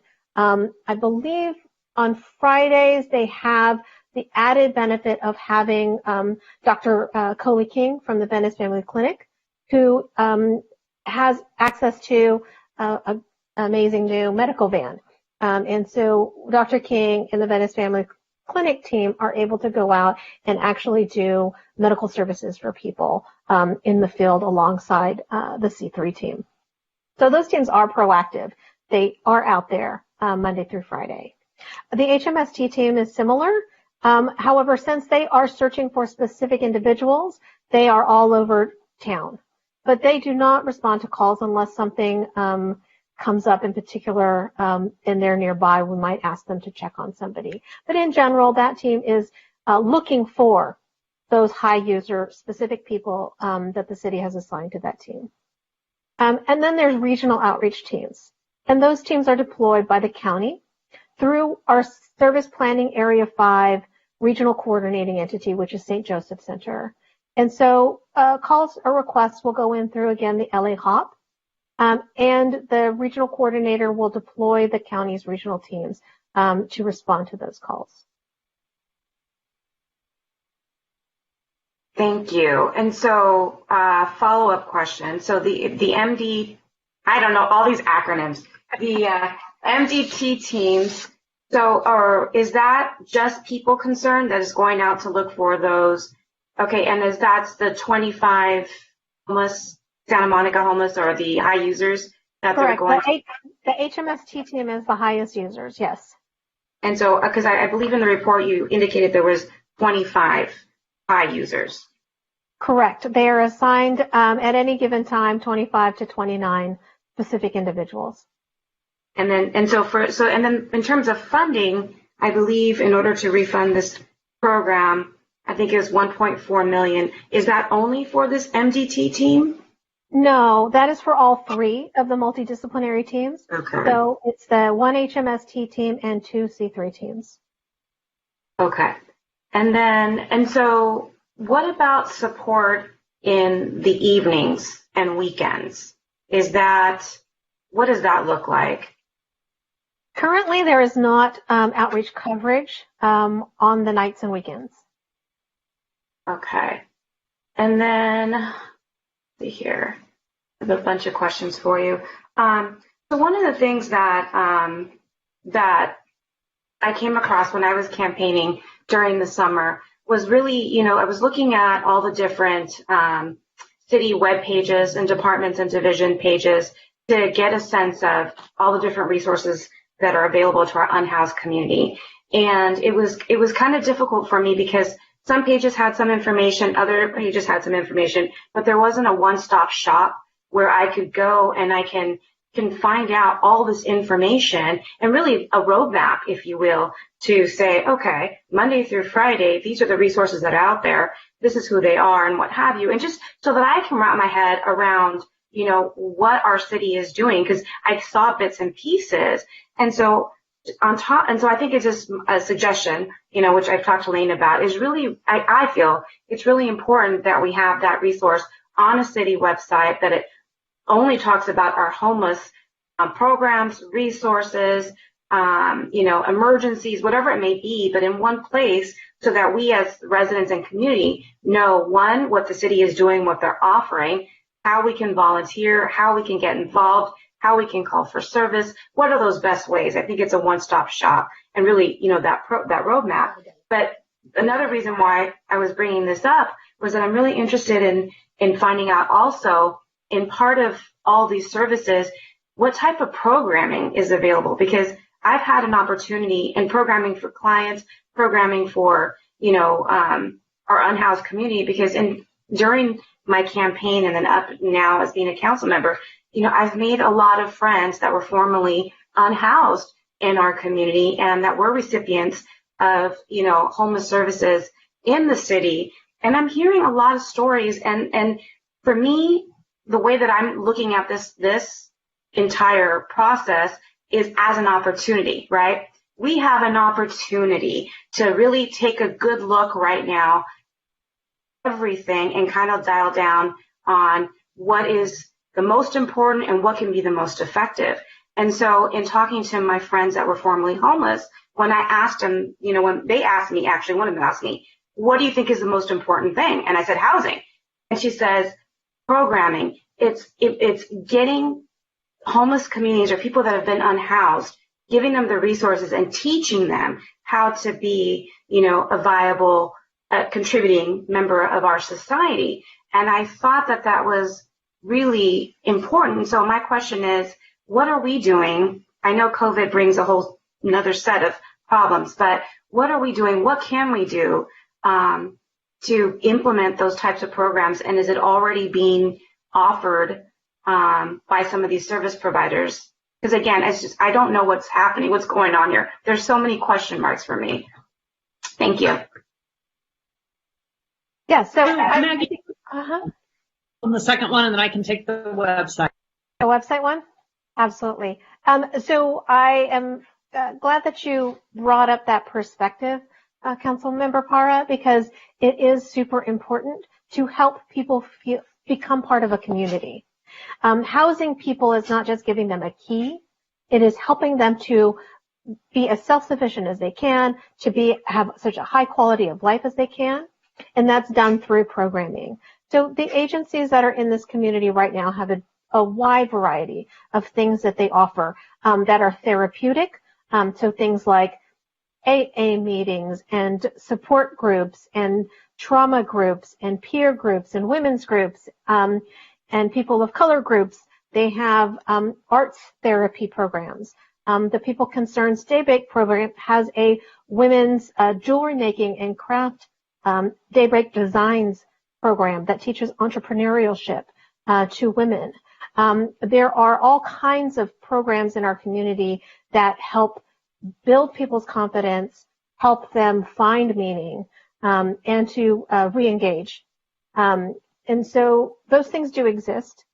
I think it's a wonderful opportunity where the community can also step in to provide volunteer opportunities for folks post-COVID, when it's safe to do so, when we can get back together again.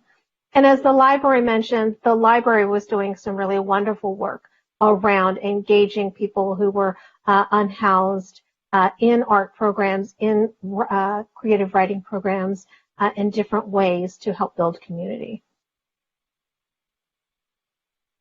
And Councilmember, if I can just jump in because you've asked a question about the website. We fully acknowledge that our website has needed improvements. Those improvements are continuous right now. I'm pleased to say that as of last week, if you go to santamonica.gov, homelessness will be under the programs tab as one of your options. It is a comprehensive overview of homelessness. And if you search homelessness, the second hit you will get is ways to get involved in addressing homelessness. So we are making progress there every day. And it's a very good point. It's important that the community have the information that they want and have it easily accessible, and we are trying to make those upgrades. Great, thank you. And I'm done with my questions. I have a bunch of things I'd like to talk about during discussions. Thank you. Evan, do you have more, or because I haven't asked yet? Well, I only asked one question. It's true. I just wondered because everybody gets one question. But I do have two more questions, and they're about positive solutions. Okay, good. We're hoping to move us forward. Yes. You want to go first, or let me? Sue, do you want to go first? No, you go, and then I'll go. Since you didn't complete it, right? Yeah. Councilmember De La Torre asked earlier about alternate non-congregate shelters, which is one of the 9 possible programs staff has asked us to prioritize. I have questions about 2 others that look very attractive to me. One is the idea of extending rental assistance to keep Santa Monicans from becoming homeless. And I see that as one we should be looking at going forward, because as COVID ends and our emergency eviction relief necessarily ends, I'm very fearful that a lot of renters in this town are going to hit tough times and be at risk of losing their homes. We have some pretty good programs in effect now, but I'm wondering what it would take for us to extend that rental assistance and how severe the problem is. According to the staff report on page 6, LAHSA says that every day LA County houses 227 people. Oh, no, 220 people. No, I'm sorry. We start over. Every day, the county houses 207 people. But every day, 227 become homeless. So there's a lot of churn, and the net result is 20 more homeless people every day. Do we have numbers like that for Santa Monica? Do we know how many people we're losing the streets? We do not have that access to that data. I believe the city attorney's office is working on a system to track evictions. I don't know if the city attorney wants to talk about that. What we do know is that when we opened up the COVID ERAP program, 1,000 people in Santa Monica applied for that assistance, and we were only able to assist about 650. So there are still about, after a few people said they no longer needed the assistance, et cetera, there's still about 350 people on that list that we have not been able to assist. And so we know there's going to be an outstanding need. What we do want to also keep in mind, however, is that there are still federal relief programs in the works. And the county right now is working on another round of county rental assistance that will be very broad.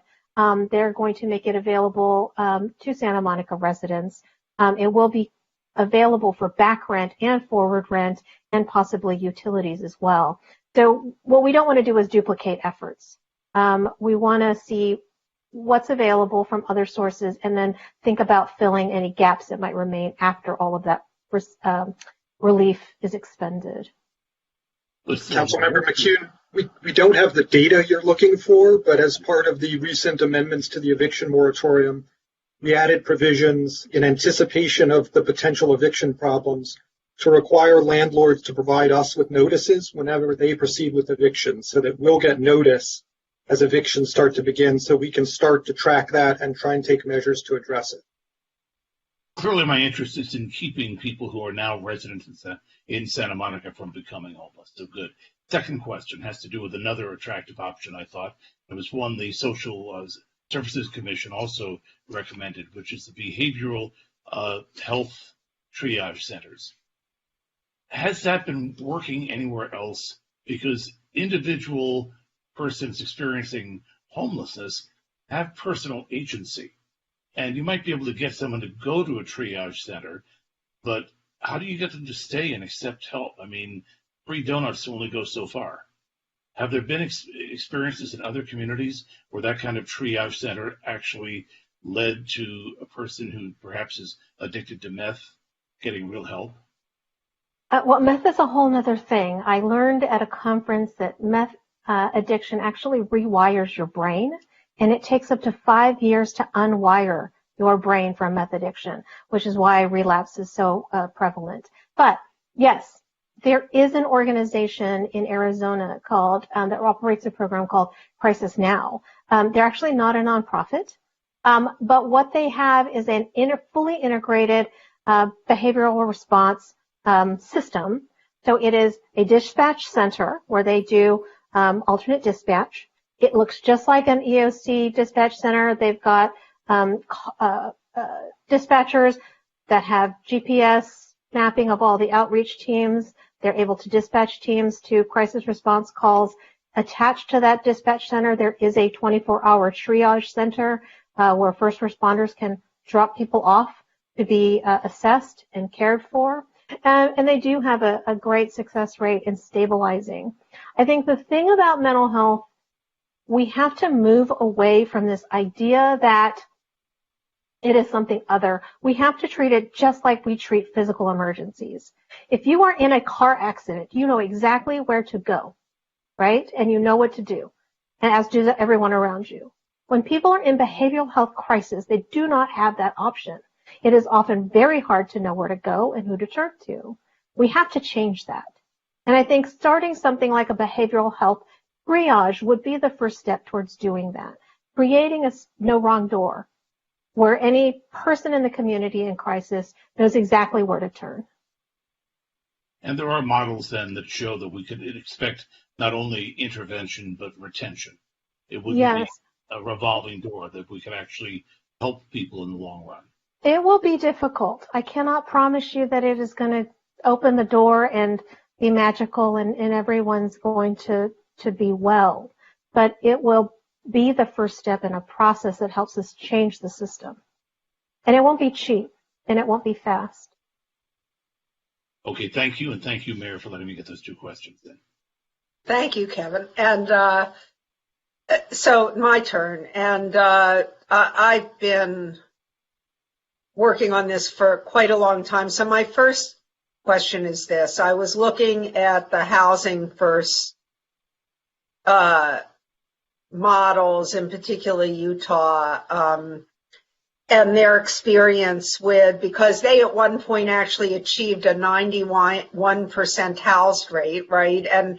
But it's such an ongoing, intractable problem that it's taking a lot more work to keep it that way. I assume that everybody has looked at this, but what I do want to know is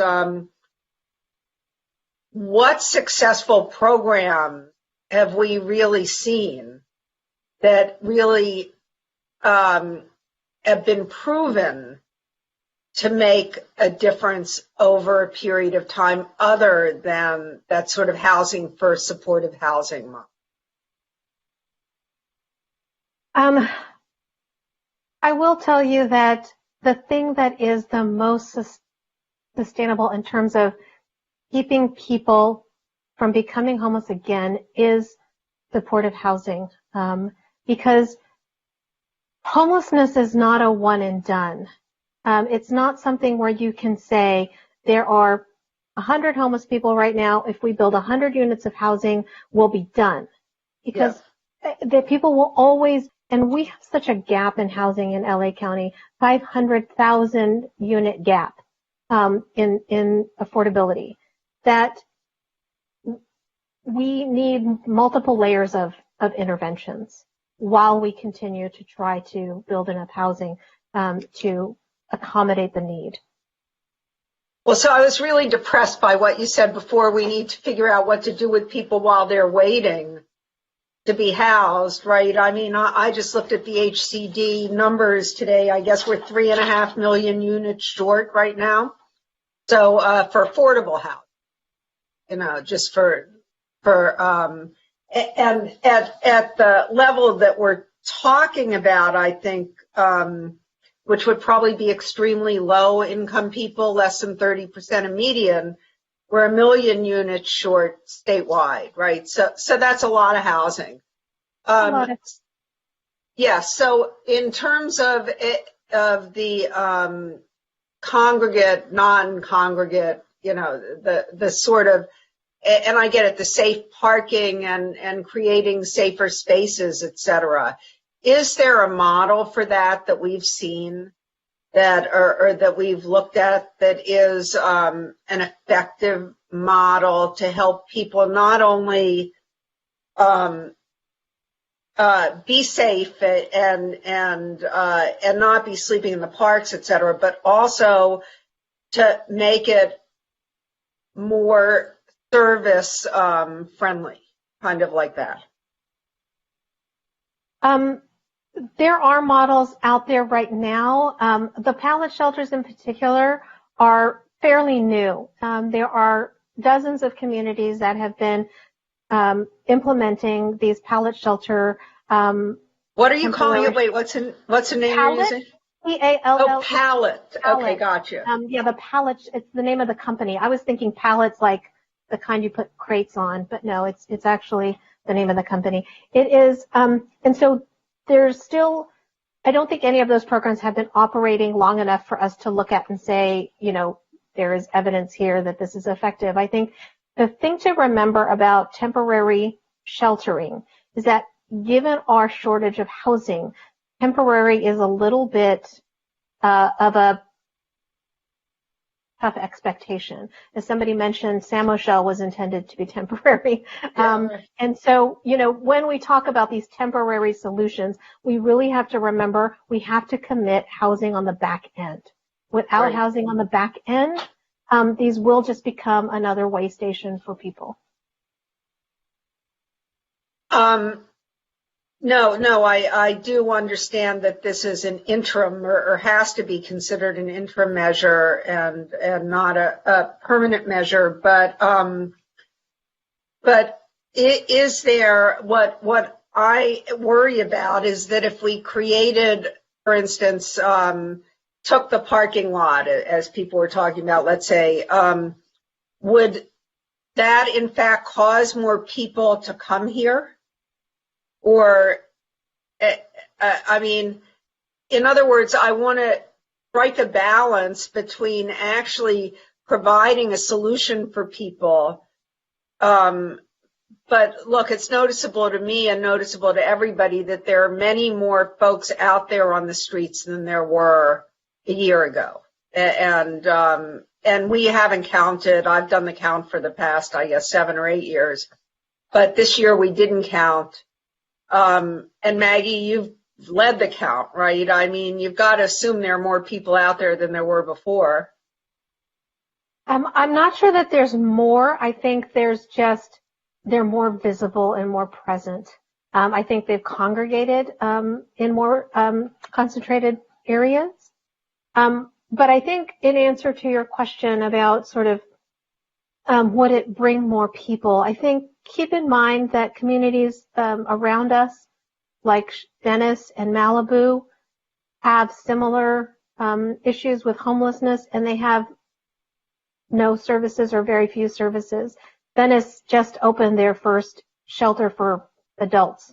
I want to make it clear, I'm not talking about the services, Maggie. I'm talking about the actual safe spaces to be. Because Malibu is now on a program of making people not park there anymore.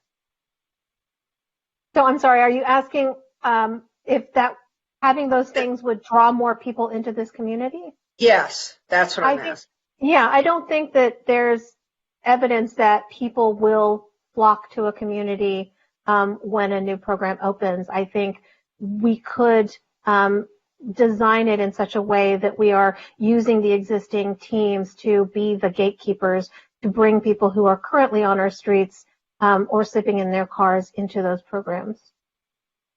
And my last question is this. So I saw a number the other day from the 2018 homeless count report, I think, that said that, and I thought it was 80, but I think it's only about 65 or 70% of the people in that count were homeless for the first time and were homeless for economic reasons. They lost their housing.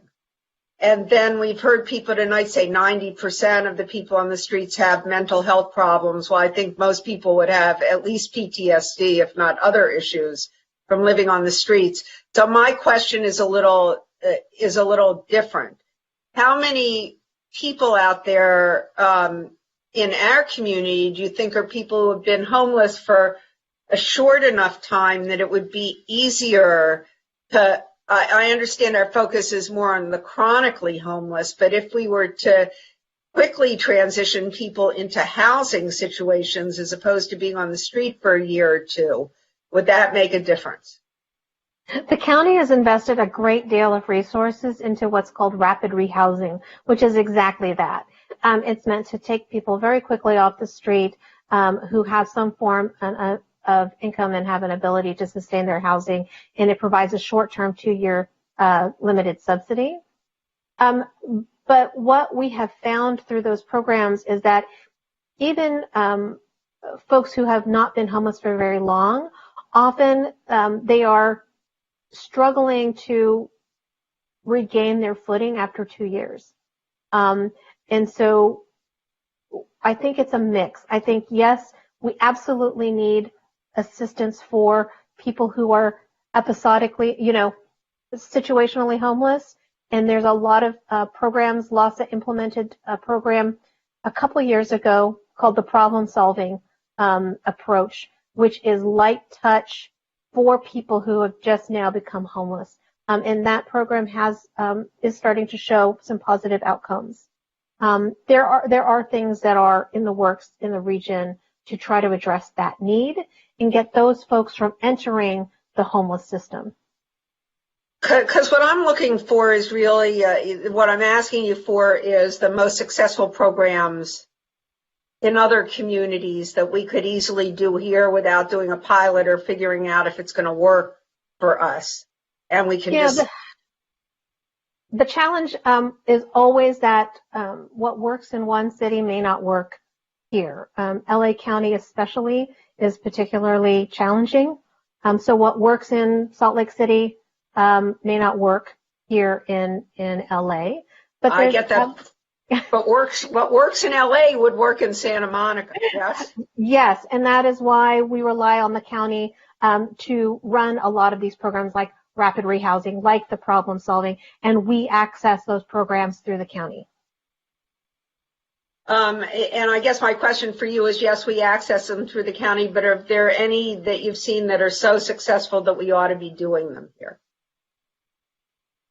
I would say that the programs that are available through the county, we should continue to access them through the county, and we should look at using our local resources for those very chronic homeless folks, because those are the folks that are in our parks and in our public spaces.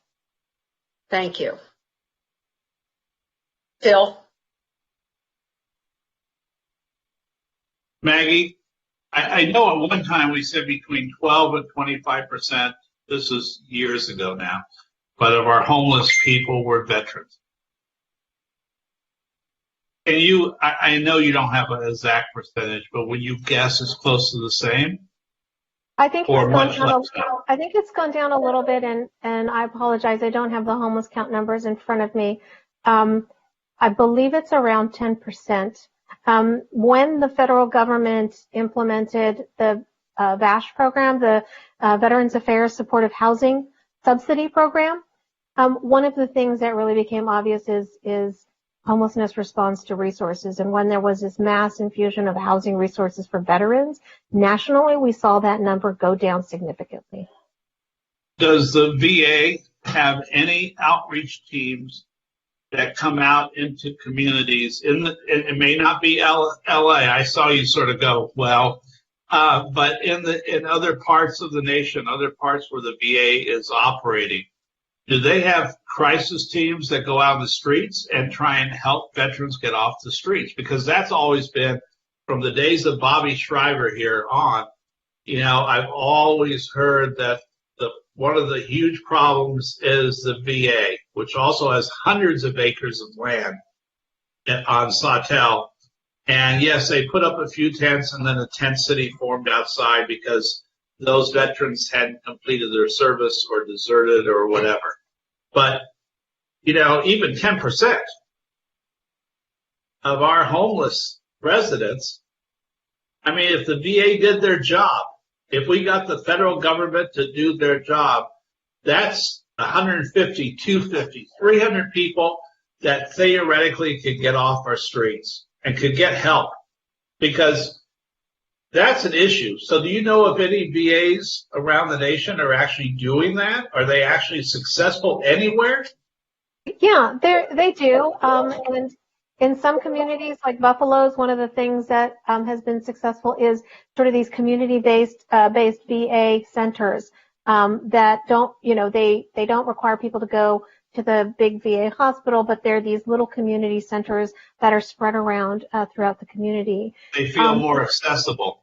Yeah, and I think the VA does do outreach. They don't have enough of it, like our entire system. They don't have enough outreach workers. But we do have a contact there. We do reach out to them when we have veterans on the street that we verify as being VA eligible. And there are local resources for veterans as well. So our housing authority does have access to those VASH vouchers, and we do make sure we connect any veterans that our outreach teams come across to those available VA resources. So I know that when Bobby was a city councilman, he pressed the issue and had enough weight that he pressed the issue, but I'm not sure it really did any good. Councilman, yes, I can address that a bit. It did do some good, potentially some great good. So Bobby Schreiber, John Sharon, who's now the director of the Department of Mental Health, and others, including UCLA, came in with $17.5 million in that VA facility, all intended to address homelessness. They've been slow in implementation, and that is something that at some point, I don't know that now is the moment, but at some point this council may want to weigh in with the new administration to point out that program, they have the plans. I think they're in progress. There will be many others. The mayor's husband's law firm and others will be pressing for that as well, but that is a project that we will watch because it is slated and ready to go. They just need to finish it. Yeah, because I think whatever weight we have has a well-known city. We need to really start using as much of that as we can. I'm sorry, Sue, I know that's not a question. That was a comment. But luckily you're muted, so I don't have to pay attention to you. But True. I want to make a suggestion. We could talk all night about this. We've done it for the last 2 months. So, we can almost take any subject and talk all night. So may I make a suggestion about how we proceed? And here it is. I would like to suggest that we get sort of the easy part, what I view as the easy part, which is affirming what we're doing now, out of the way, and then try to figure out what the 2 or 3 top priorities among the programs in Exhibit G, because that could take a long time. I'd be happy to move that we affirm the existing strategies and affirm the continuation of the street teams and the park ambassadors. Second. Is there any discussion of this foundational kind of part of our discussion? Yes, Councilmember Para. I really want to discuss out the MPT teams a little bit further before we affirm anything, because I think there's some other opportunities that we can look at in terms of utilizing some of the things that are unfunded instead of funding all of the MDT. So I have questions about, breaking down the 3 different teams that we are funding for that 1.9 million. How much is allocated to the People's Concern? How much do we pay for People's Concern? How much do we pay for each of the other ones? And I'd like to finish my questions when I get a chance. Well, so I'm sorry, Phil. We had a round of questions, right? I mean, Then you interrupted me in the middle of I had a follow up about one other thing, and I didn't have a chance to ask Margaret because you stopped me. Okay, let's hear the question. Well, it was on the same version of the teams. My question was, you mentioned the Venice Family Clinic medical team, and I've seen their van now in action on Sunset Avenue. So it's going to dovetail right into Christine's question. We have the other teams from the People Concern out. I've seen this new team from Venice Family Clinic. And I don't know if I can ask you which one do you think has more promise, but we've been using the team from the People Concern, I guess, for a while now. Should we be looking, I'm going to say the same thing I said earlier, should we be looking at other teams to see if we can get a better response, a better effort, or are we getting absolutely 120% from the existing?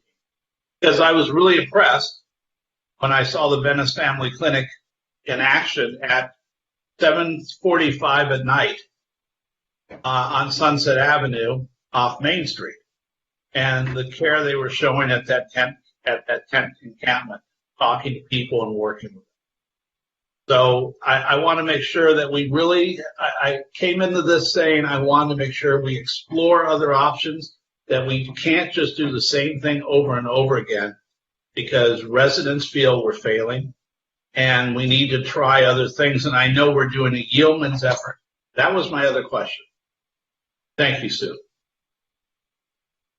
Okay, so let me clarify that the People Concern operates all three of those multidisciplinary teams, and they do so in partnership with Venice Family Clinic.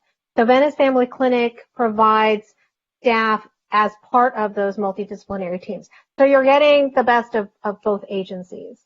Also to clarify, the People Concern's city-funded C3 teams are some of the highest performing C3 teams in the county, according to the Department of Health Services. So, for example, the Department of Health Services let us know that of all the C3 teams in the county, our C3 teams provide the most connections to the Department of Mental Health's Full Service Partnership Program.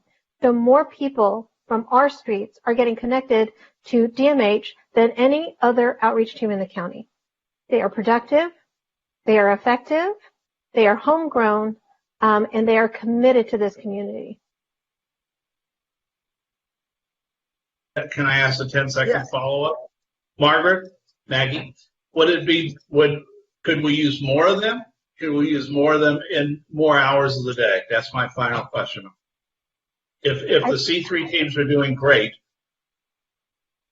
do we need them more? I would say that, we could explore extended hours.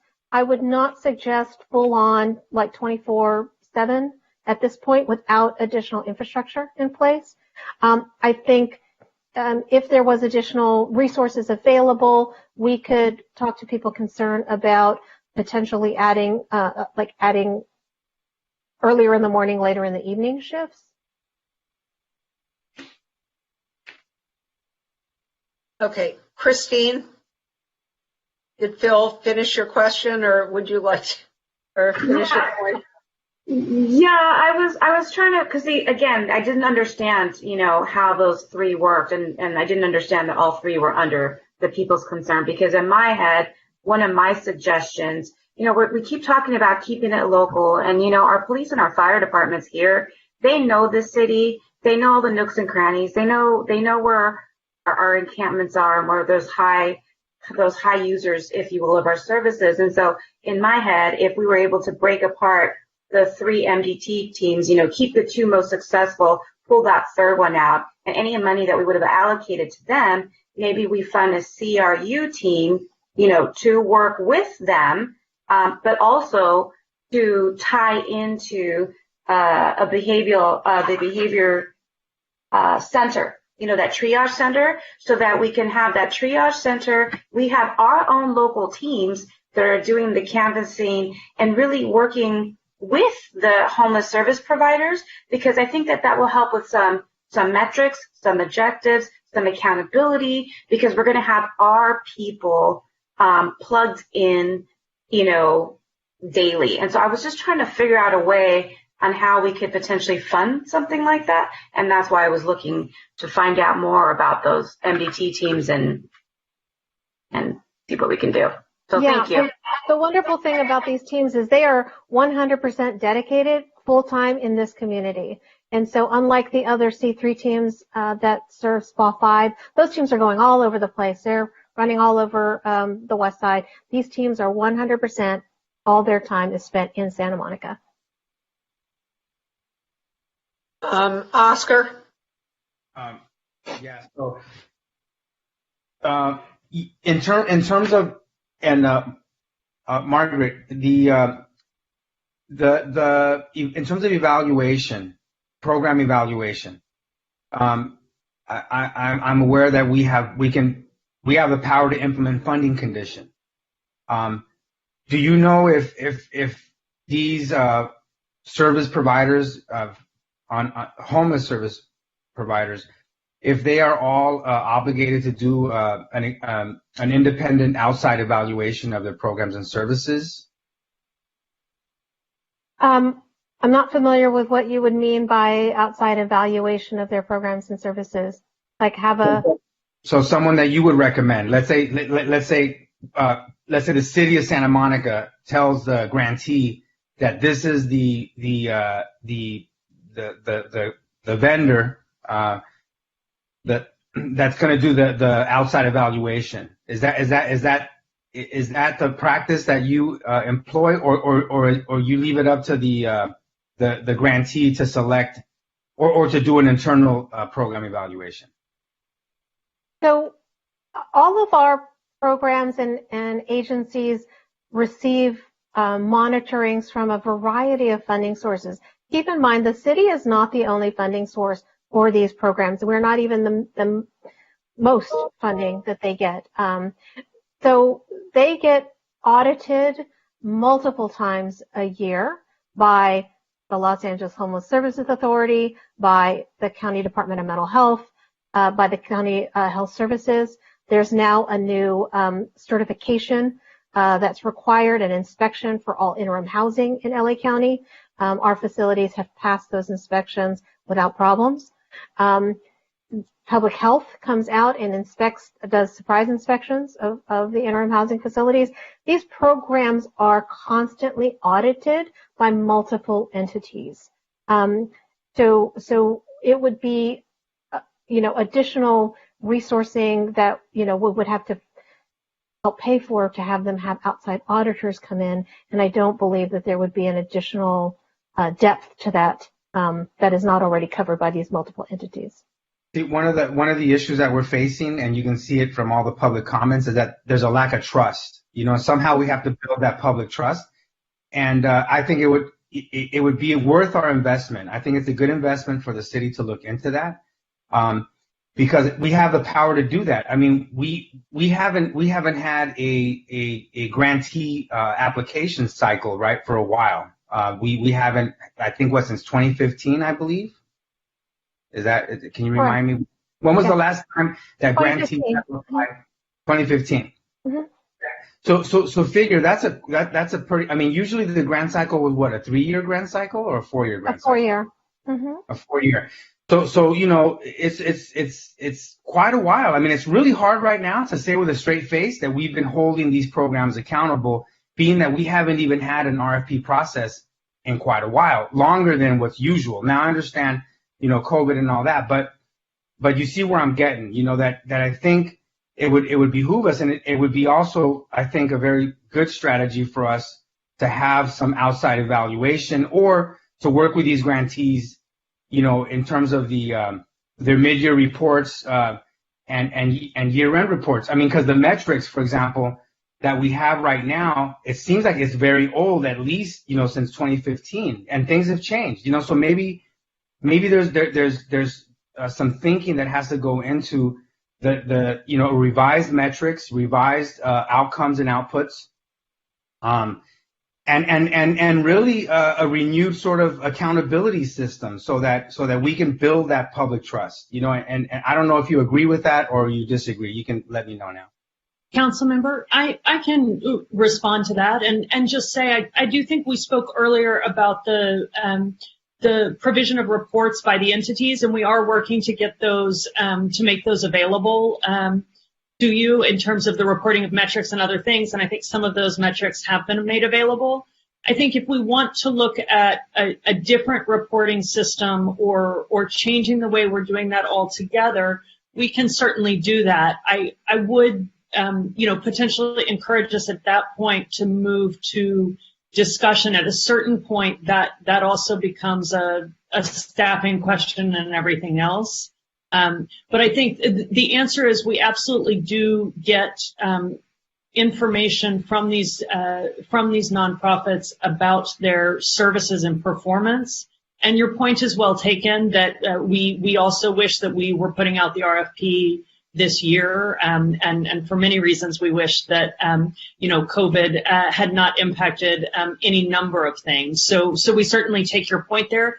I do think that when we put out that RFP, I know there's a lot of desire to look at the way we do that, and I think we will have that opportunity to look at, are we doing this right? But if that's something you want to direct us to do, to go out and find a new system, that's something we can talk about. It's not an on the ground solution. Yeah, no, it would be for me personally to feel very comfortable moving forward on affirming, the strategies that staff wants us to support. I don't want to just blindly just say yes. I want to be able to assure, the public, assure the residents that we're holding these programs accountable. We're doing a robust evaluation. We have the right metrics in place, that we've had that type of discussion. Obviously, it's very difficult to do that here.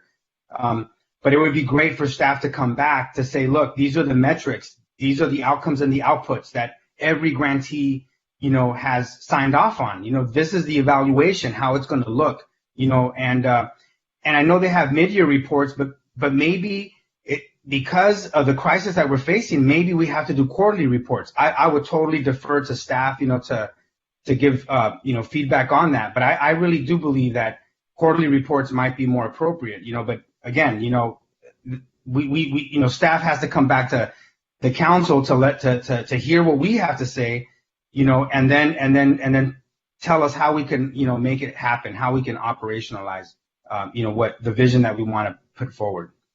So, Councilmember, if I can help just to put it in the structure of the meeting, I think we did receive direction from you, and Maggie, correct me if I state this incorrectly. We received direction from you in the January 26th meeting that you wanted to see those reports. And so my understanding is they are being redacted in order to make them available. And they are, I don't know exactly the timeline, somewhere within a month, they should be available. Am I right about that, Maggie?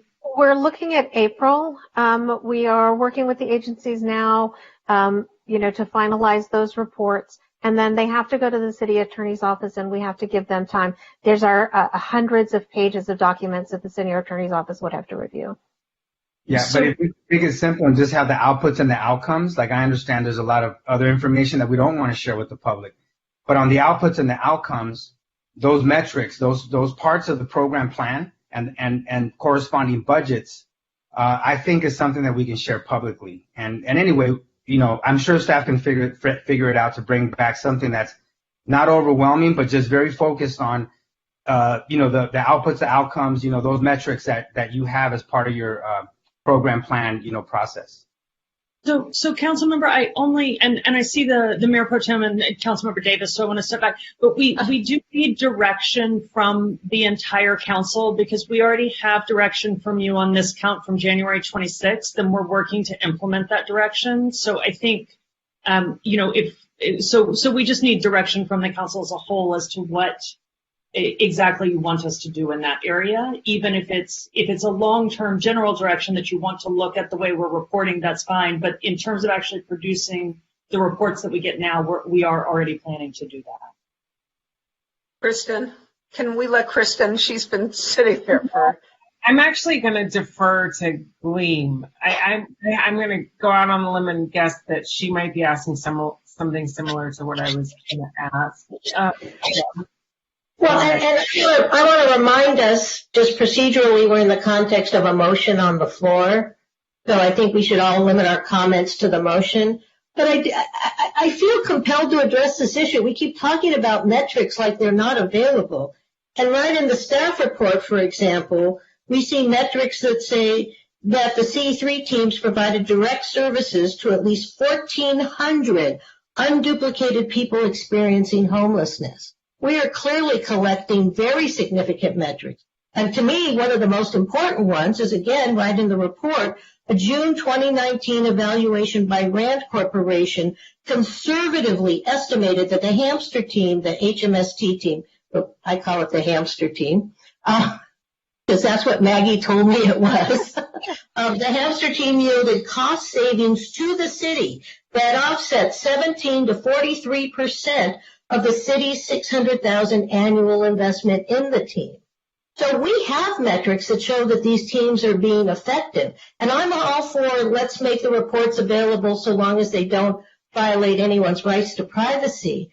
But I think this notion that somehow we're putting this money in a dark hole and not getting reports back that show the effectiveness of these programs is just absolutely misleading. And I think, quite honestly, unfair to our staff, who I know spend a significant amount of time monitoring all of these agencies and working with them to make sure that the programs they're operating are, in fact, producing results. And I think they have, in fact, produced results. I mean, look, nobody's gotten rid of homelessness, but compare our results within the city of Santa Monica to the results that you see on a countywide or in the city of Los Angeles. And we're doing much better. And if you remember, this report began with a picture. And it was at Centinela or Bundy. I'm not sure which. Centinela. So you look on the left side, which is city of LA, and it's a tragic, tragic encampment. And you look on the right side, which is Santa Monica, and the sidewalk is clear.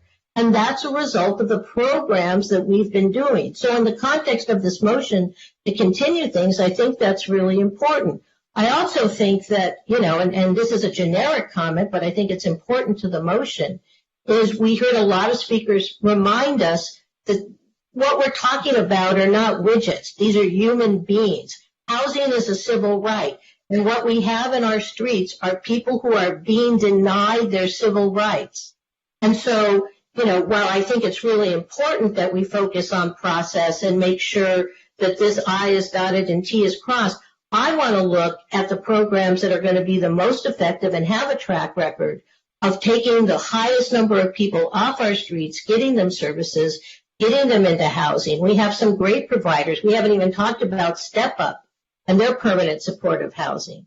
But, when I hear from Mr. Agel that the obstacle to getting permanent supportive housing built where parking structure 3 is one person, I know one staff person who can work on that. I know that we have real challenges in front of us.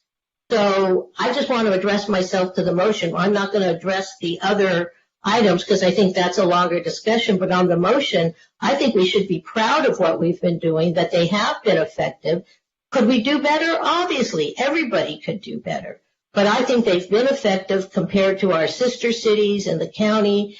And we do have metrics that show that these programs are working. So we should continue them. We should continue the multidisciplinary team programs in their current configuration. And we should consider the ambassadors. We heard from Mr. Parent who walks through Reed Park. I go to Reed Park frequently. I check in with the ambassadors. And I will tell you one of the things we didn't hear tonight, but what I hear is from the parents of young children around Reed Park who are grateful for the ambassadors because they now take their kids to Reed Park in the play area because the bathrooms are usable and they're monitored. And that's a huge difference. So if we're talking about quality of life for our residents, that's the kind of feedback that I think is key.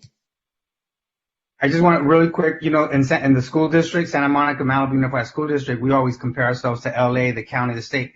We do way better. But the question is, how much are we spending, right, for that impact? And that's why when we say, well, we're being effective, more effective than this program or that program, we need to look at the amount of resources we're investing, and we haven't really looked at all of that. Like we're looking at pieces here and there, and maybe I think our job as a city council is to get, all of it together so that we know exactly the full cost of all programs, and really understand the metrics, that what are when we say we're being effective, how are we measuring that? How are we holding ourselves accountable to that, effectiveness over time and sustaining that effectiveness? Anyway, it's a larger discussion. Oscar, we do know the cost of the homeless services. You keep saying the cost of all the services. I think it was laid out. I understand that there are other things that may be mushier, but I think in this... Like the cost of having police, the 18% of calls or 19 or 20% of the calls, we have law enforcement interacting, with the homeless population. That's a cost, and we really haven't, monetized all that. We haven't had that type of reporting. But that's what I meant. I meant that there's fire, department, police department, grantees. There's just a lot of different pieces, and yeah, we're getting some of it, but not all of it, Well, I don't want to get it back and forth, but that's exactly what the RAND study studied, that we saved money in police and fire expenditures by having homeless service teams on the street. There's this notion that somehow we don't know this. RAND studied it in 2019. June of 2019, that we saved money in police and fire and other expenditures by having the HMST program. I shouldn't call it hamster. The HMST program on the street. I think that's a community. Yeah, that's a really great metric, and I think it goes exactly to what you're discussing.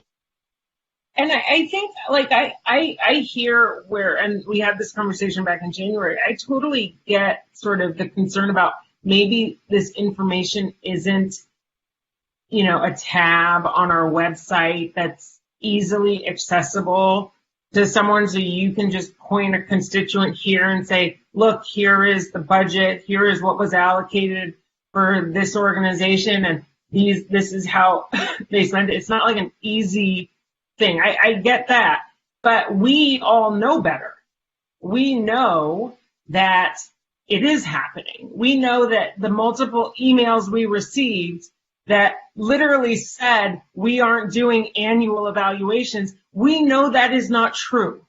And so I guess my concern in this conversation and in the one in January is I think we have to clearly demarcate between what we're doing and that it's actually something, and that something has value, and then talk about maybe there's this added transparency piece that might be missing, but not infer that there's this big, huge gaping hole that's missing.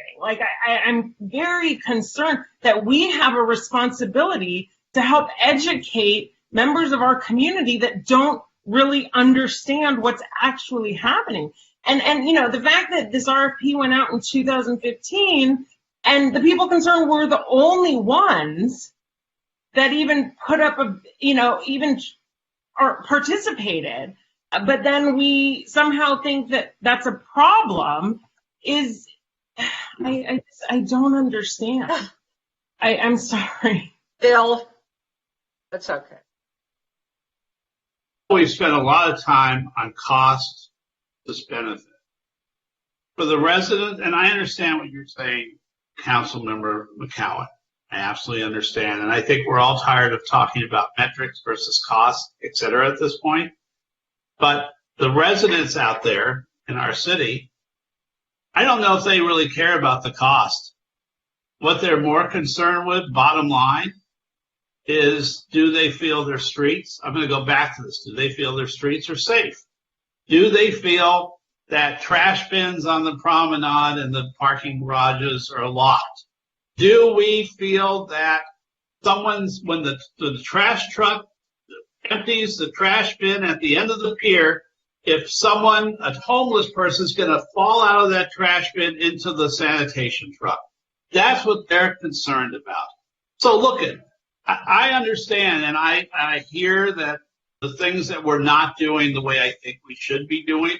Yes, we should be doing a new RFP. Yes, we should be looking, if the people concerned is doing great, make sure that they prove it once in a while. I hear that. I hear that. But I know that all of us, I think, including you, Kristen, including Kevin, including Glee, also hear from residents who no longer feel safe in their city. And I don't know if we know how to solve that. I know that. I think it's frustration on all of our parts. But I think what residents want to hear is that we're making an effort not only about the cost benefit of each item, but also looking to see what can we do to reduce the problems they see on the streets. And look at when you say that we're the same as every other city in LA, that's just not true. We have a problem that's less than the city of LA, but more than almost any other suburban city along the coast in LA. Way more. Now, we can't get to that level of cities because we have a freeway, we have a subway, we have all this transportation and rivers flowing into our city. But bottom line, what residents want to hear is that we're doing something about it. Now, I'm going to vote for the motion, but I'm also tired of hearing about metrics and costs. But Oscar has a point. Christine has a point. Residents who are concerned about whether we're doing the most we can are concerned. I want to know at the end of the day, what more can we do? Because we have people who are homeless in our streets 24 hours a day. We got to try and solve that. We got to get them off the street. We got to get them a bathroom. We got to get them services. We got to get them help. And I'm a trustee of the Elks, and we're the ones who support the 54 homes that Step Up and Second built at the VA. We're the ones who give them their clothes, their microwaves, their refrigerators, and help them every day. I'm concerned about helping people. So I understand. I'm trying to grasp how we can do more. And if it takes money, how much can we find off of other programs to do it? Thank you. Kevin. With all due respect to the street team that's apparently known by its acronym, I'm afraid we're spending a heck of a lot of time tonight in the hamster wheel. And I really thought tonight that the council's job that we've been asked to do by residents of our city is to come up with better ideas and solutions, not to just keep restating the problem. Now, we have the opportunity further on in the same item to pick from some possible new programs that could be very effective if we can find ways to fund and implement them. But right now, there's just a motion on the table to move us forward with the affirmation of the existing programs and the continuation of the street teams and the ambassadors in the parks. It is almost midnight. We've been on this item for 4 hours. I would ask the council members to start thinking about positive solutions and how we get there. And I suggest maybe we vote on the motion that's on the And on that note, may we take a roll call vote? Does anyone, I think it's time to vote on this, and then we need to talk about the additional items. So, Denise, let's do it. So this is the motion. Motion by McEwen, seconded by Davis. Yes. Okay. Yes. Councilmember Parra. I'm sorry, I just need confirmation. We're voting on items 1 and 2, and then we'll talk about 3? Yes. Yes. Yes. Councilmember Clara? Yes. Councilmember Davis. Yes. Councilmember McKeown. Yes. Mayor Pro Tem McCowan. Yes. Councilmember Brock. Yes. Councilmember De La Torre. Yes. And Mayor Himmelrich.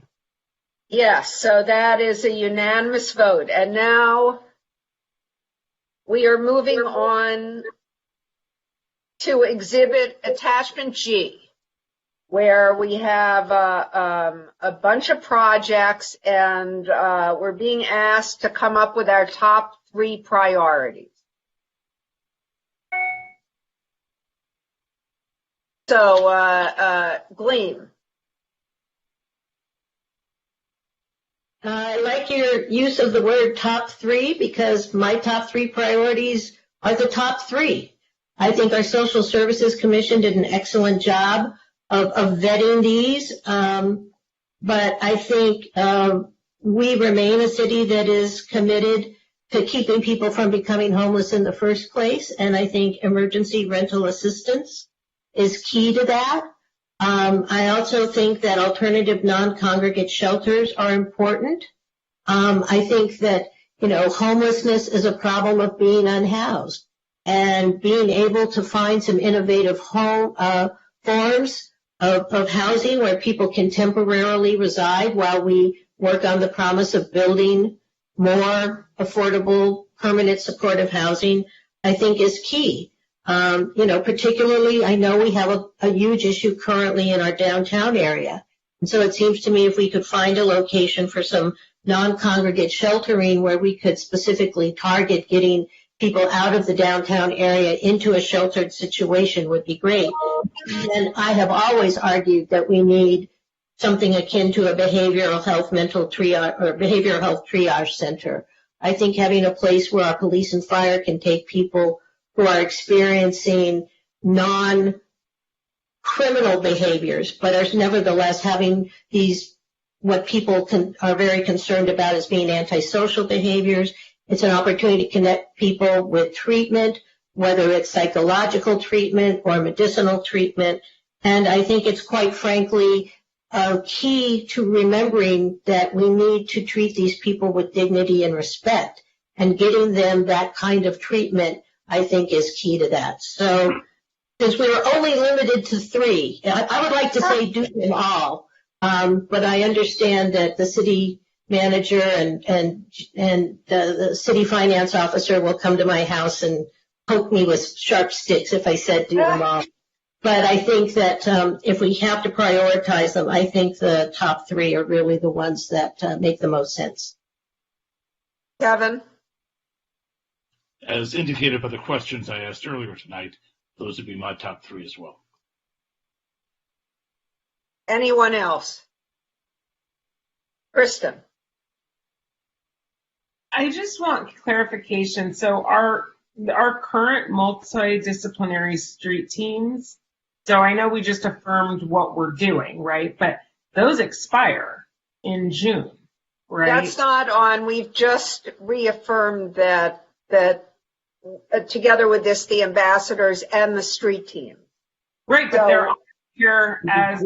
My earlier motion included the requested affirmation that we intend to continue those programs. Okay, so for the 1.9, we added that. Okay, good. Okay, then with that out of the way, I feel that yes, we need to continue emergency rental assistance. I am excited to see what we can do with the behavioral health triage center. And then this last one is hard for me because we've seen success with the CRU program with SMFD.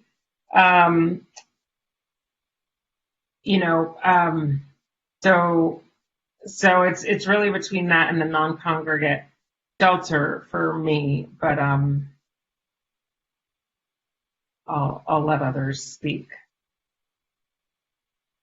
Oscar? Christine had her hand up before I did. So. Okay, Christine. Everybody's going to get a chance. I'm sorry, Christine. Thank you, Oscar, for being a gentleman. I appreciate it. So, like everybody before me has said, these are really a lot of good options, and so it is difficult. But I feel that emergency rental assistance definitely is a really important, especially in light of COVID and what's going on right now. The the health triage center, for sure, without a doubt, I think that's going to be a super beneficial program. But I also see an opportunity using our CRU with the fire department and kind of connect them to the health triage center in a way so that we can use them to keep them local. And so I see a great opportunity with that, and I think it would be really neat that we have, our own team working with in our own behavioral health center or triage center working together. So those would be my 3 suggestions. Thank you. Oscar, do you want to wait for someone else, or are you ready to go? No. I just want to support what Councilwoman Parra just stated, and also I also want to have staff look into. There was a discussion we talked about those congregate. I'm sorry, forget the non-congregate. The non-congregate. Alternative non-congregate temporary housing. Anyway. To look at those options so that we can remove people from the public space, right, legally, so that we don't violate the law, but that we have options to get people, for example, out of Tongva into the parking structure that's adjacent to the police department. Great. Phil.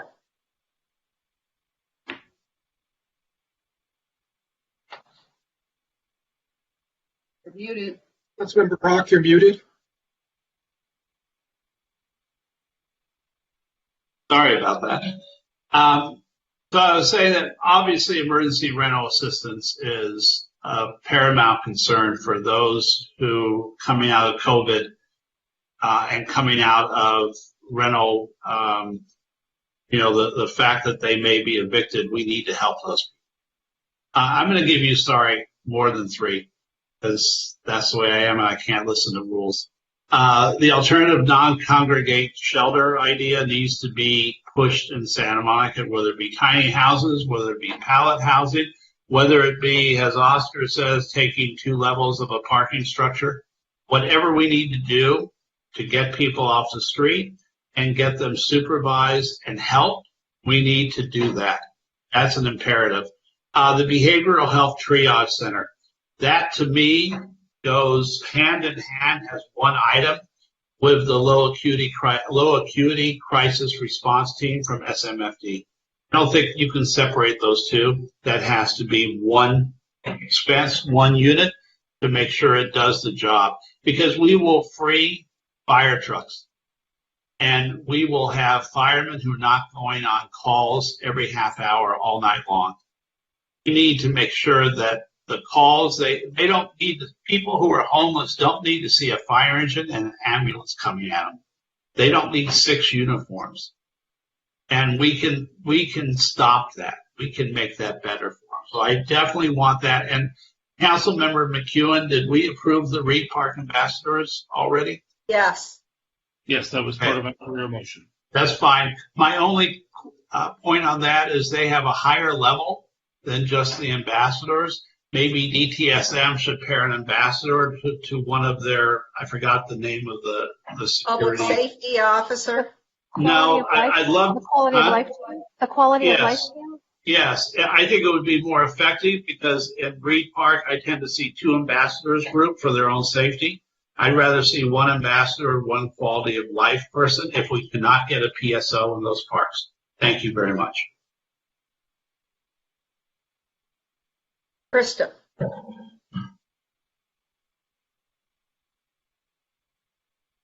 The Mac thing dropped down and I couldn't unmute. There's been several council members that mentioned the alternative non-congregate shelter, and obviously the Social Services Commission recommended that as well. But is it possible to hear from the city attorney? I just, because I heard that as an alternative to people being in the parks and on the street. And are we actually, will that allow us to then enforce what we already can enforce about where people choose to sleep at night just by having a non-congregate shelter? And I just want to make sure I'm understanding this correctly. The legal restraints on enforcement of some of our laws are a Ninth Circuit case, Martin versus Boise, that basically holds that you cannot criminalize essentially not having a place to sleep. So you have to ensure that people have some alternative to sleep. Having alternative non-congregate shelter provides a mechanism by which we can say there are alternative places to sleep, which then as a matter of law enables us to enforce many of our anti-camping, anti-sleeping ordinances in other places, because we then have a place that we can point to as somewhere that we are allowing people to sleep. So it's just a legal matter. Now, can we force people to go into the alternate congregate housing? No. We don't have the ability to require that they go there, but we would have the ability, if we chose, to engage in enforcement actions if they went and violated our quality of life statutes elsewhere. Under the current COVID requirements, per se, enforcement would look like a citation. Yes, right now, basically all of the quality of life crimes are being enforced with citations, because essentially people are getting released as soon as they're picked up, or very close after they're getting picked up. Okay. But it could also be transport to the non-congregate alternative location. Right. It provides depending on how it's set up, if the non-congregate shelter is also set up as a service location, in other words, if there are linkages to services there, it can be another mechanism by which you can use your enforcement mechanism to connect people to services at the non-congregate shelter. But all of that is stuff that I believe, that's exactly what staff would be returning to you with as a type of proposal to kind of lay out how they believe this would work. And 3 is our max. Actually, Elaine will kill me, but as worded in the agenda, it says identify council's 3 to 5 top priorities. That's a good moment for me to jump in if I can and just say that many of you are picking big picture items. That's great because it means that you want to lean into the solutions. On these items, we are in sorry, I'm getting some input from my team to make sure we're all aligned in where I'm going here. We are in an unusual place in the budget process, which is that you have a very hard budget. We don't know yet whether we will get any stimulus money, so we don't know how much money we have. And you haven't really started the budget process. So what you're doing now is giving us priorities. The reason I point that out is because you're choosing things that are very expensive, some of which are long-term. That's fine because it tells us these are things you want to see, and we can go out and try to bring things back to you on those items. But I do want to point out things like, for example, the CRU is a team that responds to calls largely and is $500,000 for 2 firefighter paramedics. So you're getting 2 people for $500,000 annually, which depending on how much money you have may be a hard thing to do in this budget cycle. So I just want to be realistic with you about if you send us back with the top 3 big picture items, that's great. And we'll do everything we can to bring them to you, but we won't be able to bring them all to you tomorrow. And that's okay. May I ask you a question, Lane? The DMH vans, what kind of, nobody has mentioned those, right? It sounds as if they're working elsewhere, but is that something else that we ought to be looking at? Those are already, I guess how much is that a big ticket item? That's what I'm asking. That is already funded with one-time pilot funds. We're waiting for confirmation with DMH. We already are in progress with an MOU from them, and I understand that they are pursuing some funding on their own as well. So that's not something that you need to prioritize. That's something council already directed us to do, and we're hoping to bring back to you. So you aren't expecting to see that as one of our top 3 to 5 here? That's right. And you don't need any new money for it because it's already been allocated. Great, I love that. So I haven't gone yet, and so let me say that I agree. Rental assistance, non-congregate housing, and the triage center. I think, although the truth is that and I don't know if this is an alternative or in addition to the non-congregate shelter, if we said that we wanted to have services there, as George was discussing, would that be an additional item, or is that part of the same? We need outside funding. I mean, we need outside funding or a partnership for that. That's a big picture. So we would have to come back to you on that item. You would be directing us that that's something you want to see, and we would do everything we could to find that. That is also consistent with working with DMH further, potentially. Yes. They could be a partner on that in the long term. Yeah, so I would like to see the non-congregate housing, but with supportive services or with services attached. Kevin.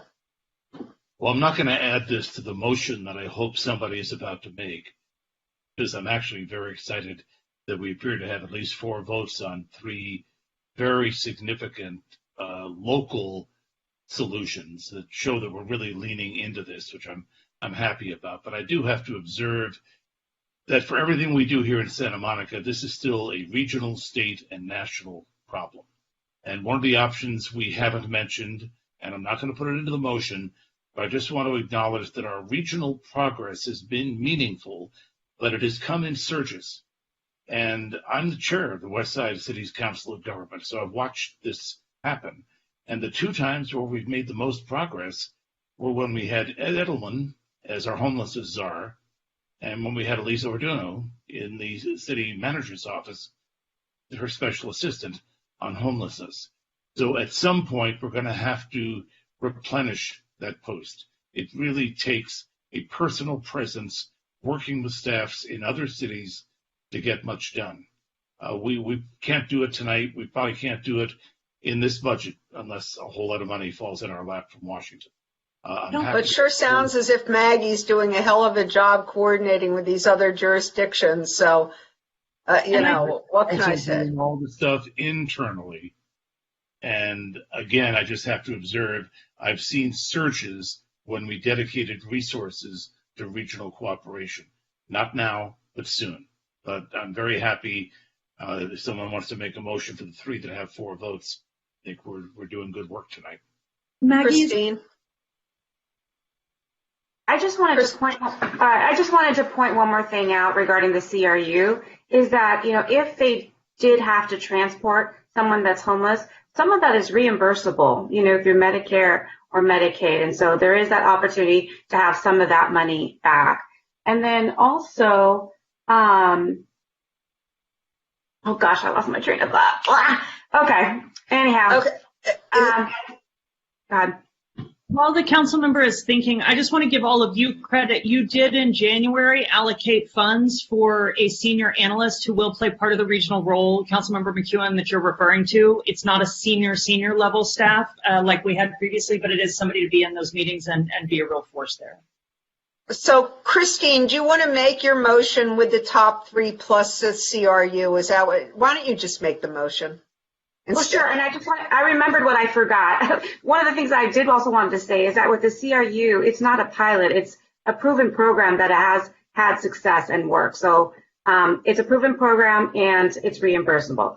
So anyhow, I'll make a motion with the top 3 that I selected. Is that what you're asking me? 4, because the other people, so I think with the CRU that we actually have 4. So let's go. I make a motion. Did you? Okay, so the motion is, as I understand it, that our top 4 priorities are emergency rental assistance, the non-congregate shelter, the the mental health triage, and fourth will be the CRU. Is that correct, Christine? Those are the four? Yes, thank you. And I'll second that. And Lane?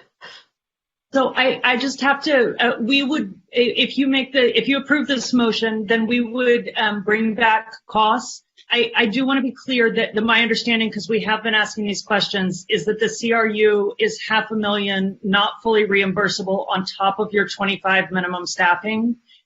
So that's, you're the council. I want to be clear about that. But I want to be sure we don't set unrealistic expectations for what we're able to do, and we'll cost it. And we certainly, Councilmember Parra, to your point, will, seek every reimbursement we can seek. But we did ask those questions earlier. Is it on top of the current fire department budget? And the understanding is that it would be $500,000 on top. And I think that what we're doing here is setting priorities. And my understanding is that this is in order of priority, because a couple of us wanted the CRU, a couple of us didn't. So that's why that becomes number 4. Okay, so because everybody isn't going to agree on all of that. But so the motion is, as I understand it, those 4 items in that order. But tell me if that's wrong. Gleam. Excuse me, Phil. Yeah. So I just want to be clear. We're not deciding this is what we're going to do tonight. Phil, it would be, we all let you speak, so why don't you let us speak? So it's my understanding all we're doing is saying bring us back information about these, and then when you bring us back the costing and this is doable and this isn't doable, we can make those decisions. And I think that's where we would really be evaluating whether it makes sense to, put, to do the CRU versus the Behavioral Mental Health Triage Center. So I just want to make it clear that we're not saying we're going to do all 4 of these things. What we're asking staff to do is bring them back for our consideration. Is that correct? That's for Lane. I think that's right, but ask her. And we'll pursue every grant reimbursement and everything we can find for all 4. Okay, great. Thanks. I just wanted to make that clear. Phil.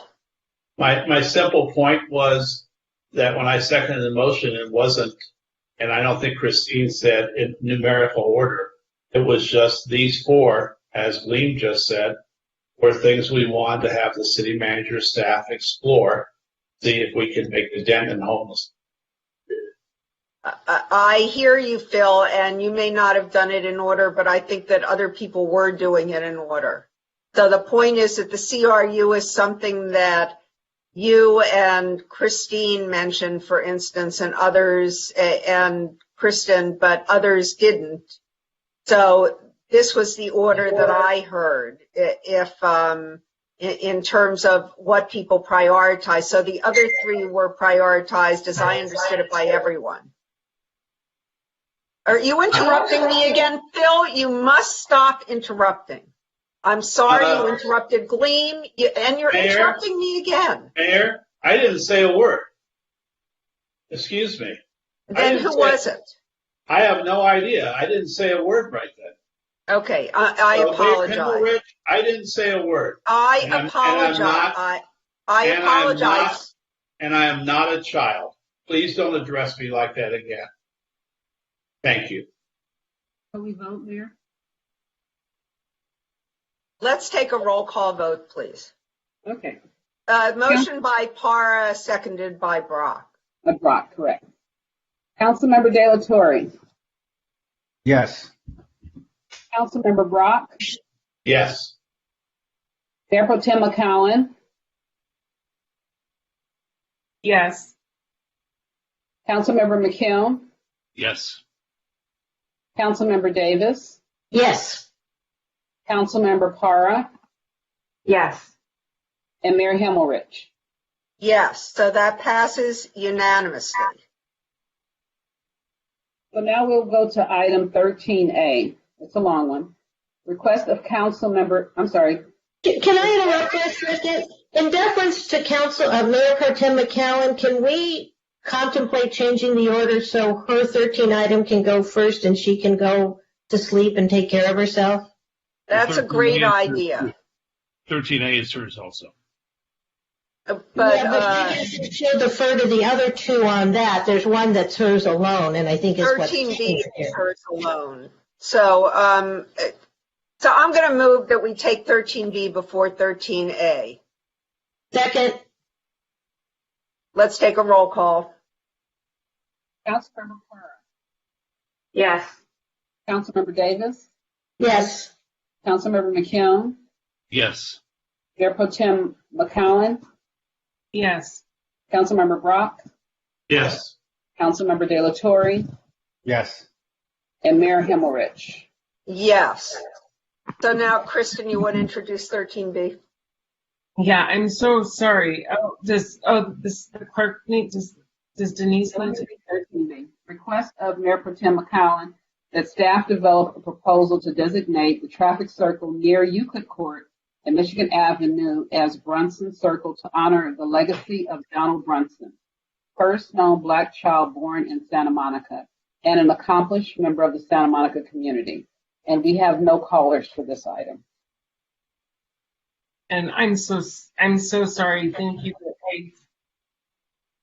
I feel like I'm doing a disservice to this family and to the other 13 item. I feel very, this is a really bad reaction I'm having. Sorry, I apologize. So Donald Brunson was the first African American born in the city of Santa Monica, first African American of record born in the city of Santa Monica in 1907. His family has a storied legacy here, specifically along most of their residence was along Michigan Avenue. And for the beginning in 1952, I believe, that was right near where the new circle is at 13th and Michigan Avenue. But Donald was a founding member of the First AME Church from 1924 until his death in 1993. He was instrumental in the construction of the church's present location at 19th and Michigan, where his name is carved in the cornerstone. For 30 years, he was the scoutmaster for the first all African American Boy Scout troop in Santa Monica, which was formed because African Americans at the time could not participate in the pre-existing Boy Scout troops here in the city. Nat Travis was a former member of that Boy Scout troop, Troop 24. Donald Brunson was an active and contributing member of the community. He served for 10 years on the Santa Monica Commission for Older Americans, member of the Crescent Bay Lodge number 19, lifetime emeritus member of the Santa Monica College Council Advisory Board, member of the Santa Monica Historical Society, Santa Monica World War II Air Raid Warden. He attended Garfield Elementary School, Lincoln Junior High. It was called Junior High. I think some people don't realize that, but and Santa Monica High School, class of 1925 graduate. He was a U.S. Postal Service carrier for 30 years, and he was one of Santa Monica's first African American letter carriers. His family, beyond just his family, again, has left a significant imprint on this community, specifically that area of our community. And with this being Black History Month, I felt it appropriate that we agendize this at this time. And that's it. I'll stop there. Well, Phil. I would like, if Council Member McCowan is making a motion, I would be honored to second it.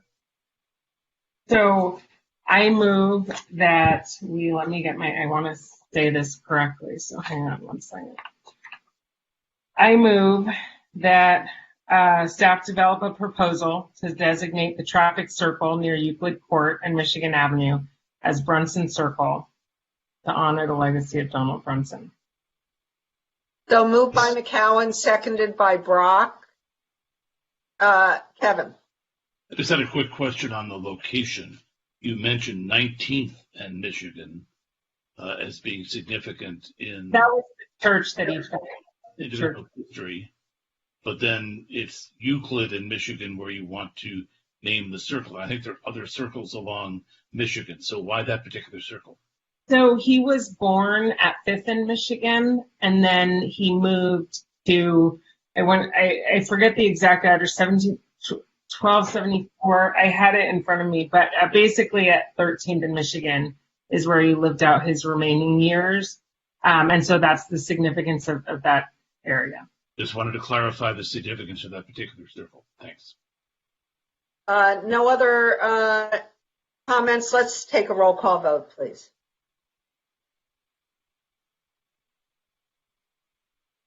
Councilmember De La Torre? Yes. Councilmember Brock? Yes. Mayor Pro Tem McCowan? Yes. Councilmember McKeown? Yes. Councilmember Davis? Yes. Councilmember Para? Yes. And Mayor Hamilrich? Yes, so that passes unanimously. And now we'll go back to 13A. Are you leaving, Kristen? Feel better. Yeah, Kristen, I can handle 4. Oh, good. Okay. 13A is a request of Mayor Hamilrich, Mayor Pro Tem McCowan, and Councilmember McKeown that the council direct staff in preparation for the housing element to 1, explore options for locally controlled zoning, thereby housing opportunities are expanded, including housing affordable to moderate income families and individuals, and resultant increases in land value and captured by the community to guarantee significant, truly affordable, deed-restricted low-income housing production. And 2, ask all public entities to review highest, best use of their current properties throughout Santa Monica, and specifically demand that the state of California commit the DMV site at Cloverfield in Colorado as a suitable site for deed-restricted affordable housing development in Santa Monica's housing element. 3, explore options to prohibit altogether or to, at a minimum, strongly disincentivize commercial development on sites suitable for residential development in Santa Monica. And 4, incorporate into Santa Monica zoning code the provision of SB 899 2019 through 2020, which would make it easier for congregations and nonprofits to build affordable housing on their properties. And we do have one caller for this item. Great. Kevin, would you like to introduce it? Well, yeah, in general, a couple of weeks ago when we decided to oppose 2 state bills, it was in part because neither one of them really had any affordability in it, which is of key concern to us in Santa Monica. So we began to think, some of us, about ways that we could build affordable housing, which of course takes funding, which is sadly missing. And I had an idea, and when I reached out to the mayor and Mayor Pro Tem, they had some ideas as well. Somebody's got their mic on. And we decided, rather than have 4 separate items on the agenda, that we'd combine them. So I apologize for the length of the item. The key word, I think, here is explore. We're not taking any of these actions tonight. What we're doing here is we're asking staff to have the direction and authorization from the council to do some research and work on these ideas, which would come back to the council either together or individually at some later date. So tonight, it's really a request for information.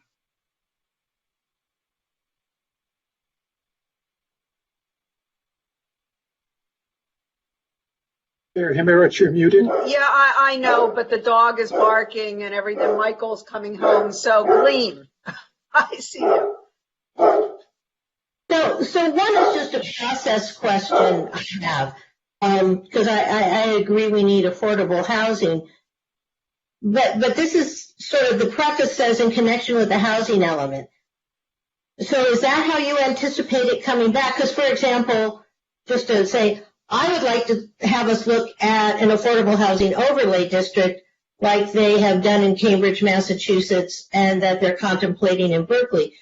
Does staff want us bringing these as 13 items, and then they'll all come back as part of the housing element? I mean, we had the discussion 2 weeks ago about piecemealing our thoughts about housing, and I'm just curious whether the makers intend this to come back as part of the housing element, and if others of us have ideas about things we might want the housing element to consider, how should we best bring those to staff?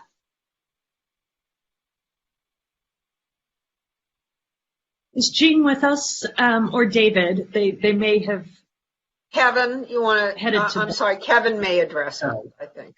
When I began thinking about this, the reason why I put in conjunction with the housing element was to give us a time frame.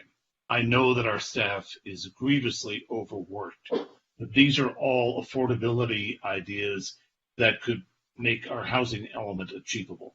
So it's not so much they would come back with the housing element as much as they'd come back so that we could consider them when we get to the housing element. So then I guess my second question to staff is, if other council members have ideas about things we could do to make the housing element more achievable and promote affordability, do you want us to bring those as separate 13 items as well? I'm just trying to figure this out. I just want to make sure I know how to get my ideas in front of staff. So George, let me go to the city attorney, Kevin. Maybe he has an idea about this. Go ahead, George. So, I mean, I would defer to David and Jing as to how they would want to do it, but there are basically, I think, two ways you could do it. You could either bring it as a 13 item, in which case you would be seeking council direction to staff to direct staff to do that, or you as an individual council member could simply raise that with the city manager and or David Martin to see if staff took your idea and proposed it. Kevin?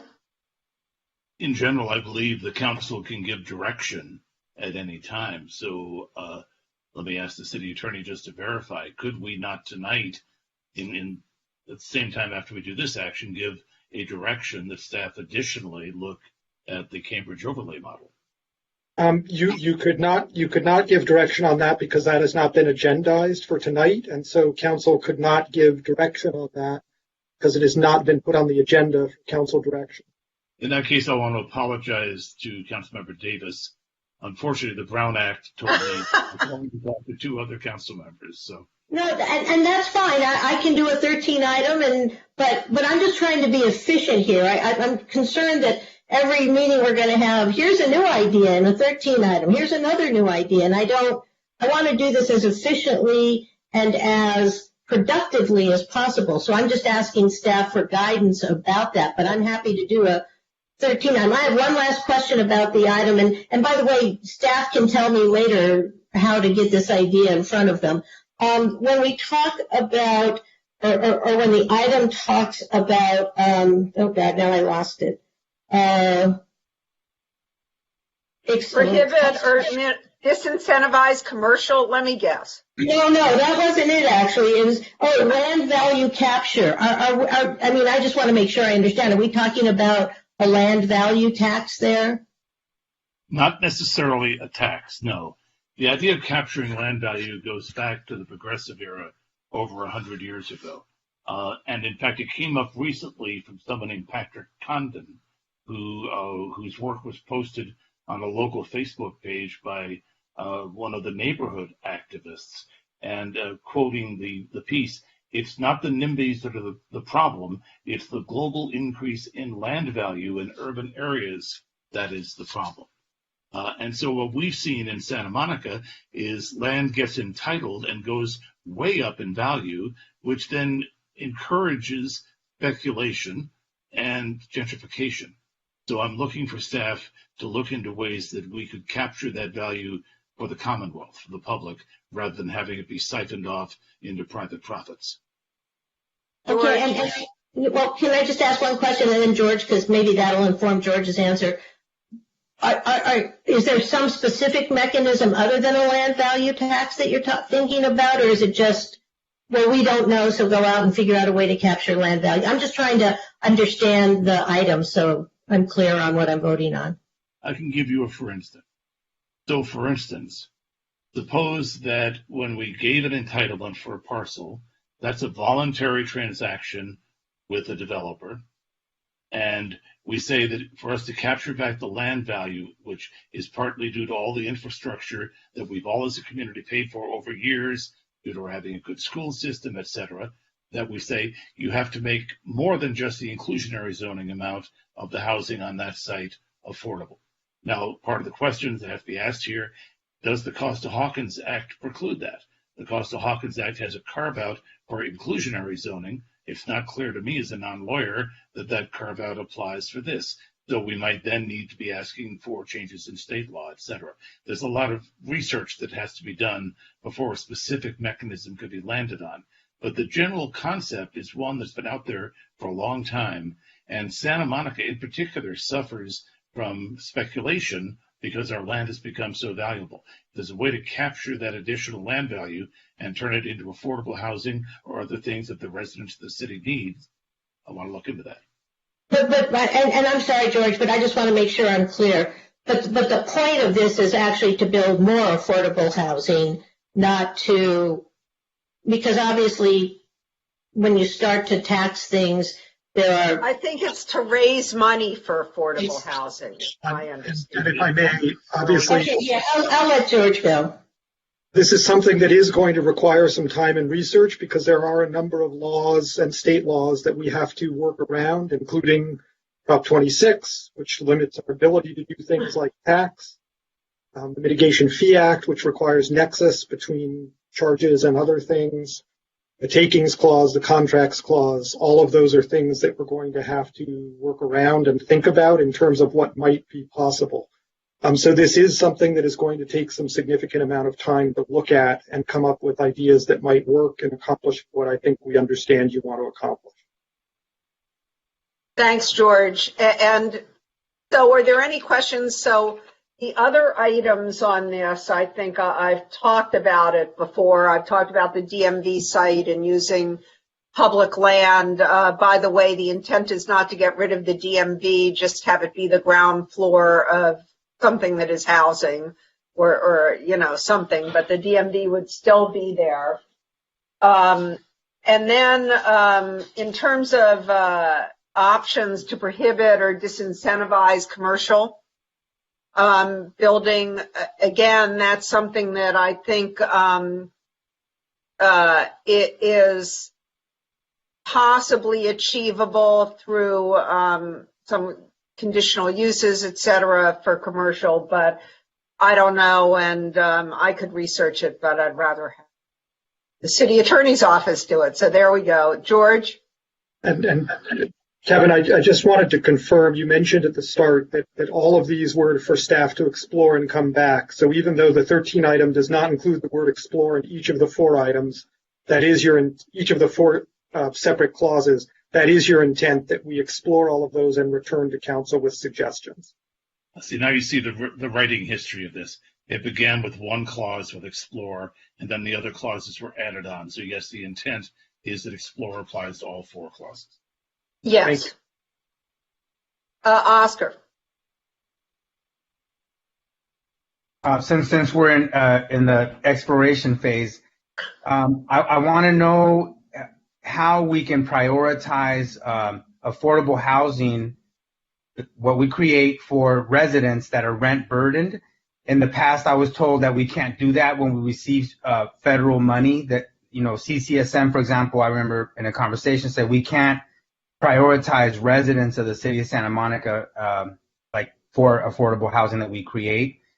And then so I'd like to look into the legal parameters of how we might be able to to prioritize residents, whether it's through zip code, and even look at a racial justice lens.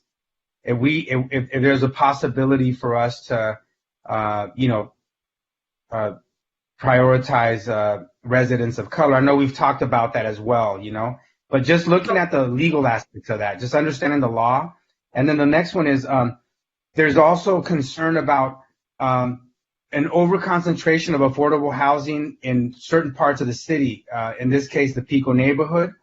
And looking at the legal parameters, I heard that there's actually some legislation at the federal level that protects from that happening, from overly concentrating affordable housing in one part of the city, which brings with it, other concerns that we need to mitigate. So anyway, I just want to look at those two legal questions, and if But they aren't agendized, Oscar.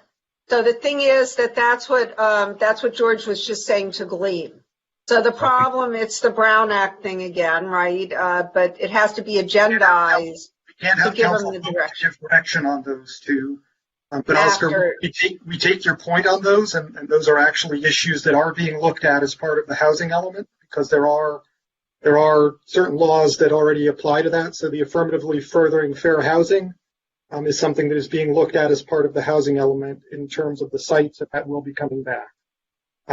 So we don't need council direction on that tonight. That's already part of what's being looked at. Oh, okay, great. Thank you. Bill?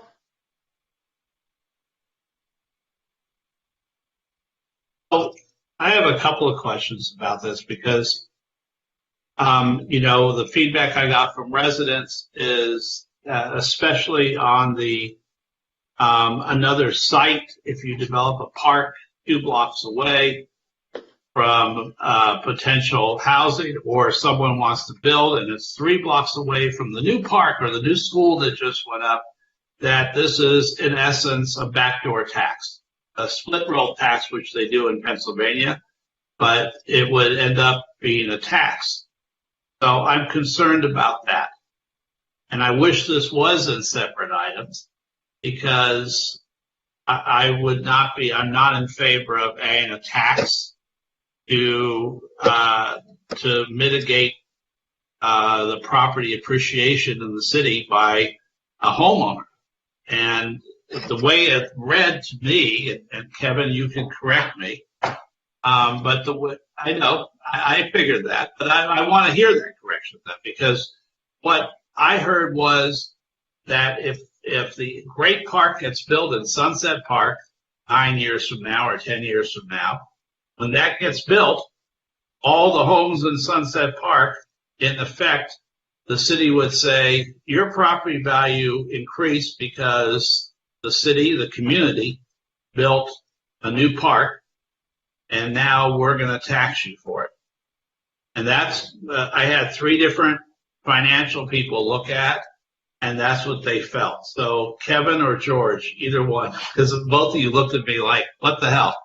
The first thing is that there are legal restrictions on that without meeting certain procedural requirements, including certain voting requirements. So that's one of the issues that we would have to look at in connection with this, is that, is it a permissible mechanism, or is it a tax that would require, for example, voter approval?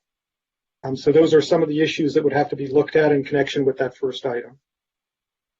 And if I can add, a value capture tax is only one way to do value capture. It's not the one I'm contemplating. It would have particular difficulties in California.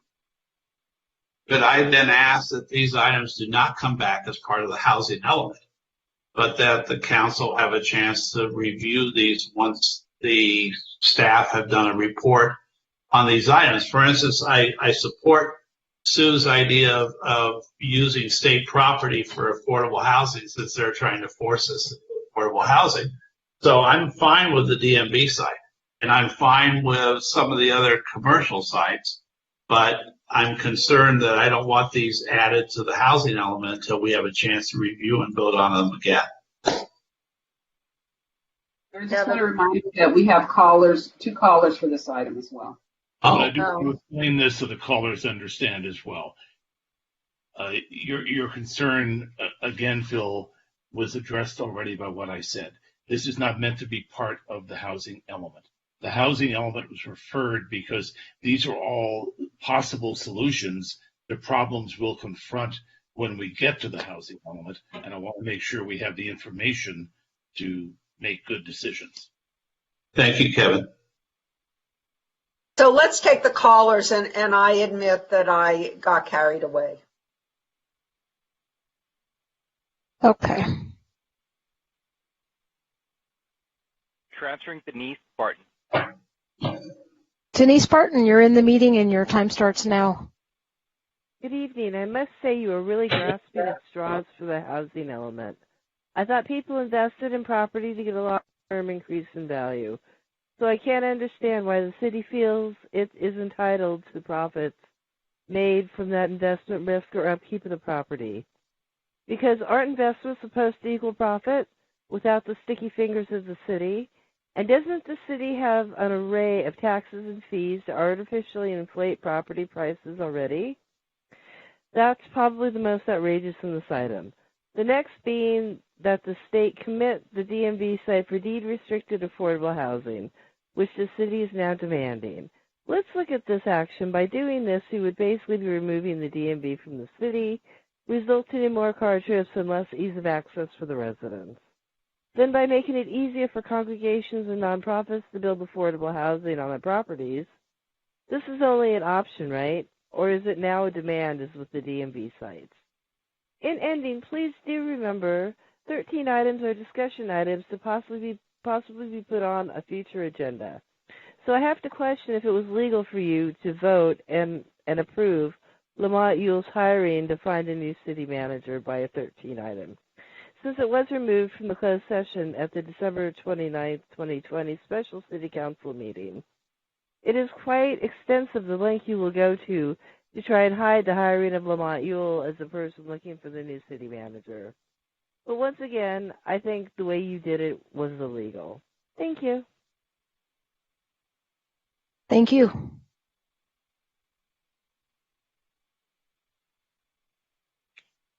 Transferring Jonathan Foster. Jonathan Foster, you're in the meeting. Your time starts now. Hello, everyone. I wish I was as smart as Denise. I wish all y'all were as smart as this girl. I'm always absolutely impressed. Well, I wanted to talk about number 2 and number 4 on 13A. Changing the DMV site, I don't think is smart. I think it needs to be left at DMV.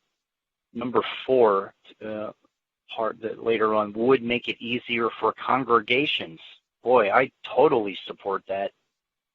It's too bad congregations can't do more for many of the problems because only Jesus, the Lord, is able to take care of every single problem that comes before you.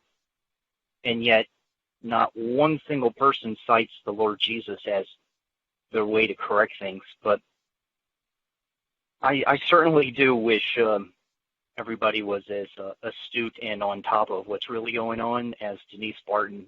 I've known her for 20 years, and she has been absolutely amazing every time she comes on to the public comments about what's happening in Santa Monica.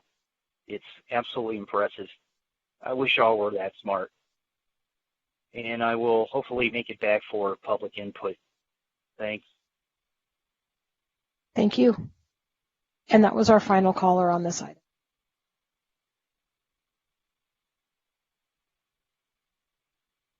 Mayor, you're muted. Kevin. And if I read your lips right there, it's a good thing you were muted. I will move item 13A with the clarification that explore does apply to all 4. And I second. Moved by McEwen, seconded by Himmelrich. May we have a roll call vote? Councilmember.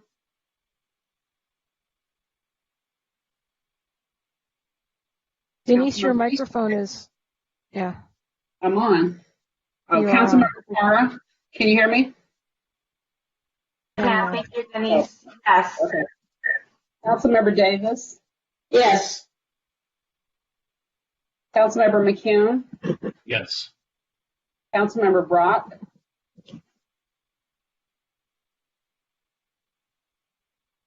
Councilmember Brock, I didn't hear you.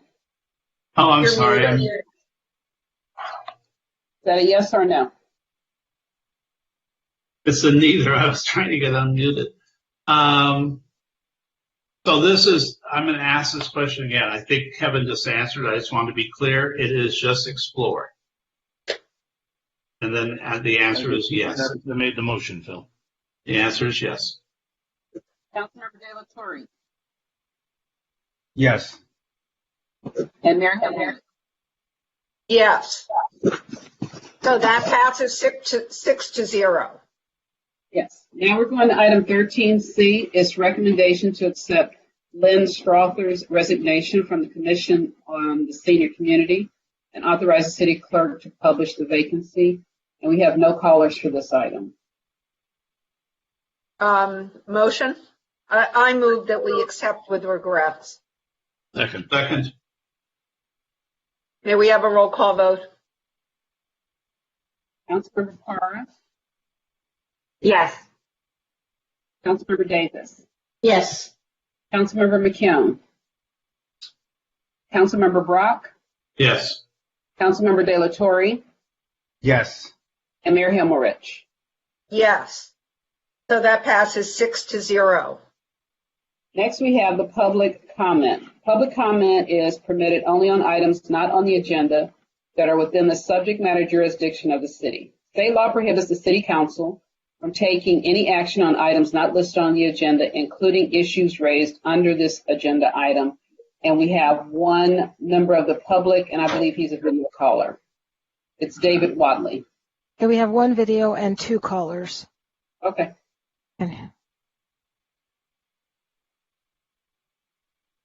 David Watley, you're in the meeting. Your time starts now, and I can turn on your video if you would like. Sure, that's fine. Okay, go ahead. Hi, so I want to talk about the letter that I sent you guys today, and I also included a letter that I wrote to the Attorney General, a Deputy Attorney General, Amy Nguyen. I spoke to her, I sent her the letter, and then I got a hold of her on the phone. We spoke for about 10 minutes, and she told me that I need to come back to the city and resolve this, that she doesn't have jurisdiction. So, as I mentioned in my previous public comment under the homeless item of 8A, it has to do with the loan that was given to me by, at the time, Councilmember Himmelrich, who's now mayor. It was for about $10,000. And I don't have the exact figures because I'm out of the country right now. And the paperwork that I have pertaining to it is in the United States. So I'm requesting that Lane wrote me an email, Lane Dill wrote me an email saying that basically the loan's forgiven. She said, I think something to the effect, and she can clarify the record for the public herself, that it's not expected to be repaid. I have asked if the city could write a letter, or we could sign a document just affirming that the loan is forgiven. I've written several emails to Lane about it, and I haven't heard back from her. So I just would like to get that document just affirming, get it notarized that it's forgiven, if that is indeed the case. And if it's not, then I'm going to redirect payments that I was sending to Amy Nguyen's office and send them again to the city council until we can get this matter resolved, or until the loan is paid off. I'm happy to, continue to make payments on the loan, and until it's paid off. I'm paying right now what I'm able to, and thank you. Your time is now up. Okay. And let me just say, David, I do not expect repayment of the loan, but I'm not entering into any other agreement. Okay?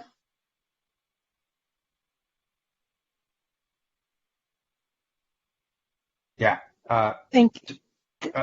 May I say Oscar? something? Yeah, Sure. I just want David, if you're listening, I just want to acknowledge Sue's generosity on that loan. Yeah. I will show up to court to say that she said that tonight. You don't got to pay back the loan, so congratulations. And I would agree, David. That's incredibly generous of Mayor Himmelrich. Okay, and then 2 audio callers. Transferring Laura Wilson. Laura Wilson, you're in the meeting and your time starts now. Hi, I just wanted to talk really quick about the Oceana Hotel. I think it's going to be coming before you at some point. They are apparently applying to be able to serve to the public and not just their guests. I really want to caution you against doing that. As you know, as soon as you let one hotel start to operate and serve to the public, there are other hotels in the same area who are going to want the same. And once you designate them as restaurants, as the new law is set forth, they don't have to have approval from you for liquor licenses. And as we already know, the Tally House has come and tried to go behind the doors and get a liquor license, claiming that they're now a restaurant as well. So I'm asking you to just be very cautious about the things that you do, because it has a ripple effect to the residents in the town. And I want to say this to Kevin. If you live in the embassy, I would not be living next to a hotel right now, because you would not have let that happen to yourself or your neighbors. I know that for a fact. But you didn't care about the people that live there when you voted to eliminate their rent-controlled housing. You just eliminated it and turned it into a hotel illegally. It's still operating illegally as far as I'm concerned, and shame on all of you for not taking action and stopping it from happening. You say that you're there to protect the public, but you're not protecting the public. You're protecting the TOT tax that you're getting from the Tally House. That's all you're doing. That's all you care about. You don't care about the residents. You don't care about the rent-controlled residents. You're a bunch of fake people who don't care about anybody except for keeping yourself in power and keeping your positions and making sure that you're sitting on those big seats and getting all the attention that you want for your little jobs that you have there. You don't care about the residents. If you did, you would take action and do the right thing and undo this, put it back in rent control, or at least make it a residential building again. Your time is now up. Thank you. I'm really glad that you think that's funny, and I don't appreciate you laughing when you're telling me my time is up. And I'm going to seriously. Thank you. I'm serious.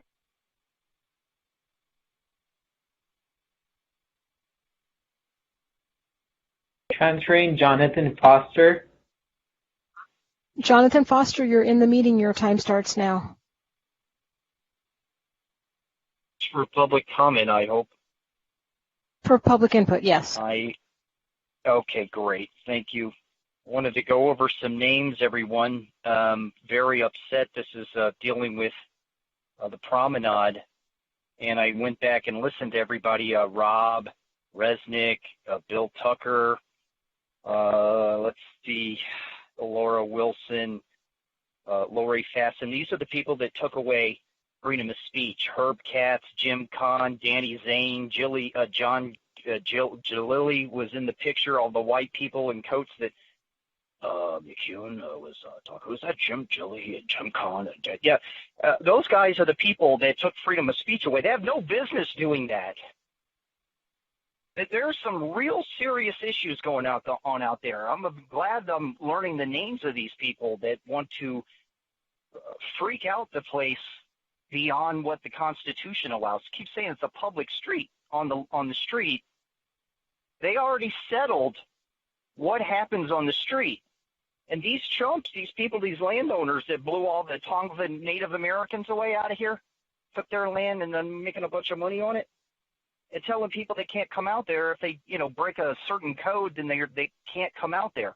The Constitution doesn't say you can do that. Jim Kahn, Danny Zane, and the city, Robert Resnick, smart guy. I was very impressed by him, but you can't do that anymore to people out there.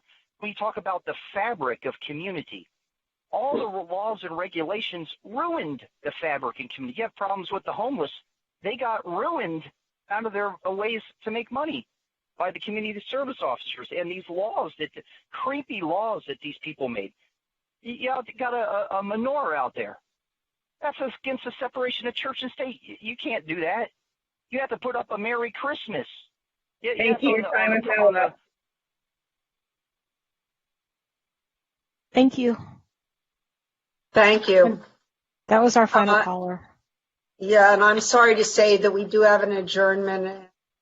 Also sad to say that it was somebody who worked for our city. His name is John Guerrero. It is with great sadness that we announce the passing of John Guerrero on Sunday, February 7th, 2021. He was 70 years old.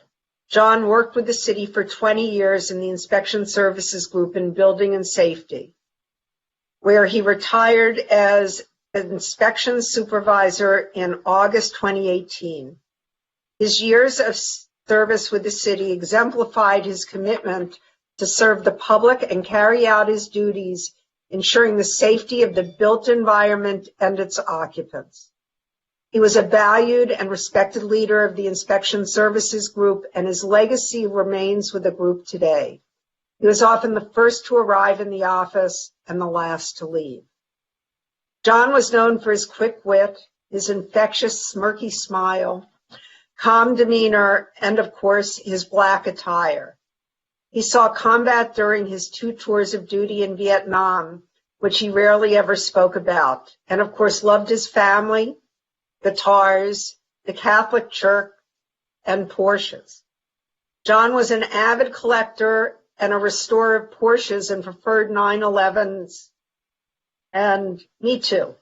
John was married to his high school sweetheart, Becky.